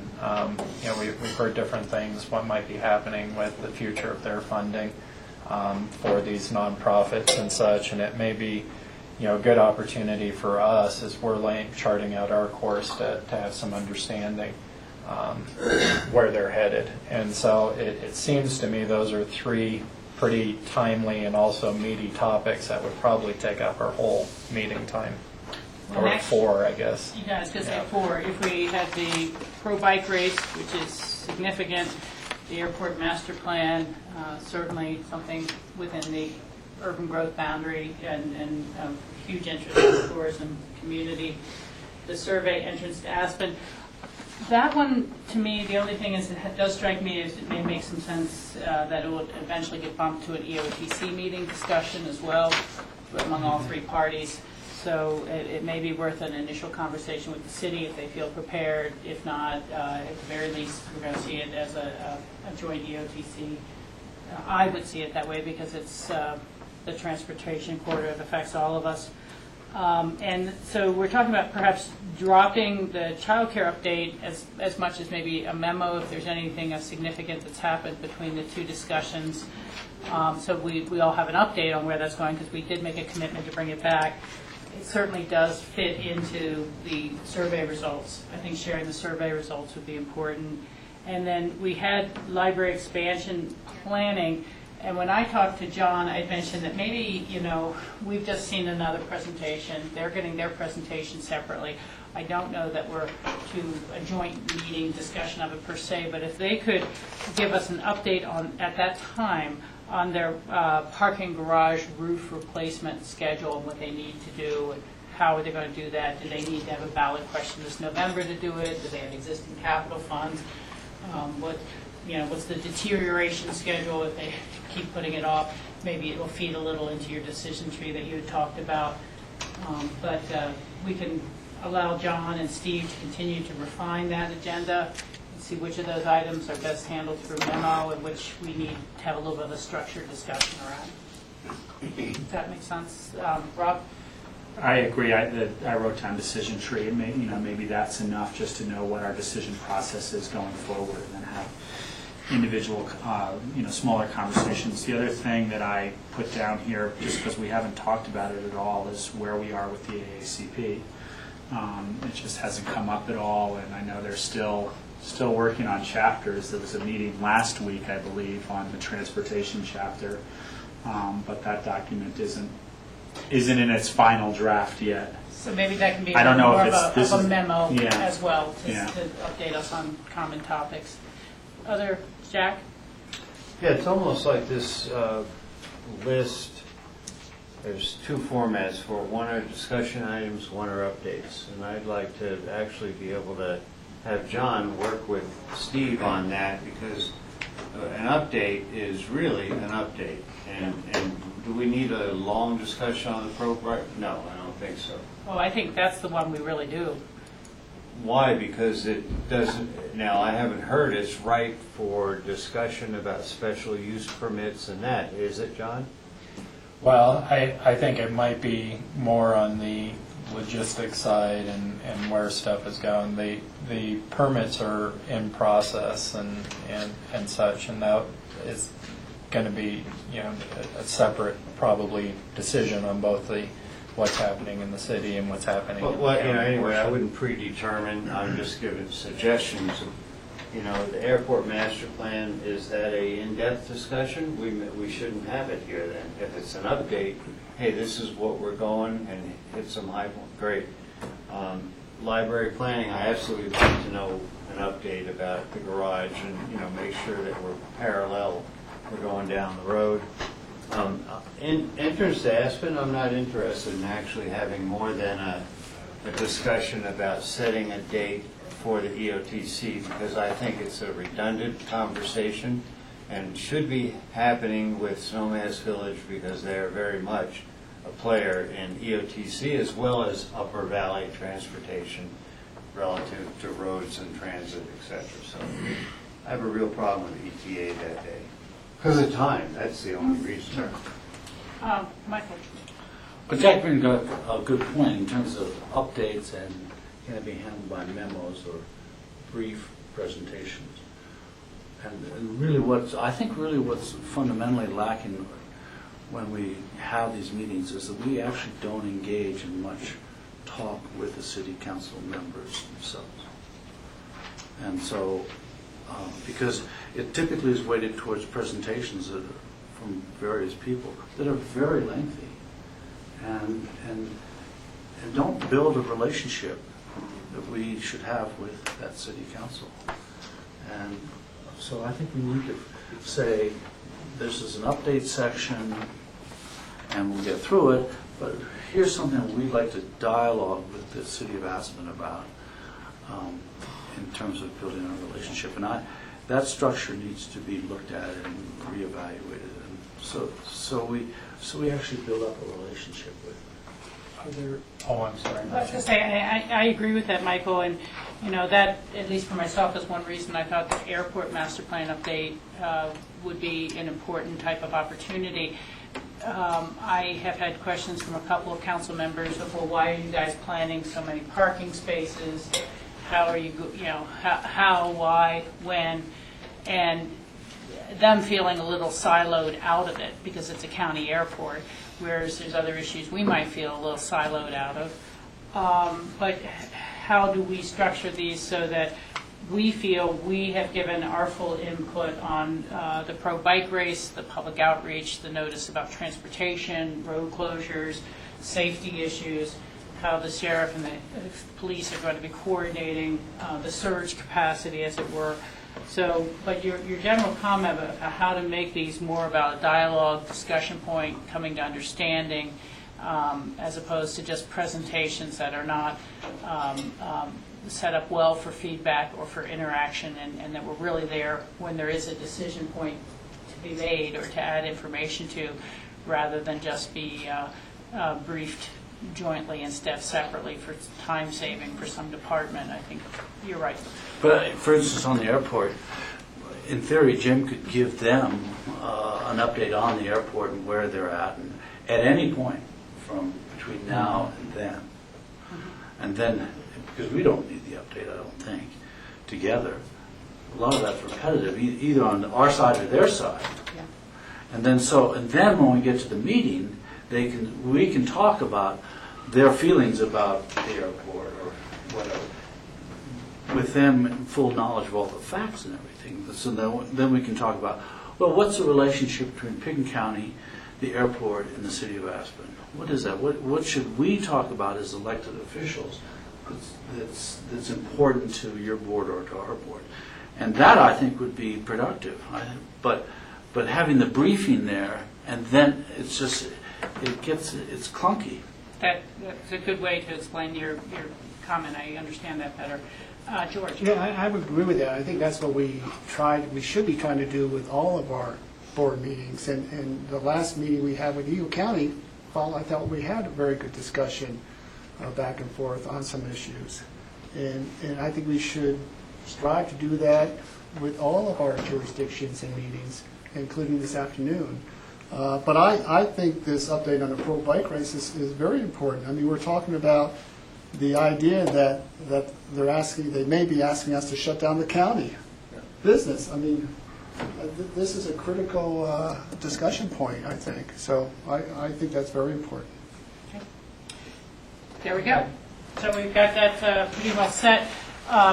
Are you going to be setting up a PowerPoint for this? Okay, well, we'll break for just about 5 minutes to give you a chance to do that. We are going to gain a little bit of time, I think, on this agenda because the school board is actually traveling here. We're not traveling there. That's correct. So, but they should be there at 3:30 still. okay, right, but not 3:10. We don't have to break at 3:10.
Sorry for the delay, gentlemen. Take it away. Great. I'm Brian Pettit. I'm the Public Works Director for Pitkin County, and to my immediate right is Tom Miller with the National Research Center out of Boulder, and John Kruger with the City of Aspen Transportation Department. And today we're here to present the findings from the Entrance to Aspen survey that was conducted over the last several months, and the findings were presented to City Council yesterday, and we're here today to present it to the Board of County Commissioners and get your feedback. So John would like to update the board on that and also talk about next steps with regard to that survey. Yeah, I'm John Kruger, Director of Transportation for the City of Aspen, and Dr. Tom Miller is sitting here with us. And last night we did present some of the results to the City Council, and as you may be aware, one of the Council's top 10 goals for 2010 was to talk about the entrance to Aspen and some of the next steps regarding it and leading to a possible ballot question in the future.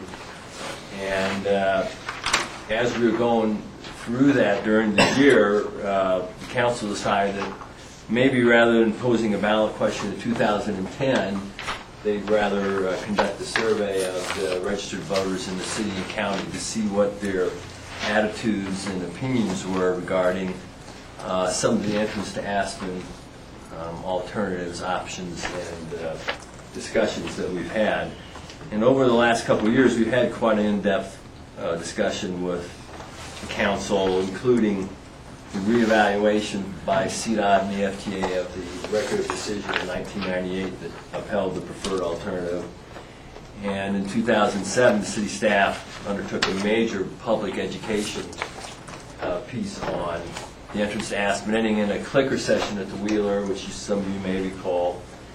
And then in 2007, we also had the ballot question on the use of open space, which led to the construction of the bus lanes from Buttermilk to the roundabout that opened in 2008. And then in 2009, we had quite a few public open houses on several different entrance alternatives, preferred alternatives, split shot, reversible lane. And then out of that is kind of how the idea of having a survey on the entrance to Aspen grew. And part of the thing that I think is important to note, and I know Dr. Miller will talk about this some more, is that the council's request, they didn't want to conduct the same type of survey like they had in clicker sessions where it was, they had the beauty contest, so to speak. So we, by design, at the council's request, we did not ask citizens about which is their favorite alternative, the split shot, the preferred alternative, the gondola, or any of that. And we did not specifically ask the citizens where they would vote for construction of one of these alternatives, and didn't include the funding issue of all these alternatives. What we did ask, and NRC helped us design and develop the survey, was to try to get their attitudes, values, and opinions regarding the entrance to Aspen, not which alternatives specifically they were wanted to pursue. So council is going to discuss the survey more at their retreat at the end of July. I think it's the 28th and 29th. And they're going to, it's on their agenda, and talk about what steps, if they have any, that they're going to take or what they want to pursue. And what comes out of that meeting or any other meetings, as always, city staff's going to communicate and coordinate closely with county staff and Brian on any further developments and anything else that comes up regarding the entrance to Aspen. So part of the survey, council did approve the hiring of the National Research Center, and they helped us develop, administer, and tabulate the survey. It's based in Boulder, and they've conducted these types of surveys for many municipalities around the world and in the country. And Dr. Tom Miller is here today to present the survey data. He's the founder and president of NRC, has a PhD from the University of Colorado in research and evaluation methods, and has an extensive experience in survey administration and data analysis. And with that, I'd like to turn it over to Dr. Miller. Thank you, John. I'm very pleased to be here and to talk to you about this. As I go through this presentation, it's a summary of a report that I think you also have, but as I go through the presentation, I want to invite you to ask questions or make comments. You don't have to wait to the end if it's your preference to speak up during, so that's not a problem for me. This is a policy study. It's, as John said, not intended to be a beauty contest, although among many questions we're trying to understand the values and the goals of residents of both Aspen and Pitkin County. We did present them with some of the information that has been discussed so widely over many years and many meetings, as John described. I want to thank John publicly and his colleague Lynn Rumbaugh, who helped National Research Center staff make sure that the questions we asked are the kinds of questions whose answers are going to be helpful to you. So as I go through this, this PowerPoint presentation, far more than the report, emphasizes the comparison between the City of Aspen voter responses and the voter responses from the rest of Pitkin County. We all thought that this would be of particular interest to you, and then last night to City Council members. And without suggesting that there's a big payoff at the end, I do want to say, even as we go into this, though we're looking at those comparisons, by and large, the voters in both areas felt quite similarly. There was a great commonality among their perspectives, and we'll see that as we go through this. So the idea is to provide you guidance to the extent that this is helpful. That's the intent of the survey. The survey was sent out to approximately equal numbers of voters selected from your voter list, about 2,000 roughly in each of the City of Aspen and the rest of Pitkin County. And we had a 47% response rate, which has been characterized in the newspaper and among us as quite positive and strong. And we do the citizen survey for the City of Aspen and sometimes have a difficult time getting such a high response rate. So we see this as very positive. The survey was about 3 pages. That helps improve response rates. Because of such a high response rate and as a consequence a large number of respondents, over 1,700, the margin of error or the uncertainty we have in the percentages that I'll present to you in this PowerPoint is between 2 and 3 percentage points. And that's certainly. Yes. I'm just curious, who provided the list? Was that right from Pitkin County's voter registration? Yes. Was it McIreland's list? No. No, this we get these lists from the county clerks every time we do these kinds of things. Well, let me ask another question. What do you attribute the high response rate to? Well, I think part of it is that there must be great salience to the issue. Part of it is that it's a relatively short survey, only 3 pages. And part of it is that voters have a greater, I guess I'd say, connection to their community than the residents at large. Often we do surveys using a U.S. Postal Service list, which is anybody, whether they're registered to vote, whether they voted or not. And so when you go to voters, they tend to be older, more likely to be owners, more likely to be connected to the community, and therefore more likely to respond.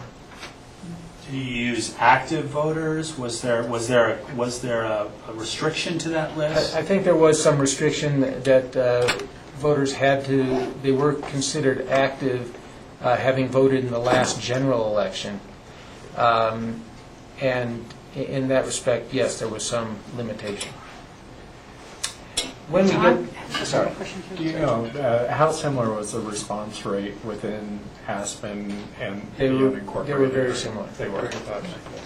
And sadly, because the school board is coming, we have about 25 minutes for this. So I do think, actually, if we keep all our questions to the end, we'll let you get through more material more quickly. And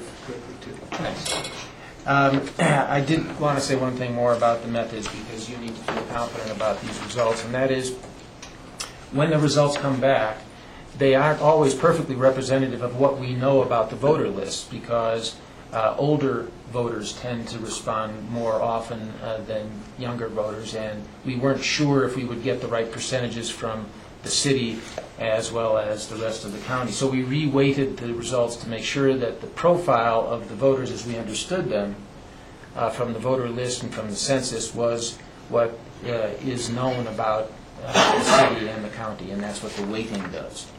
I think in the interest of time, I could move fairly quickly through this and just say that there were between 30 and 40% of the folks who traveled through the entrance quite frequently, twice a day or more, and then it was less frequent in other places.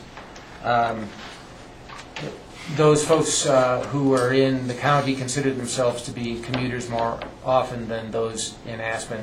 Just as to read this, the green column on the left will always be Aspen, and the blue column on the right will always be the rest of Pitkin County. And these are the percentages of folks. Sometimes I'll explain what the percentages mean. Primary method of commuting, as is typical, single occupancy vehicle. More folks in Aspen took the bus.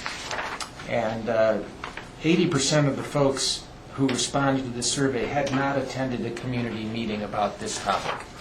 That's not in the slides, but it can be found in the report. So the point there is that you're getting a different voice than you typically get when you have had discussions about the entryway. So the first thing we want to do is understand if folks felt there was a problem, and in general, you can see that the greater problem was with the ease of traffic flow. This is the percentage of folks who gave an excellent or good rating down at the bottom. Much smaller percent gave those high ratings, unlike bus, which was travel by bus was seen to be easier, whether in winter or summer. And then you can also see that there was a slight inclination to say that the summer months were not quite as bad as the winter months. Winter months a little bit more difficult in terms of ease of traffic flow. So the first thing we want to do is ask for the perspectives on support for change. We asked in two different ways. Do you want to see change to improve the traffic flow? And a vast majority of folks in both Aspen and the rest of the county said yes, and many fewer said leave it as it is. So in terms of the process, these are the kinds of goals that folks were interested in knowing about. There are two slides here that cover 14 goals that were tested. And by and large, you can see that the top set of goals had to do with reducing traffic congestion. And in the case of Pitkin County voters on the right, down towards the bottom, reducing travel time got 76%, which was somewhat higher than we saw in the city of Aspen. And in the city of Aspen, there was somewhat more interest in maintaining Aspen's character. But for both, it was pretty clear that completing the project in a timely fashion and reducing traffic were the major goals. Improving traffic safety, you can see, was a little bit higher, a goal preference for folks in the rest of Pitkin County than Aspen. We offered them these preferred plan options. The first one was to improve auto traffic and encourage public transportation, and the second was a plan that focused exclusively on improving auto traffic, and that didn't get quite the same percentage response. In terms of support, down at the bottom was leaving things unchanged or just improving public transportation. We asked about certain elements to the entryway, and these would be features of the change, and these were roughly equally approved or found to have support. This is the percentage of folks who said that they strongly or somewhat support these elements, the roundabout, the underpass, and dedicated lanes for bus and HOV were supported by a majority. We asked about 7 descriptions of the various options that had been discussed over time, and in this here is leaving, I guess I should have emphasized this a little bit, that there was a slight higher percent, although still a minority of folks in the city of Aspen who were willing to leave the entryway alignment unchanged compared to Pitkin County. This is the percentage of folks who strongly or somewhat supported that option, but still a minority in both instances. So we asked the folks who've heard this about each of these 7 different descriptions of options. And these are the options that I presume all of the commissioners have heard about with the same kind of nomenclature that has been used over time. And here we can see that high percentages of folks have heard of these options described this way. But in Pitkin County, the percentage was somewhat lower. But still, a majority of folks had heard of these things. And once again, a smaller percentage in Pitkin County. Those are the 7 we tested. When we asked how they had heard, most of the folks had heard through word of mouth and local newspapers. And once again, in Pitkin County, there was a higher percent, but only 18% who hadn't heard of any of the proposed solutions. We went on to solutions that were preferred. And here, this is the percentage of folks who somewhat or strongly support each of these proposed solutions, and these were named and referred back to those descriptions that I had showed you in a couple of slides back, the typical nomenclature that you used. At the top, clearly the 4 lanes, that's without bus or HOV, just straight out 4 lanes, a high percentage of folks, and the majority supported that option. The lowest percent was no change to the existing entrance. When we look at these kinds of questions where there's support and opposition, we often look at the percentage of folks who strongly support and compare that to the percent who strongly oppose, just so we can see if in the future you're interested in bringing these kinds of things to a ballot question or making a program or policy change, to just see how those 2 strong sets of feelings among your voters shake out. And you can see that just for the 4 lanes compared to all the other options, there was a higher percentage of folks who said that they strongly supported that option than strongly opposed. For all the others, more strongly opposed than strongly supported.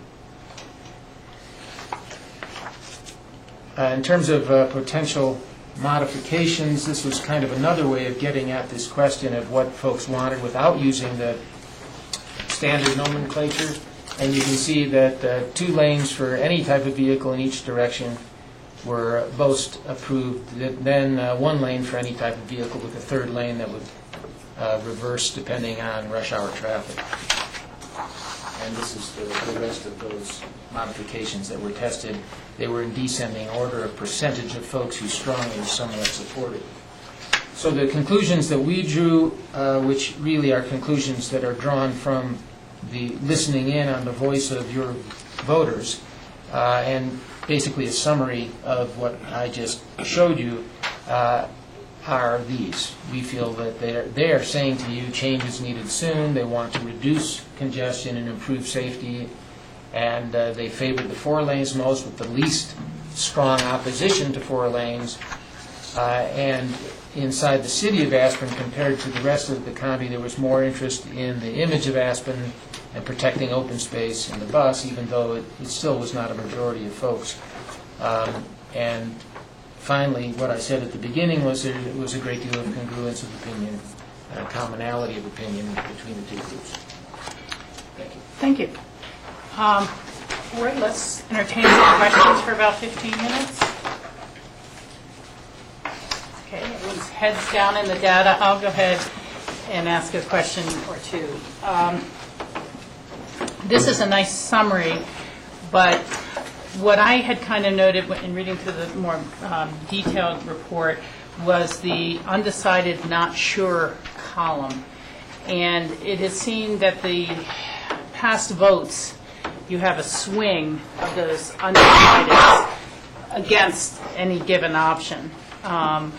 Once the advertising starts and once other components, which this survey was not about, such as cost and perhaps outcome.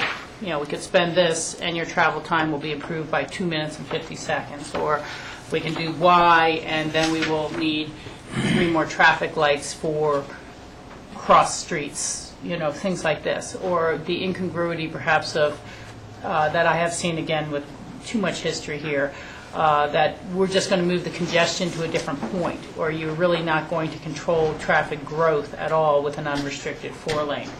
How do we account for those sort of factors? I mean, is this really something that we could invest, you know, multiple millions of dollars on developing a new rod, and then find out that once people look at the impacts, those impacts negatively or change their opinion?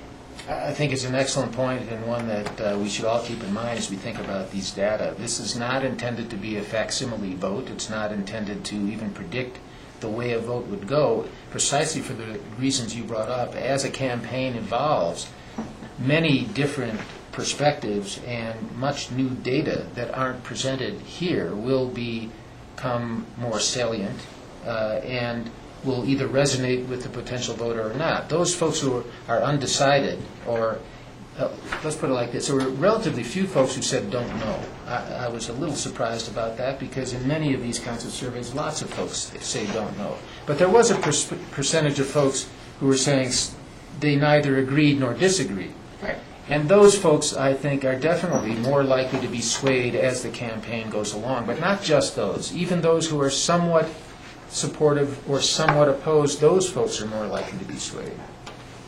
So I think this is not something that's intended for you to make vast investments on, but it's intended to give you a sense of where the polity is right now in terms of their gut sense of whether they think something needs to happen and the kinds of things that they would be willing to tolerate. Thank you. Michael? And Jack? Why was Pickens County included in this survey? What was the point of that? Well, so we talked about it initially, just so we have responses from both Aspen and Pickens County voters, and that was also a request for the council to include both groups of folks on that, so we get input from both of them. And I would say in terms of equity, you have lots of folks in the rest of Pickens County who are commuting through that entryway, and so there would be impact on that. So the thought was that they were going to survey users, essentially, of it, not just necessarily their own electorate, that the users would have some bearing on the decisions they make. Correct. Jack, you were next. Yeah. This is huge, a really positive study, very scientific from my layman's perspective, and the guys who really know probably would certainly support that too. I believe with Pickens County having about 7,700 voters, we had about 23% of the voters weigh in on this. That's different than the respondents. This is overall voters, so that's a great number of participation. So I'd compliment everyone, city council, staff, and of course the consultant doing the work. I find an inherent problem with what we have here in that it gives us so much information and kind of tendencies here and there, but when you go to use this, I'm just wondering what the steps are. Well, clearly, for example, favored most is 4 lanes. And so then we deal with some realities that at least some of us feel we have a little background in, having sat at this table for 20-some years, one table or another. And my concern here is, though the public might favor 4 lanes, what we know about records of decisions, EISs, etc., there's a real problem there and probably cannot legally be implemented, according to what I understand. So then what does the elected officials, what do the elected officials do next? Go to the next most, this is, I'm just throwing out an idea, because what this is, this just reinforces the total contradictions and what we'd like and what realities are, etc. And now the tough work, because this is reinforced scientifically, statistically, the tough work is from where do we go from here and how do we use this? And I'll certainly, I would assume we'll be involved as an EOTC, because I don't think unilaterally any board can take this one on. We all want to work cooperatively. But at the end of the day, tough decisions, and the biggest one, financing. I think we could even sit through the battle, but how to finance it is going to be equally tough. And that we didn't address in this report. So, great work, though. Absolutely. George? Just a quick question. When you survey to those in Pickens County, did that include residents of Snowmass Village, municipality? If they're registered voters, they would have been. It would have been, okay. Yeah, from us. Rob? On your first slide, you said frequency of traveling through the entrance of Aspen more than 4 times a day, 2 to 4 times a day, and once a day. You total those up. 57% of people who live in Aspen travel through the entrance once a day. I mean, I was under the assumption that most people that lived in Aspen worked in Aspen, and they don't. I mean, I live in Aspen. I go through the entrance maybe once a month. I think you'd be surprised if you stood out there and watched how many of those folks do that. It's consistent with an origin and destination study we did many years ago, where most of the traffic was right around the core, from the airport business center into town.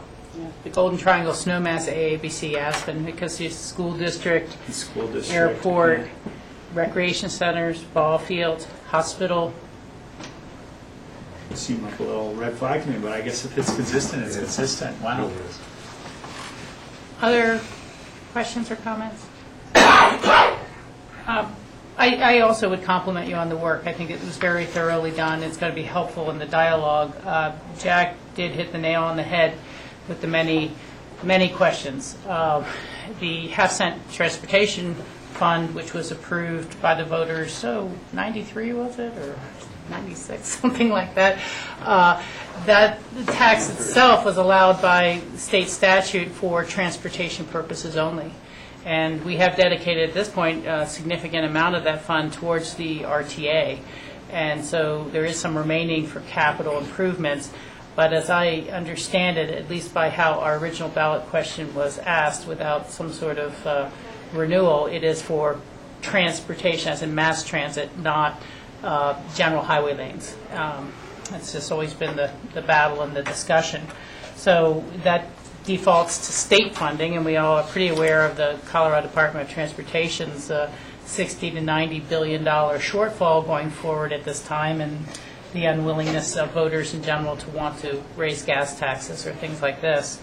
And I would just again point out what to me always come back as interesting contradictions without educated dialogue, where there's overall 53% support for a transportation plan that helps to improve automobile traffic and also encourages public transportation, i.e. buses, bike, pedestrian, or light rail.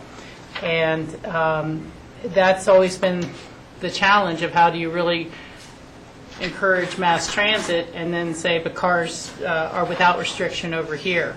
And so that's where paid parking came into place. And when paid parking came into place, you saw a huge boost of bus ridership.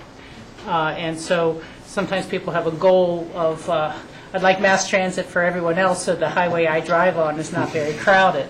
It's a contradiction we often hear. And then again, the ancillary effects of, okay, now where would you park, increase transportation, and it's always, again, I think these are very straightforward and unbiased, but if you project any pattern of growth 20, 30 years forward onto our valley and the increase in population in our valley, what does that mean for parking once people are off of Highway 82 and the congestion on Highway 82 itself?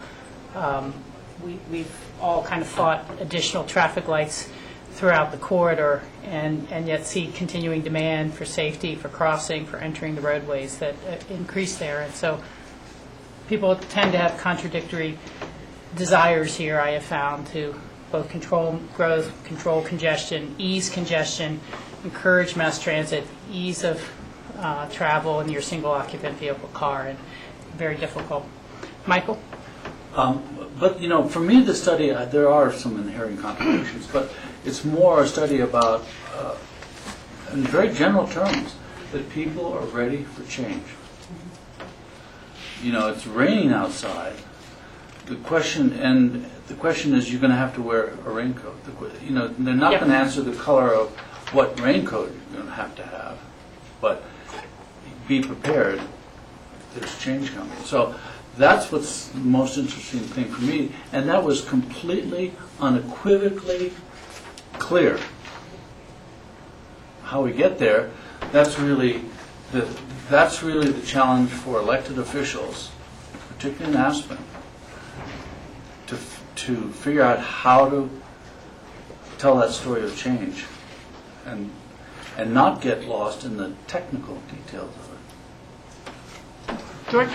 I wonder, John, or is he Randy in the back, has staff had enough time to digest this, to think about what sort of cross-tabulation you want to see out of this report, and how that may give you some more better information? Well, there is quite a bit of cross-tabulation there. I don't know, I haven't had a lot of time to really digest it totally like that. I don't know what, in the full report, there's an awful lot of information in there.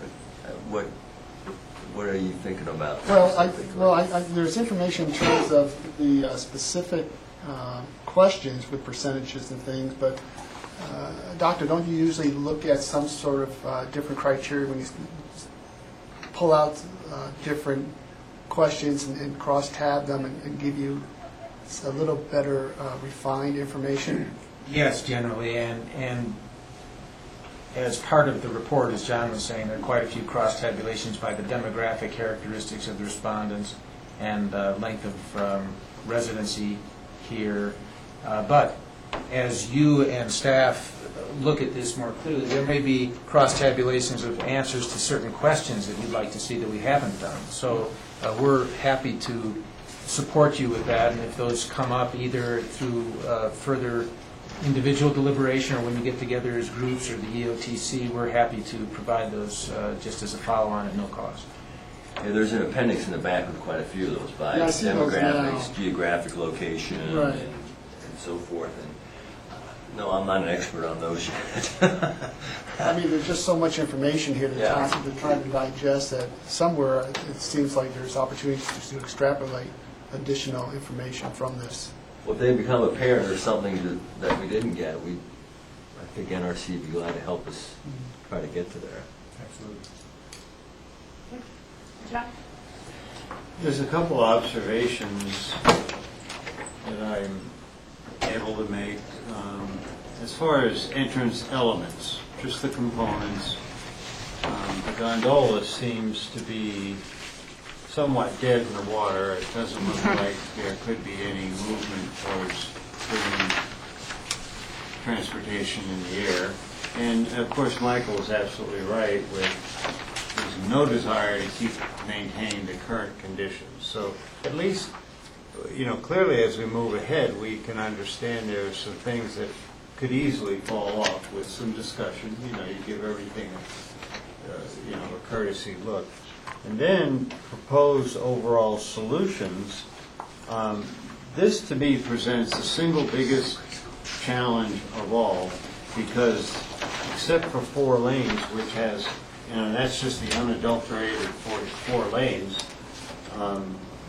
it's really, and that's 36%, everything else falls off as far as solutions, whether it's split shot, modified, direct, 4 lanes, HOV, etc., 18 or less %. So there's got to be another community effort to actually build, collaborate, better term, collaborate to an answer. So, again, the big challenge is how do you move forward? Certainly I'm a a 4-lane bus HOV guy, and I kind of fit with a certain group, but it only is 18% support staff. So, what's the answer? That's the strong support, just for clarification. There were some others who somewhat supported it. Some who don't know and aren't sure. And you also have to remember the clicker sessions we did a couple years ago, whole different set of results. And I was different there. Type of, yeah, I mean, it was a different situation, different questions, different results. And who showed up? Right, and who showed up, and so, it's a different thing than this survey, so.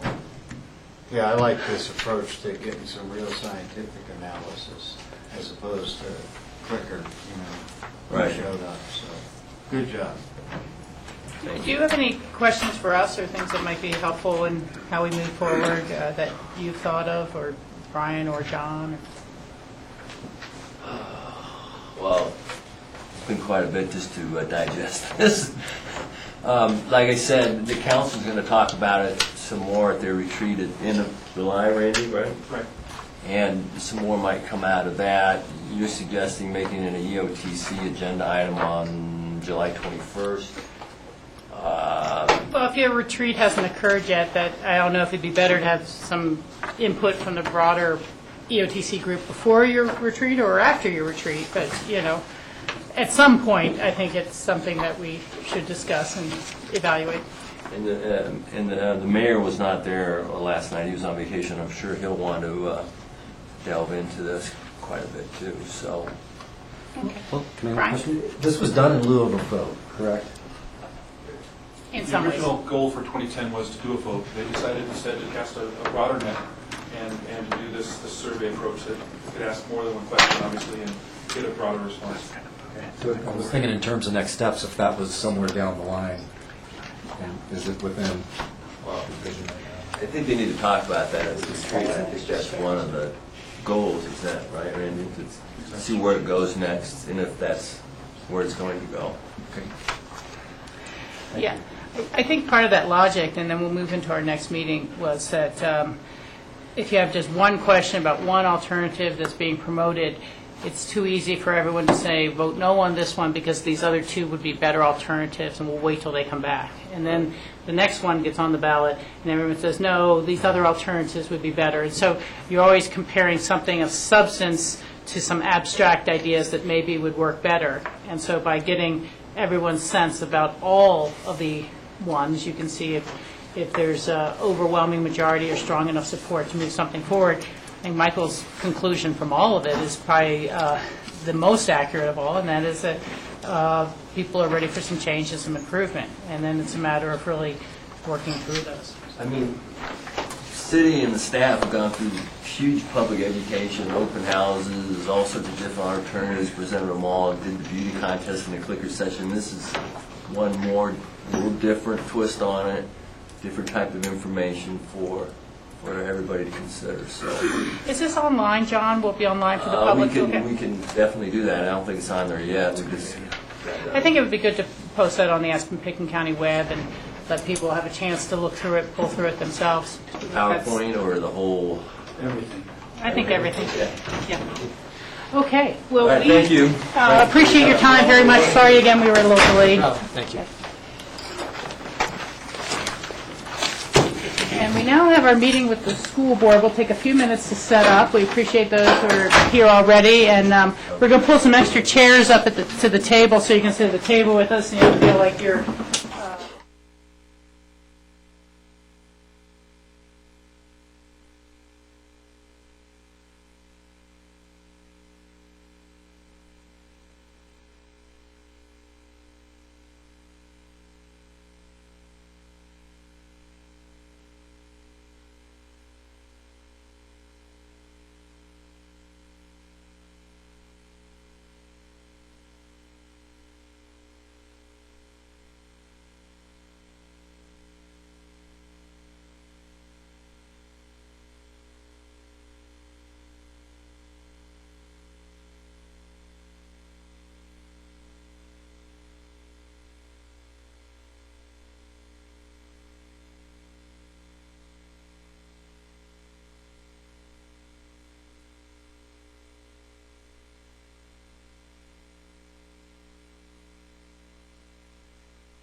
right, well, welcome back to our grassroots audience. It is Tuesday, June 21st, about 3:45 almost, and we are delighted to have our Aspen School Board members here today for kind of our annual joint meeting and a chance to just discuss issues of common concern.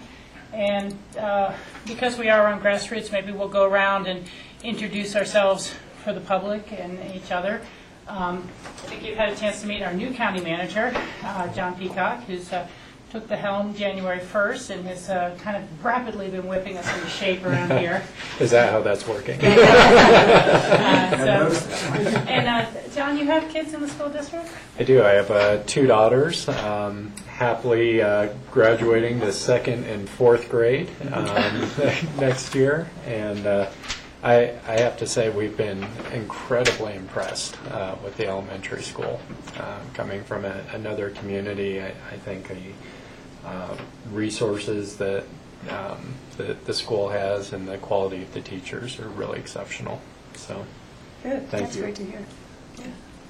I'm Elizabeth Parker, and I'm in the middle of my 2nd term on the board, so I have about a year and a half left.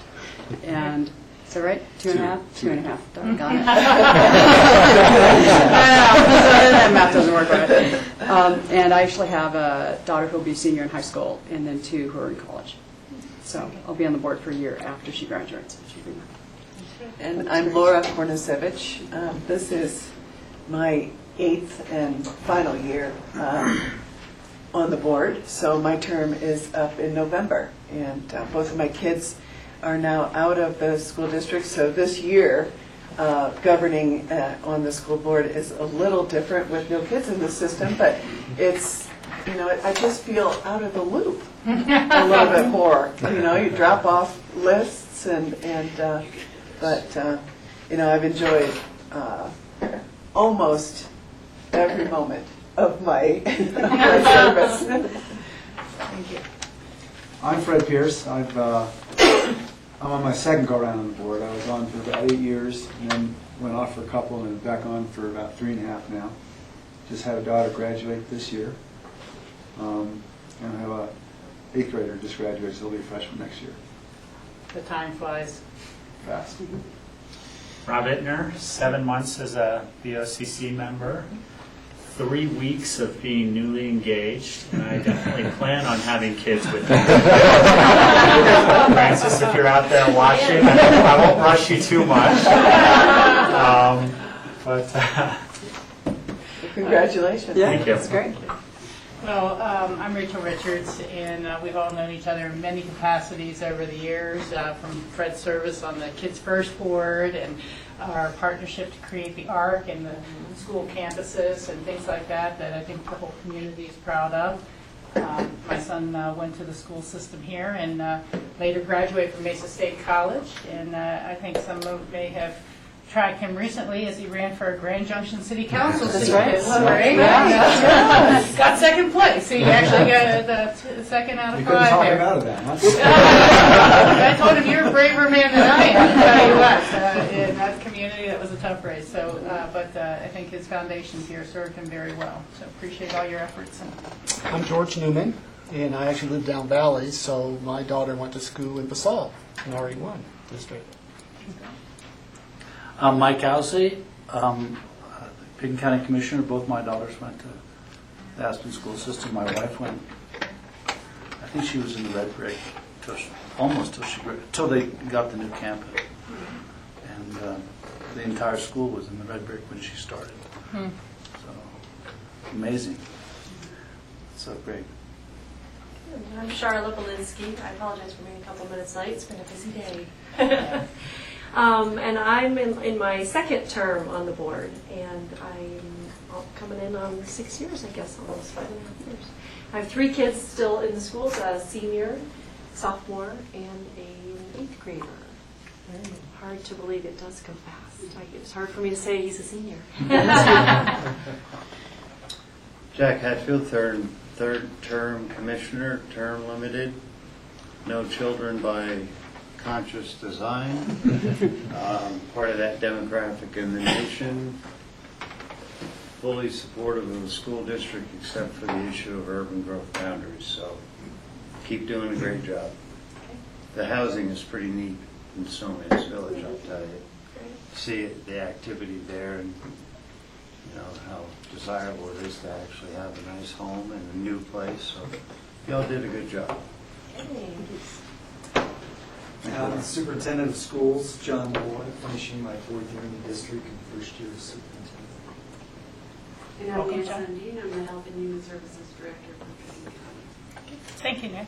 Well, one of the first topics we had on this involves Nan, and if you want to move up a little bit, it's a discussion of the Healthy Community Fund and opportunities to coordinate services through our Health and Human Services Department with the school district. Right. I don't like that you're behind me. Scoot up. I like that. But I just wanted to point out that Laura's daughter is going to be doing an internship at the Senior Center this year. We have a volunteer intern position, and we're continuing to look for a volunteer intern in our youth and family services as well. So, John asked me to talk about the Healthy Community Fund a little bit. As you guys probably know, I know Charlotte does, that the Healthy Community Fund is a dedicated property tax that provides about a little bit over $1.4 million to health and human service agencies and community nonprofits that are basically improving the quality of life in the valley. The Healthy Community Fund tax will expire in 2012. And so the Board of County Commissioners are exploring the option of renewing the tax this year or next year, and whether or not it gets increased and whether or not it goes for a longer period of time. It passed in 2002 and 2006, and 2006 it passed for 6 years. So I think that the thought today, because the board is still exploring whether or not to renew the taxes, is to see if the school board has any thoughts about that and any input related to that. And then secondarily to that, which is sort of related, is that I just wanted to compliment John Malloy, because we worked really hard together on the Lifelong Aspenite chapter of the Aspen Area Community Plan. And this is a new chapter, and the board have not, you guys have seen it? Drafts of it. But really what it does is it envisions a more collaborative, integrated, comprehensive set of support services for the people who live and work here.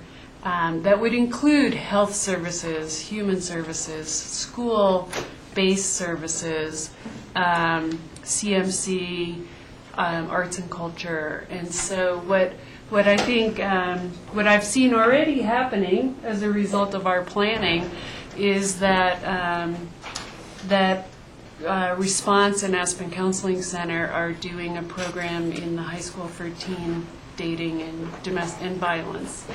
And those are, as you guys know, the best practices in human services now is to embed support services in the schools, in the senior centers, in the hospitals, in the health clinics.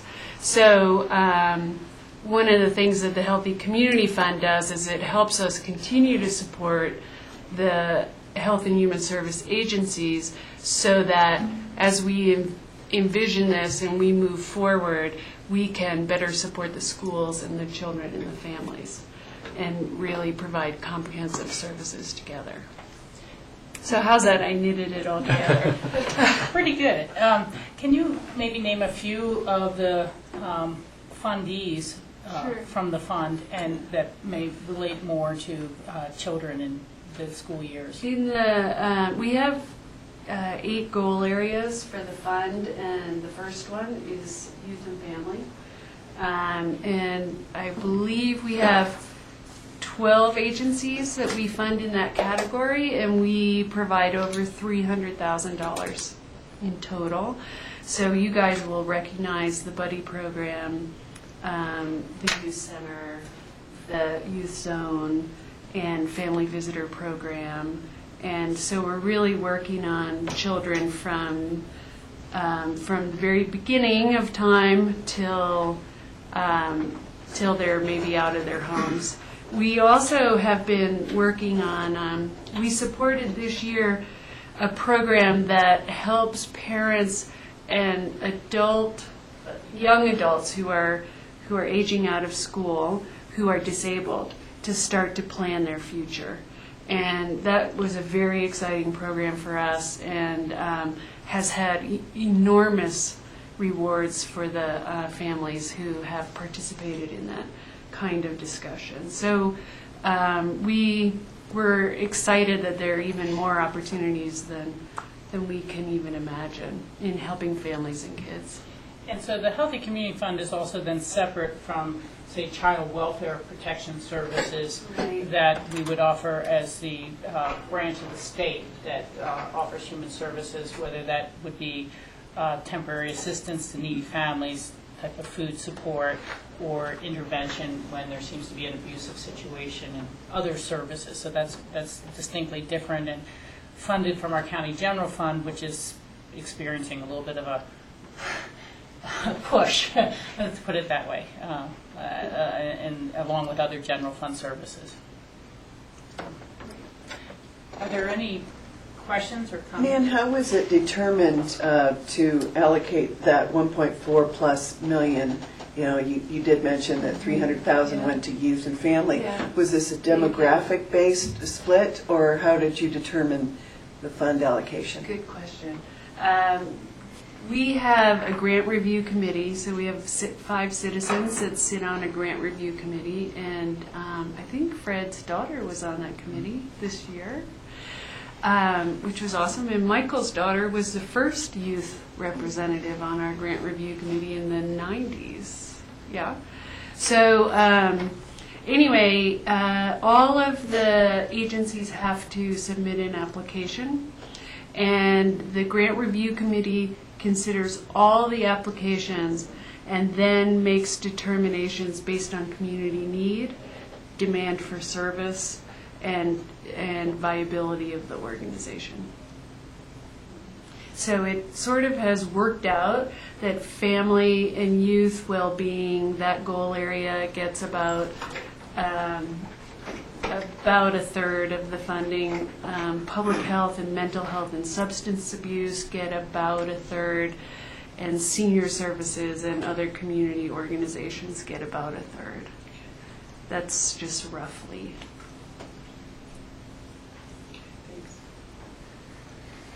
Jack?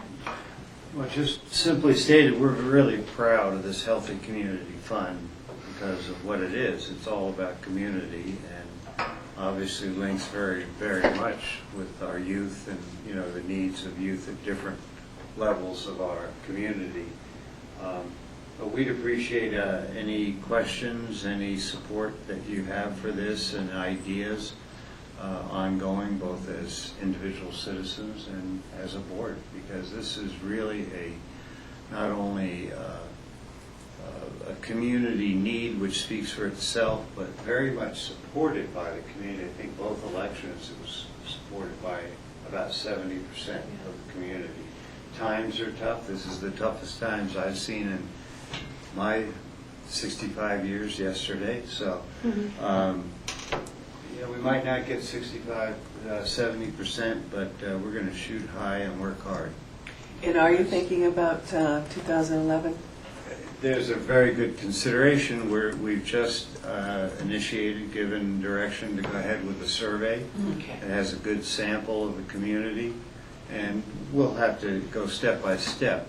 Some of our inclination, and here I speak only for myself at this time, but definitely we want to put it on the ballot this year. It's very important to get this behind us, and the needs of the community, whether it's the school system or the water district or the county, whatever, they're always evolving, always needs, but this speaks for itself, and it really has to get done, because our general fund simply cannot backfill this in any way, shape, or form. So I have a couple of questions. Is this different than the special, I think it's a sales tax that funds, for instance, Kids First and some of the other? Yeah, that is the city's sales tax, so it's collected in the city only. It's the 0.45 cent sales tax. And I think the city has now kind of by resolution, it may have been in the last ballot question, that 55% of that goes to child care programs and 45% goes to housing. It was always a housing and daycare tax. Offers tremendous support for the facilities such as Yellow Brick and other private facilities, and then tuition support.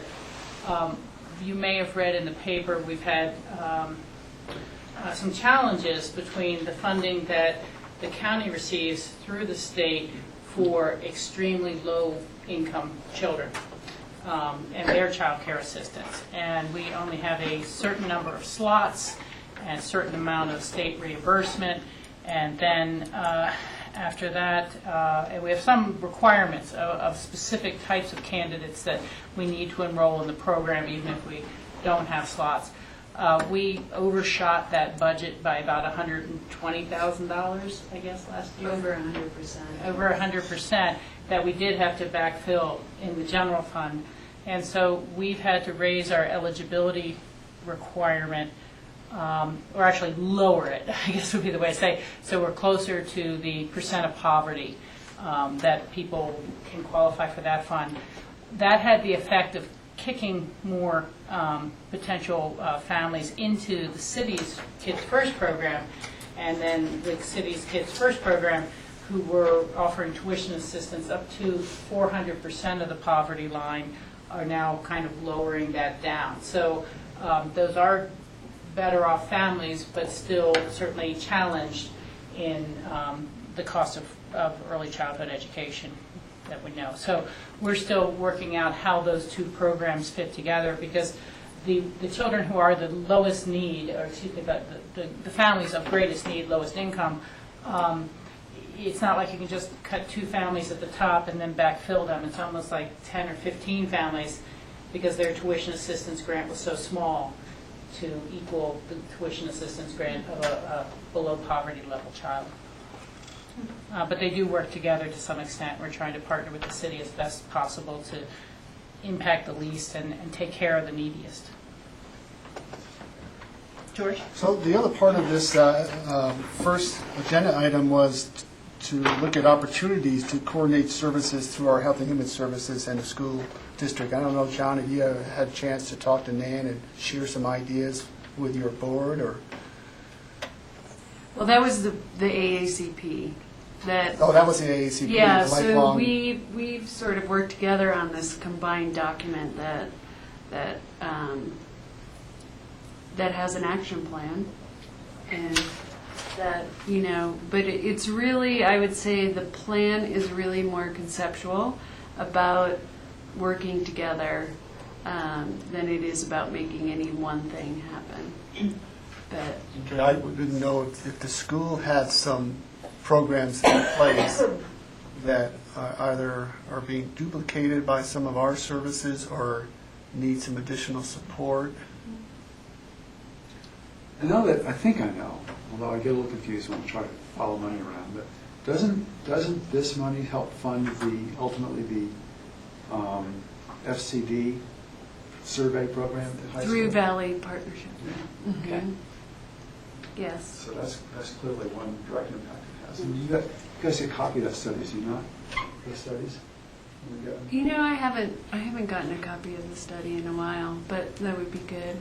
Mike is downstairs. We so like all of you. What Go Fred's ahead. referring to is it's basically a drug and alcohol use survey that Valley Partnership does for our students every other year, every third year maybe. Every other year. It's called Freedom from Chemical Dependency. It's actually an outside group that they FCD. contract with to come do the survey. And they give us the results from our community, but also compare it to all the other communities in the nation that they do. And it's just a great snapshot of how our children are responding to the survey. You can argue whether all of them are being upfront or not upfront, but it's pretty high numbers. And, I mean, they're worrisome numbers, and particularly the number of kids who had been drinking and drove home, or friend were drinking and got in their car and drove home with them over the last year. You know, numbers that really surprise you. And so just in terms of thinking about all of these types of things, you pay for it, but yet I don't know that you're seeing the results of it. So that's something that just one piece that we can better communicate to you in terms of how your money's being spent and what our population looks like these days, I think. So we'll try to, and John, I don't know, do you know, is that, I think only the summary was available electronically. Do you know offhand? I do. Okay. But I do have both reports. Okay. So, yeah, we should just either email or get you all hard copies of that. Do you have a website? Well, Would Valley Partnership? they might. I just don't know that they put it on a public I don't think they website. would. I don't think they do. I think They don't typically even make Yeah. it available to the press or anything, Right. except for some of their summary notes, you know. Right. I thought we read a little bit in the paper. You- Awareness. You probably did. We do have a community meeting at the school every fall in the high school. Every time after the results are presented to the community at a public meeting, 5 o'clock in the evening. Maybe 8 people came last year. I mean, it's just, it's disappointing that, especially when you give the parents the numbers of the kids who are using on a regular basis. So we'll get it to you in a hard copy or whatever the fullest, whatever we can. But it's just another piece of information, I think. Yeah, I think our funding for the Right Door for substance abuse programs for adults and to try to decrease it through that way comes through the Healthy Community Fund as well. I think we're pretty close to launching our dental initiative, which would... Very exciting. The Healthy Community Fund has funded Mountain Family Health Center, which is a federally qualified health center, expansion to BOCC, so that people who are on Medicaid or uninsured don't have to go all the way to Glenwood for health services.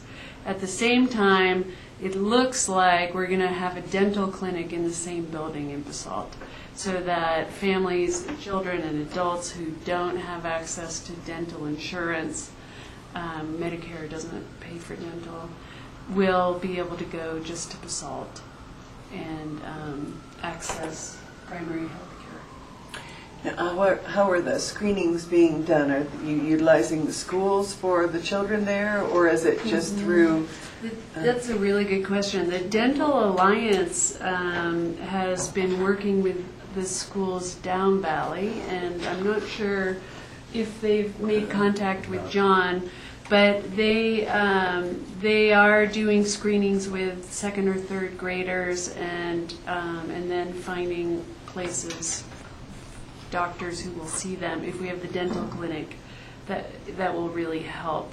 But that's a kind of example, and if we all had 5 million hours, we could do it all.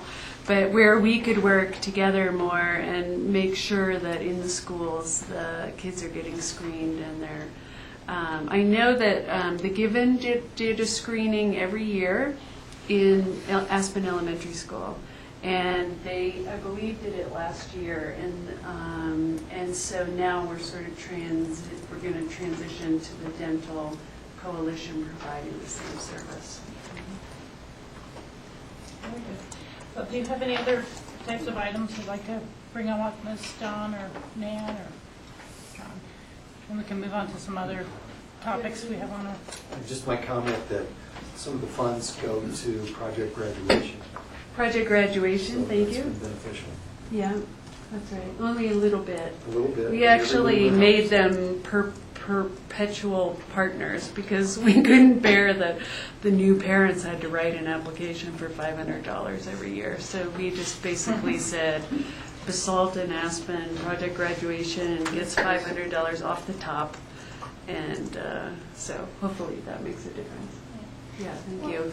And I think there are a range of programs that help the family as a whole that may not be as geared specifically to a child or the children in the family, or maybe even more specifically to kids with specific disabilities, some of the equine assistance, or, there's Mountain just Valley Developmental Services. and so there's a lot of different ways in which we try to wrap care around a family in crisis and create more of that stable environment that contributes to good schoolwork.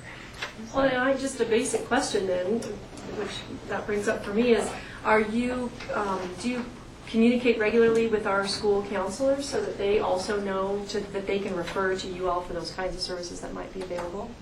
That's a good question. We did talk about getting together. We do meet with the school counselors in the child protection team. Oh, yeah. And so there's a lot of discussion there about resources for families in crisis. But there's always an opportunity to meet more with staff, both on our side to hear what the school is doing, and teachers to be able to talk about what services are available. Because I know that in the school setting things are very intense, and sometimes you may or may not know that there's this whole support network, safety net. Well, and our teachers considered mandatory reporters under the state law for child issues, and we're continuing to fund a sheriff's officer, school resource officer. It's fabulous. He has such a great connection too. The particular officer, just I've watched him with the kids. Very good with them. Very good. So we'll continue to look for ways to work together for good outcomes on that. And leads us kind of right to our next time we had brought up was the opportunities to support and encourage student involvement with the community and county. Every so often we get a request or two for someone to help us fund, whether BOCC School District or this, a small token amount to a trip to the Model United Nations program, or I think it was the inauguration of President Obama in Washington, D.C., or things like that. And that's really a pleasant part of our meetings when they come back and give us a report, the pictures they've taken and the experiences they've had. And so, that's just one that comes to mind. I'll turn over to John on this topic. Yeah, and I think this was just an opportunity to maybe brainstorm a little bit. I think we've heard about some of the things that we currently do, bringing teens in on advisory committees and trying to involve our young adults in decision-making processes and in important decisions in the community. But just wanted to make sure that from the school district's perspective, we're not missing some opportunities to maybe better connect, whether it's, having bureaucrats like myself, John, come into the classroom and talk to students, or if there are more opportunities for volunteerism or such that maybe, you look at it and say, I wonder why we don't do that. And just wanted to open the door and just, like Rachel said, I think it's one of the more pleasant aspects of our meetings when we get those reports back and see the success of these young people in our community. So just open the door. We do have, I'm sure at the elementary school you receive probably daily or weekly newsletters at the elementary school. At the high school it's monthly. I think in the middle school it's probably monthly as well. And it's a great place to put either opportunities for student participation. I know Nan referenced a couple of Health and Human Services internships, one of which Claire is doing this summer. And those are the kinds of things, especially in the high school newsletter, that you'll see, that there's this opportunity and here's the person to contact if you're interested. And you can list as a contact if you want to work with someone at the school, the counselor or registrar, or just contact yourself or the head of the committee or something like that.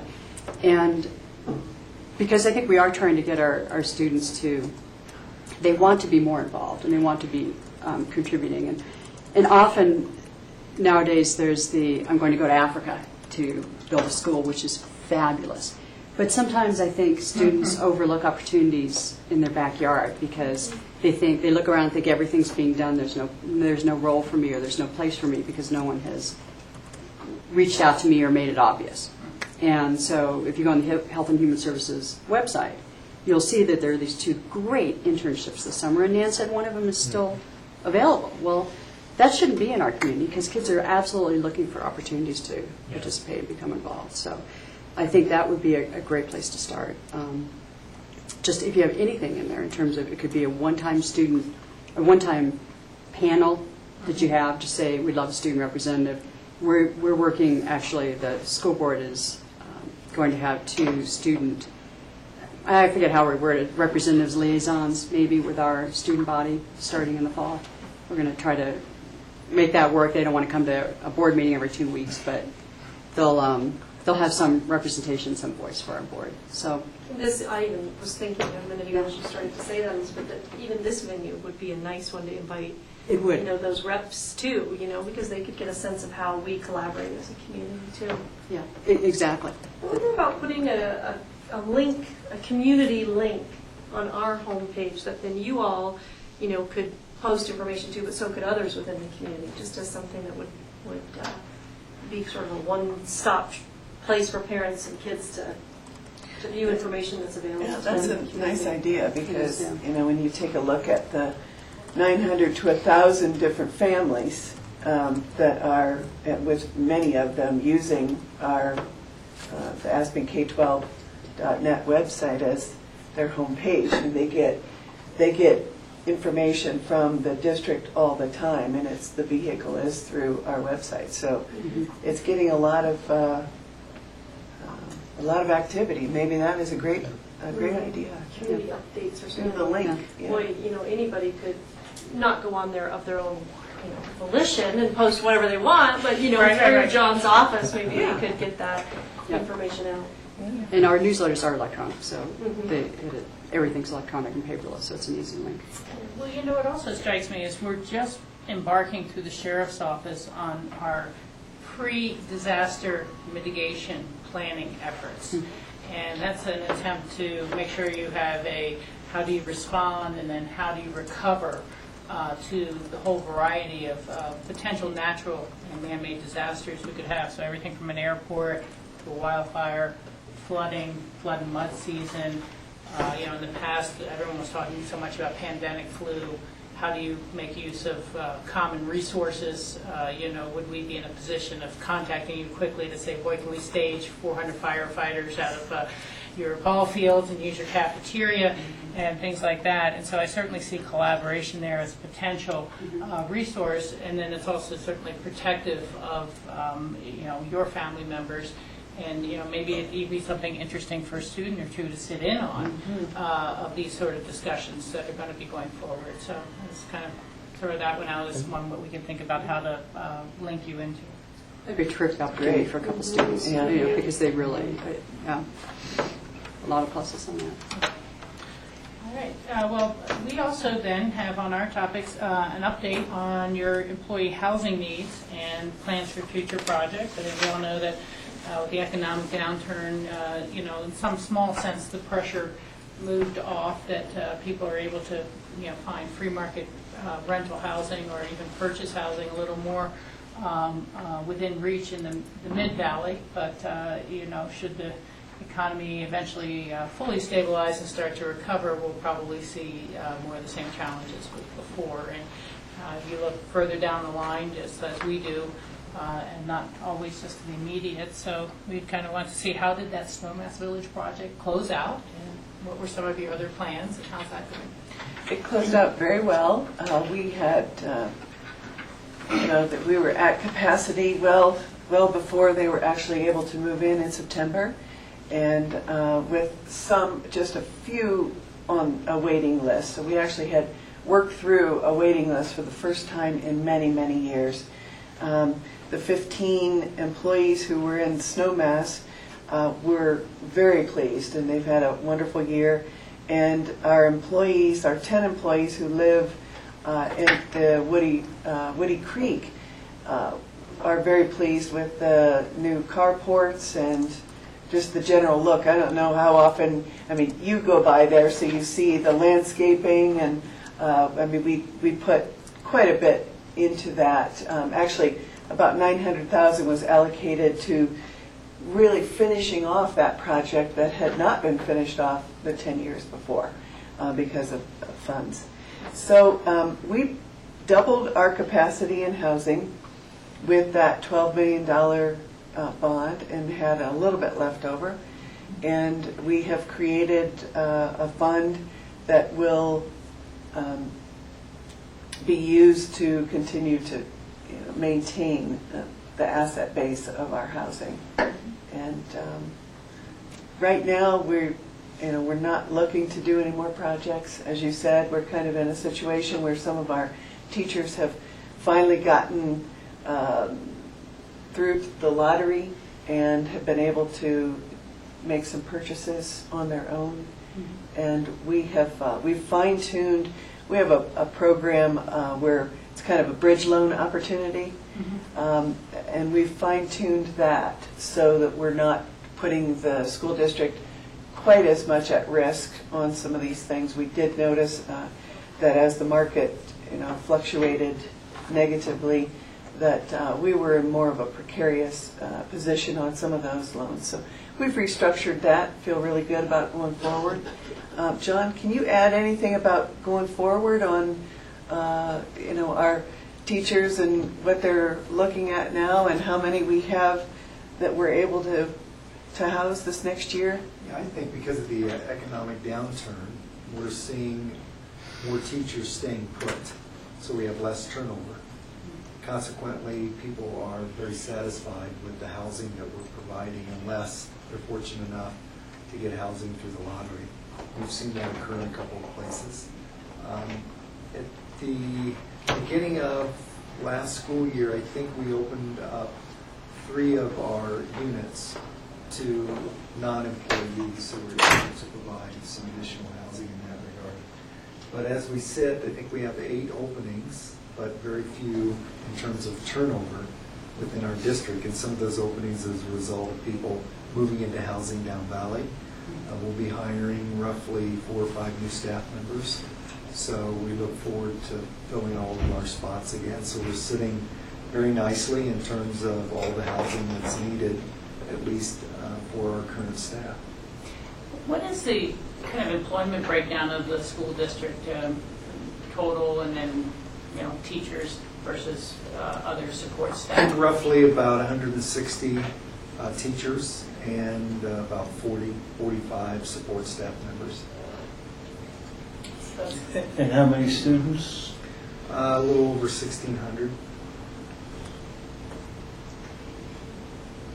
And currently, what was the number of out-of-district students this year? It was hovering at 275 to 300. Yeah, we generally are somewhere between 260 and 320 on the high end. We're closer to the 320 at this point. The majority of those being in the freshman to senior. Yeah, mostly middle school, high school, because of the class size averages at the elementary school being so small, especially at our primary grade. We've seen over the last 2 years that all of our kindergarten students have been in district, so we've not accepted any out of district. You have a little bit of a bubble coming up. Yes, very much so. The high school is losing 119 seniors and picking up about 135 freshmen. So we've seen that over the last 2 years. Senior class being low, freshman class being much higher than the class coming in. And then just 2 related questions that help form the whole picture. What are you looking towards in terms of a retirement profile from those who stayed for a long time? I know Pickens County has a pretty heavily weighted towards closer to retirement than not, and may have actually seen some people choose not to retire because of the retirement portfolios getting wiped out in 2008. And so kind of that question, then how many affordable housing units do you have kind of within or under your control at some point? In terms of retirement, we've seen the same, I think, as happening across the country. Portfolios have taken a hit. Most people are staying on to see an upswing and recovery in the economy. We have this year only 1 teacher retiring, quote unquote, but she's not of age to actually gain the benefit of retirement. But she has been with us over 20 years. That being said, we probably have roughly 9 people that could retire, but are holding off projecting 3 years out. So we'll see some sprinkling of retirements over the next 3 to 4 years. In a survey we did a year and a half ago, and this was kind of just at the beginning of when Para was giving out their data. So without asking, will you be able to retire? Just those that were, actually we asked, would you be able to, not did you intend to? And we had 25% of our employees retiring within the next 10 years. Which, it happened to be a housing survey. So, and those people, when we did a cross tabulation of that, those people owned their own home and were satisfied with their housing and all that. So it just, we know that we will have to probably add some additional to our housing because of the retirees. And how many units do you have now? I know it's taken a lot of effort and you guys have really... 43. 43. Any other, Michael? The housing does look better in Woody Creek. It looks better than it has in the past. You were right. I mean, it's sort of completely unfinished. I think that was one thing that disturbed people in Woody Creek. Yeah. If that's the model for housing, no, thank you. Yeah. But thank you for improving it. What is the policy on housing? I mean, say the housing in Snowmass. Is that transitional housing, or do teachers look on that as permanent housing? How are you working that? What we discovered over the years, and sort of the policy we have, such as it is that we own our housing and we rent it to our teachers, and typically is for incoming staff for the most part, or young staff who are coming here having a hard time finding a place. And we figure that sometime in a 3 to 5 year range, if they're still with us, they'll start finding something else or looking elsewhere. And that's sort of the intent and goal. So we see it as transitional, sort of like getting people into the district and being able to come to the workforce. But we have no established policy that says this is yours for 3 to 4 years and then you're out. Yeah, so we do have some that have extended beyond that.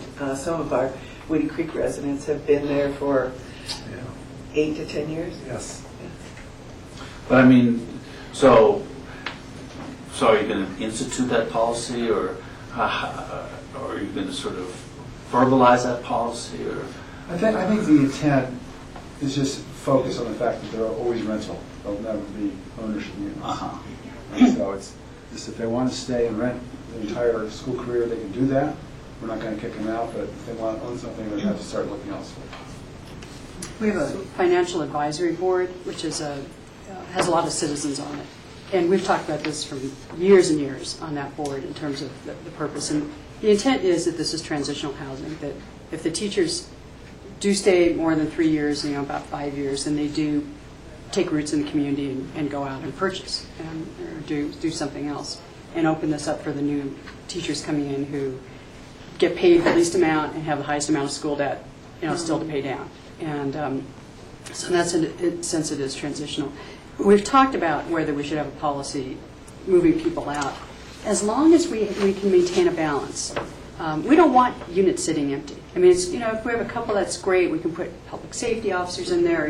That's where we look first, is to those types of employees. But we want those units. We built them. We want the revenue because we need the revenue in order to do that. We hate being in the landlord business. But we also want our teachers to have good housing that they can afford, that where we can provide the bus, the van from place A to place B without adding to the road situation and everything. So as long as the idea is as long as it's working, we will not have any policy forcing people to move on. If we do reach a point, like with the retirements, it's a little concern. If they retire, it's kind of like the river, the snowpack melting. If it all comes down at once, it's going to be a big housing problem. But if they retire over a period of time, I'm sure we'll probably be able to absorb the new teachers. So as long as it's working, we're not going to put a policy in. I'm just curious, just to follow up on that. Do you have any idea when people, your staff, move out of the your rental properties, do they purchase deed restricted up here in town, or do they buy down valley? Do you have any sense in terms of how they move about? Well, we've seen a split. If their desire is to stay up valley. So if they're fortunate enough to get a county unit or a city unit or something, then they will do that. But if they don't do that and they haven't gotten drawn, we had one teacher that's been through the lottery 8 times, and so she happens to be one of the ones over in Snowmass. But eventually they either say, I've had it, I'll get something down valley just because I want to own. But we have seen, at least in the past 2 to 3 times that we've surveyed our teachers, a split with regard to where do you go from your rental housing. But their preference, we do know strongly that their preference is to stay within the school district. Yeah, I heard in this conversation that you actually had availability enough to rent to, qualified individuals at large, not teachers. Do you have a policy where there's a transition if you need that housing? Meaning, do you rent it, say, to August, actually in July, end of July, and then it's available if needed?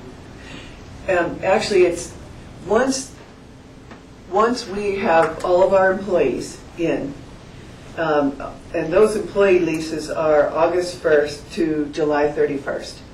And so it's typically August and September that we'll leave, we may even leave them open. But then if we go to police or fire, other county employees, go to the hospital and say we have a unit open, that unit is open through the leasing, or is rented to them through the cycle and through the lease period. They're not asked to move or anything. Yeah, good. Yeah, it's worked really well. Do we still have, we either had sheriff or police out at Woody Creek for this past year, I think, a unit that opened kind of last minute in July or August. So that may bring us somewhat to upcoming ballot issues. It doesn't sound like you're going to need a housing bond this year. No, if we did, we'd have to ask Laura to run for re-election. Unless you want to change term limits. Well, I know that you, with a lot of foresight and perhaps bravery, had put a ballot question on last fall, anticipating some of the state cutbacks. They just issued a report today that the revenues are improving a little bit, but because of other growing obligations, they still see further cutbacks coming down the pike. Nan is very familiar with those from the human service side, and the human service agencies of Colorado have been asked to prioritize to let the state know as they prepare the 2012 budget where cuts would hurt the least, I guess, when it comes to delivering human services and the pass-throughs to county for Medicaid and other child welfare, adult welfare, protective services. So I had talked to someone on the JVC just last week on the water tour, and I said, I keep reading revenues are improving. Do we really have to do these? And she said, oh yeah, we're still waiting to see the numbers come in, but we're fully anticipating having to cut another $200-300 million out of the state budget from last year to this. So, I do know that outlook is not improving as rapidly as anyone would like. Do you have any thoughts or plans about ballot questions, given that lay of the land, or you think you can pretty well hold tight for a while? I don't think, but well, certainly nothing in the context that we have a bond right now. We did a good job with our housing bond, and we don't need to go there. We don't need to add anything else in bond. And in terms of anything else, we don't really have either the authority or enough money to make it worthwhile to go for no levy type bond right now, or type of election. So it'll be at least a year and probably 2 or 3 years before we even have. I mean, depending The problem that we don't know is that the state tells us what we can do in most respects. Yeah. And so this mill levy override that we got last year is based upon a formula that the state gives us. It says you can go for an additional percentage of your budget, and that number was big enough to make it worth going last year. That number's not big enough to make it worth going this year. And by the next year, that's what they say, well, even allow us to do. So it's a year-to-year thing with us. I would think that the next thing we would probably need to go to the voters for would be to renew the transportation and technology. That's not a bond. It is a bond. That one is, okay, that is a bond. It's a special bond that's over 3 years. We intended when we pass that to make it last for 5. We will do that at least 5, possibly 6, but that would be probably the next one we would go for. And again, that's collected over 3 years, which this will be the last year. Yes, coming up. this is the next. But we put some of the money aside so to stretch the disbursement over 5 to 6 years. So hopefully, we really hate rearing the taxpayer with, oh, the school's on the ballot again. We really don't want to be in that position. So hopefully we'll hold out for a couple more years on that. And I would like to note that the mill levy override we did successfully pass in November. It's just a godsend because without that we would have had a shortfall going into next year of about 1.3 million and the following year of 2 to 2.5 million. But because we were able to collect one-time monies this year that we hadn't budgeted, we're able to split that between next year and the following year. So next year we've frozen teacher salaries and done a lot of different things, but we haven't had to lay off any teachers, which I don't know if you saw the Times today about RE1, and they cut 71 positions, I think, so including coaches and custodial staff and teachers and all, and they're considering very seriously going for a mill levy override in November, which hopefully will help them out and they can do that. So that's made a huge difference in that the community gave that to us. We will still have to probably go into reserves for the following year, not this coming year, but next year. But we do have reserves that we can use for that. I don't know if the Board of County Commissioners knows that Aspen is only one of 2 or 3 districts in the state that have maximized the mill levy override opportunity that the state allows us. And that is what has been able to set us apart from our neighbors at RE1. Because every year, every time we've had an opportunity, we've gone after these mill levy overrides. And if you take a look at, 25% of your total program, and your total program is 17 million? Yeah, roughly. Anyway, we're allowed to do that. So we carefully look at that and maximize every opportunity. And that's one thing that RE1 and Garfield have not been able to, or they have not done or been able to do. And I can't tell you if they've tried before, but it does put them at a disadvantage because we have that cushion in the mill levy overrides that the communities pass for us. Yeah, it's such a big ball of wax and string and maybe duct tape when you take a look at the overall state budget. There are a lot of school districts throughout the state who've had to go to 4-day weeks. There are large charges for transportation, dropping all the extracurricular program that adds so much to students' life. And those things can be pretty painful, but it's the only way they're even staying in business.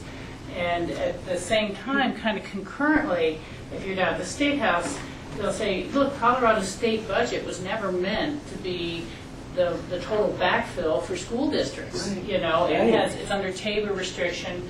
And what you have in a lot of communities, who are unwilling to fund the mill levy for their own students in their own schools and their own school needs.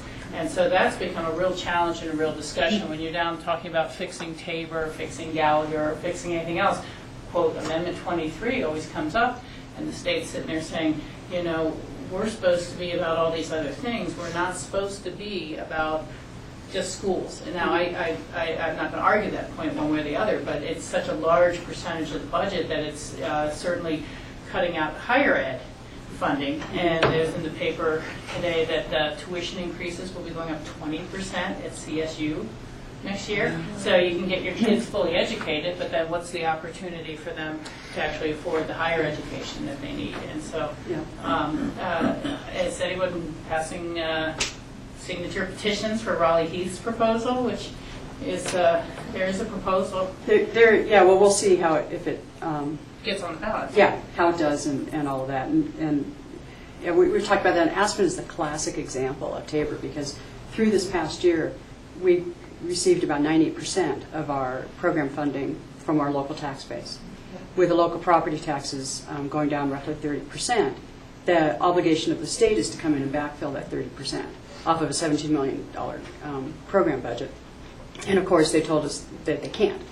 So that's where our shortfall arose, is the state said, we know we owe you 30%, but we can only pay you 20% or 15%, or I don't know, whatever the number worked out to be. So our local taxpayers, fortunately, did the override, and they are willing to put the money into education.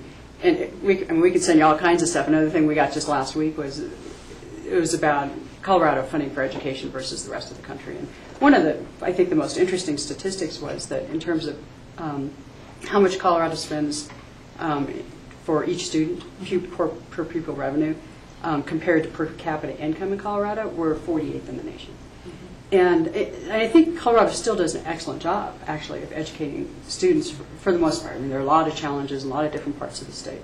And I think we do quite a bit with the money that we do have to. But with Tabor, the conversation's never going to end unless Tabor is adjusted somehow. There's a lot of challenges. I mean, Jack could be the first to tell you, or anyone else at our table, that the state cutbacks, the water perpetual fund for construction, totally swept of $100 million. No chance for repayment. Severance taxes that used to be distributed through Department of Local Affairs gone. You know, the county admin monies are pretty heavily threatened for admin of federal dollars. And so there's a point at which you don't have enough money for your local match to even pull down the federal money that would be available. So that the state budget cuts are hitting all areas of public life through delivered services to government. Anyway, so you're not thinking of any valid questions? Jack? May I clarify, over the last few decades, certainly there's been construction money important, to actually revitalize and modernize. I can remember there was a ballot question on buses or transportation, and 2 on computers, maybe?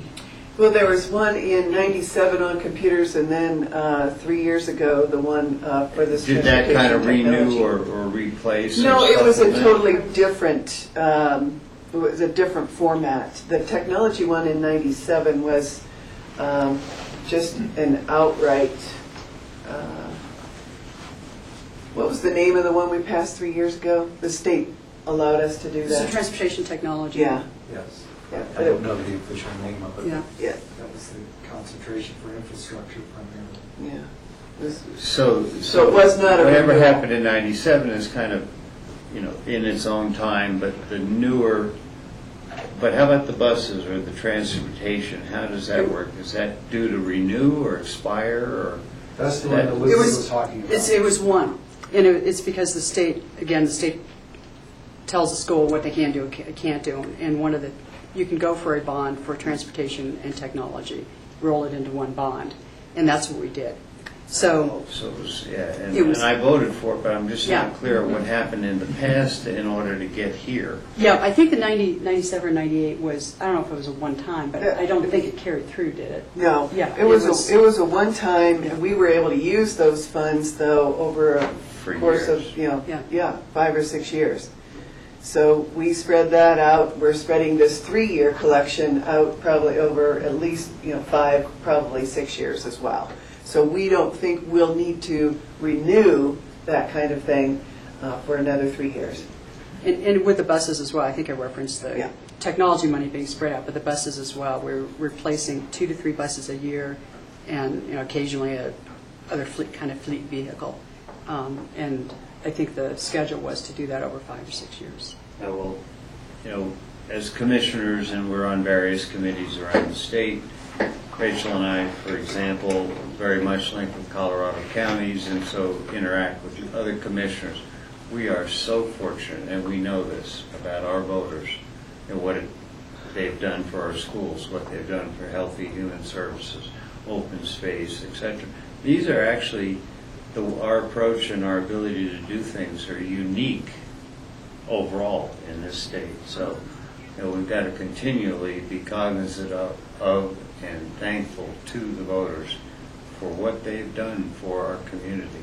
It's just phenomenal. It's true.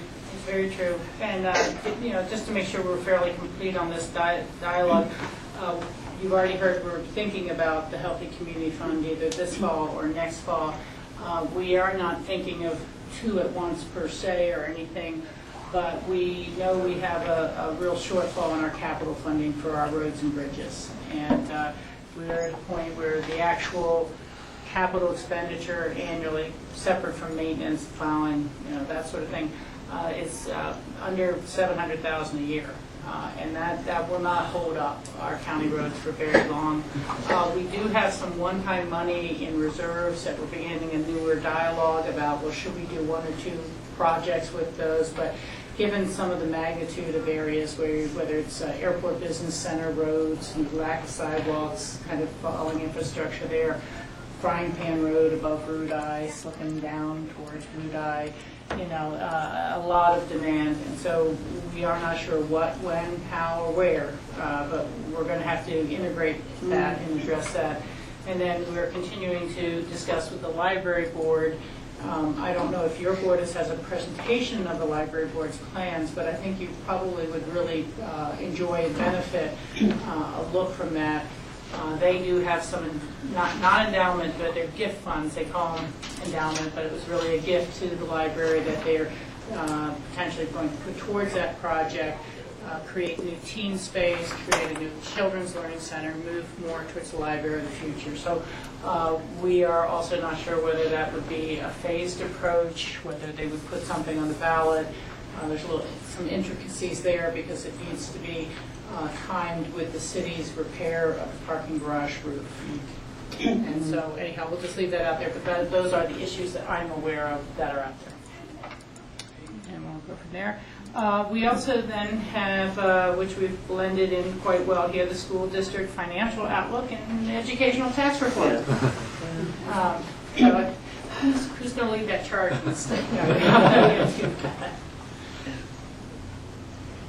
Are you guys active on lobbying or legislative issues or state associations on this question, state parent groups or anything?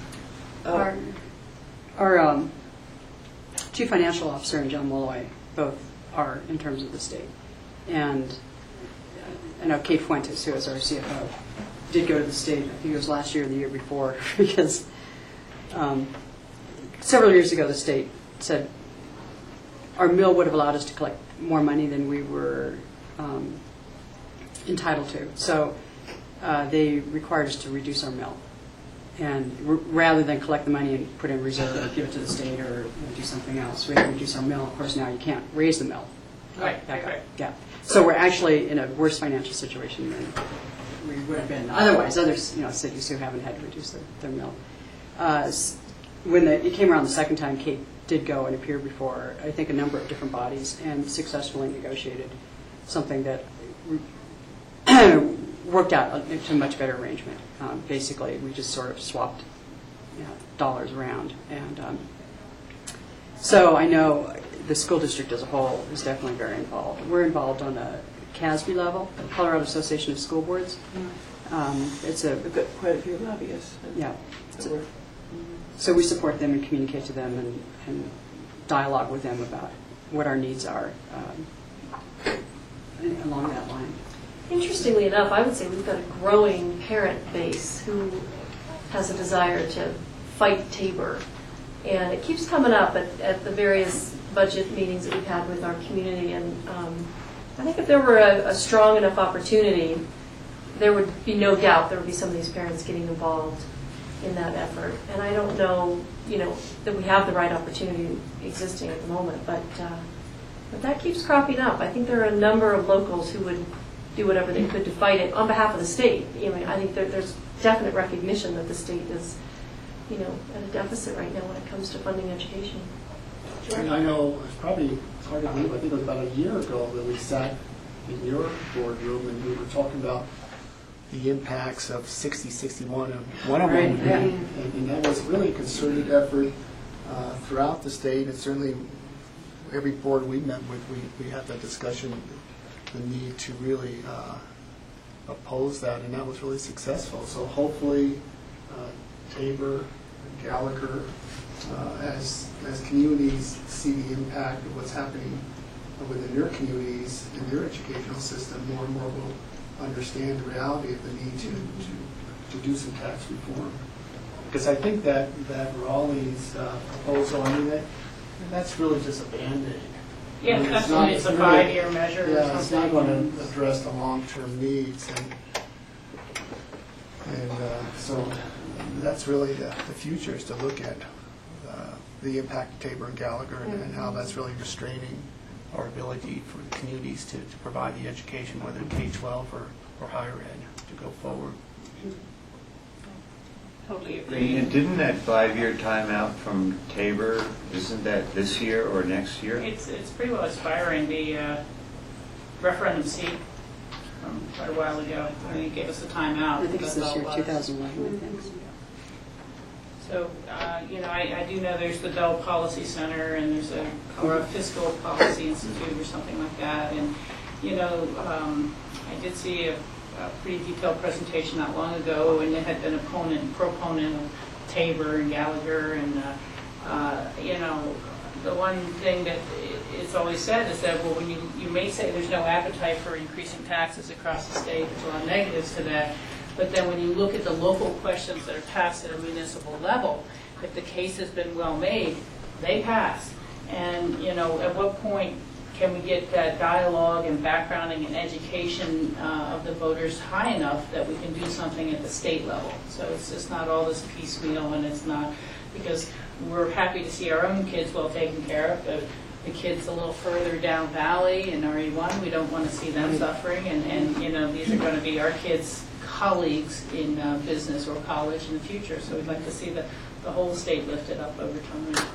We need to all find ways to work on that. And Tabor's definitely critical to the state overall and education in particular. But if you take a more statewide look, the real problems that we as a district started to encounter financially came about when school finance was enacted. Because before school finance, a school district was a taxing district like any other district, where it had the freedom to create its own budget and set its own mills, mill levy, without a vote, because there wasn't a Tabor and there was no school finance. They say you have to limit your budget. Tabor makes you go to the voters and school finance limited the school budget. So and that was a constitutional provision in the state constitution that says that basically every student is supposed to get an equal education in the state. And that resulted in a lawsuit to create state school finance. So even if you get rid of Tabor, even without Tabor being in the picture, our per pupil spending has been basically flat in terms of dollars since school finance was enacted 94. Almost 20 years ago. that's great history for that, because we certainly not a topic I've looked at as closely as you have, but that's good background. We still have a little bit of time, and we're pulling down to the end of what we had as a stated agenda. We certainly can have as an open agenda. But John, I don't know if you want to give a little teeny snapshot of the county budget. I'll say we are okay on the open space and trails fund, and that's nice things that people like so much. And we are having the celebration coming up of the opening of the Drosty property. Is it Tuesday the 28th? 3 o'clock. I just hiked it for the first time. It was fabulous. Isn't it? From the SOMAF side, obviously. Mm-hmm. Wonderful. Yeah, so, the Pickens County has done a really really good job of bridging the financial crisis. And you know, even this last year, we actually were able to add to reserves. But I think what Rachel has spoken to a couple times now is we've done that at the cost of some long-term investments. And in fact, I think long-term we view ourselves as having a structural deficit because we balanced our budget by, for example, divesting from our road fund. And so we have $400,000 for capacity and major repair projects, you know, and that is really a budget that should be closer to $1.8 million a year to maintain our road, just to maintain really our road infrastructure and manage our pavement. And we have some big issues hanging out there, whether it be up near Root Eye Reservoir on the frying pan, the AABC, as well as just maintaining our asphalt. You don't tend to see the impacts of that until several years down the road. And so that's a major issue facing us. Like you, we have not given our employees raises. We're probably also, like you, continuing to face increases in healthcare costs. And also, like you, you know, we have certain areas that run counter-cyclic to the economic cycle, and so while we have downturns in the economy, NAN's crew, for example, becomes much busier with assistance programs and the additional stresses that are put on families can also activate our public safety functions and such. And so we have some structural issues. You know, historically, our economy has taken a dip and a quick rebound, and it's kind of run in 2 or 3 year cycles, and that's the bridging that I think we've done successfully, is to run that 2 or 3 year cycle, except I think we're accepting that we probably hit the reset button and we have to... We bridged down here. Yeah. Instead of... and so that's really our challenge over the next couple of years, is how do we adjust to this new reality, whether it be through, you know, really looking at our programs and our spending patterns, as well as are there opportunities to go to the community and ask for additional resources. So that would be my, I guess, more than 30-second. Yeah, no, that was a good recap. And the clear part, though, I want to make really clear, is we didn't divest from dedicated road funds. Our road funds were never a dedicated source. They were always just general funds. And so that was always a target or a discretionary act of the board as to how much that they put into that. And then as we are looking, fortunately, with a new set of eyes in John to all of our past projects and policies and everything, and we are trying to continue to get leaner and meaner and still deliver the services that people desire and have come to expect. You probably couldn't cut your way out of county services enough to replace that $1.7 million. It's just, you know, you'd be talking 30 or more positions, and how lean do you want your sheriff's office to be, or your road plowing to be, or these sort of things. So again, while we are continuing to look for efficiencies and will, it's just an ongoing real mess. And our general fund is now operated a lower mill levy, significantly lower than the open space and trails fund. The open space and trails is 3.6 or something, and general funds around 1.3 mills, and that includes our contribution to courts and all sorts of things that aren't a specific fund. So it is a challenge. That may lead us into county demographics, which I think is your last. Yeah, and we don't have a whole lot. I chatted with John a little bit, and I think he expressed that maybe there would be some interest if there are some statistics that we've been looking at recently. So I have a couple of things. We had a 20-page document we gave to the board in February. I'm sure they all remember it fondly, of demographics and that sort of thing prior to a retreat. I'm happy to share that with you. I'm not going to do that now. But some additional information that I may hand out. The first is a economic dashboard that's produced by Colorado State, and I think it has some key statistics that are pretty interesting. And then the other thing I wanted to hand out to you, and this is divided into two. So, is a comparison of 2000 and 2010 census data broken out by age group. So you can see the components of change, which I think would be of particular interest to the school district. But I'm not going to spend a lot of time on this. The economic dashboard tells a story that I think is not going to be a surprise to anyone. Since 2007, Pickens County's lost just over 1,700 jobs. Unemployment has gone up. The average wage has dropped from just under $43,000 to $39,000. Sales taxes in 2009 anyway returned to 2004 levels. What is a little different for us is that the population is still growing despite those statistics. So despite the job loss and the income losses, we're still seeing overall growth in our population.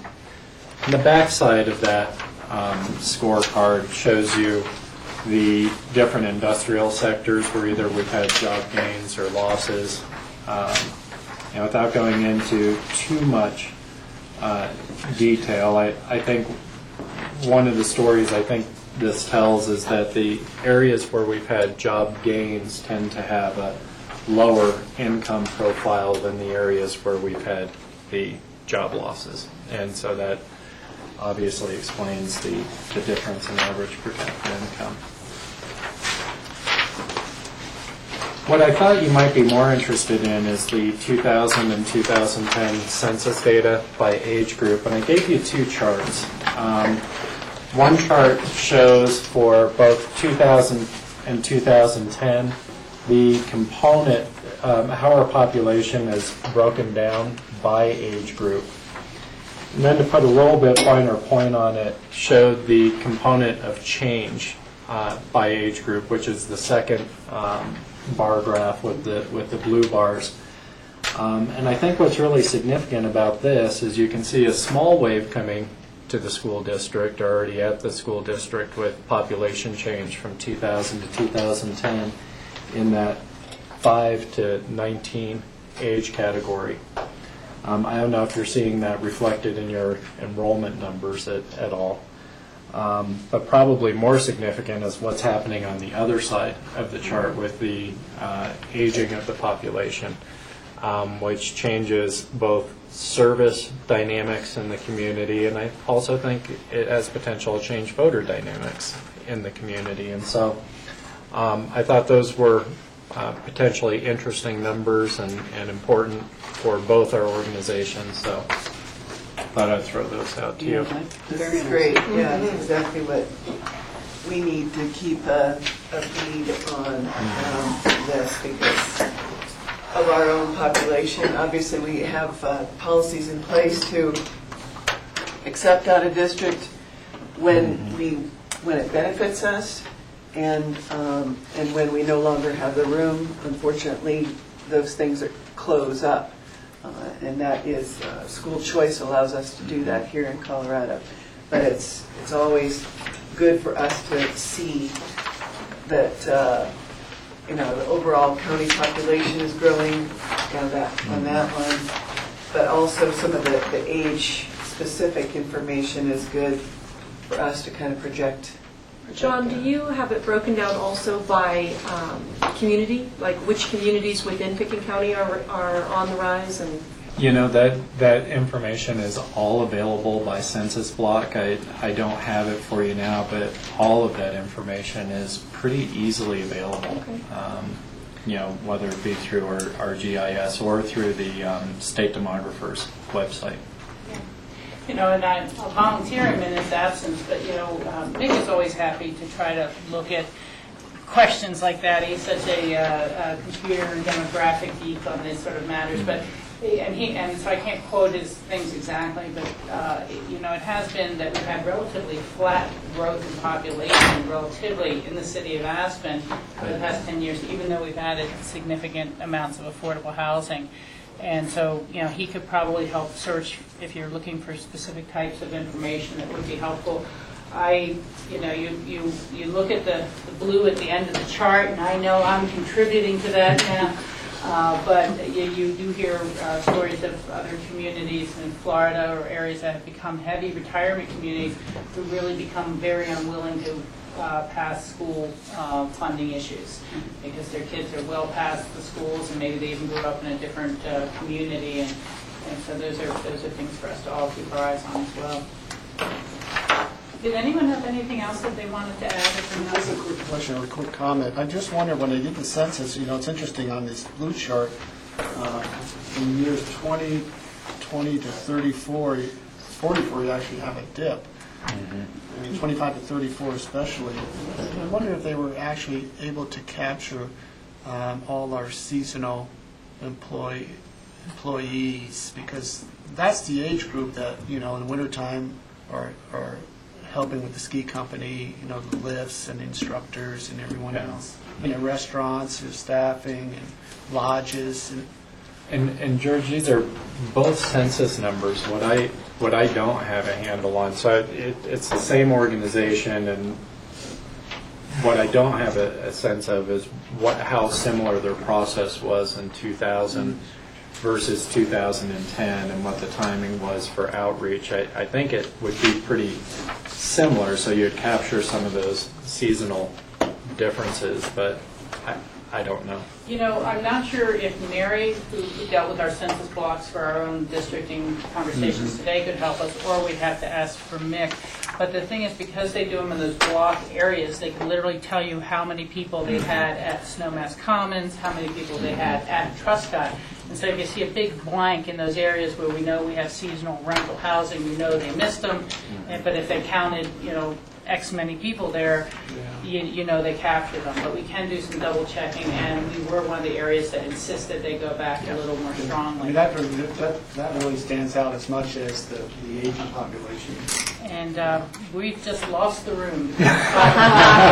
P&Z is coming in, so again, if there's anybody who did have anything else they'd like to add as a closing comment. No, I think you timed that quite well. You made it all the way to the end.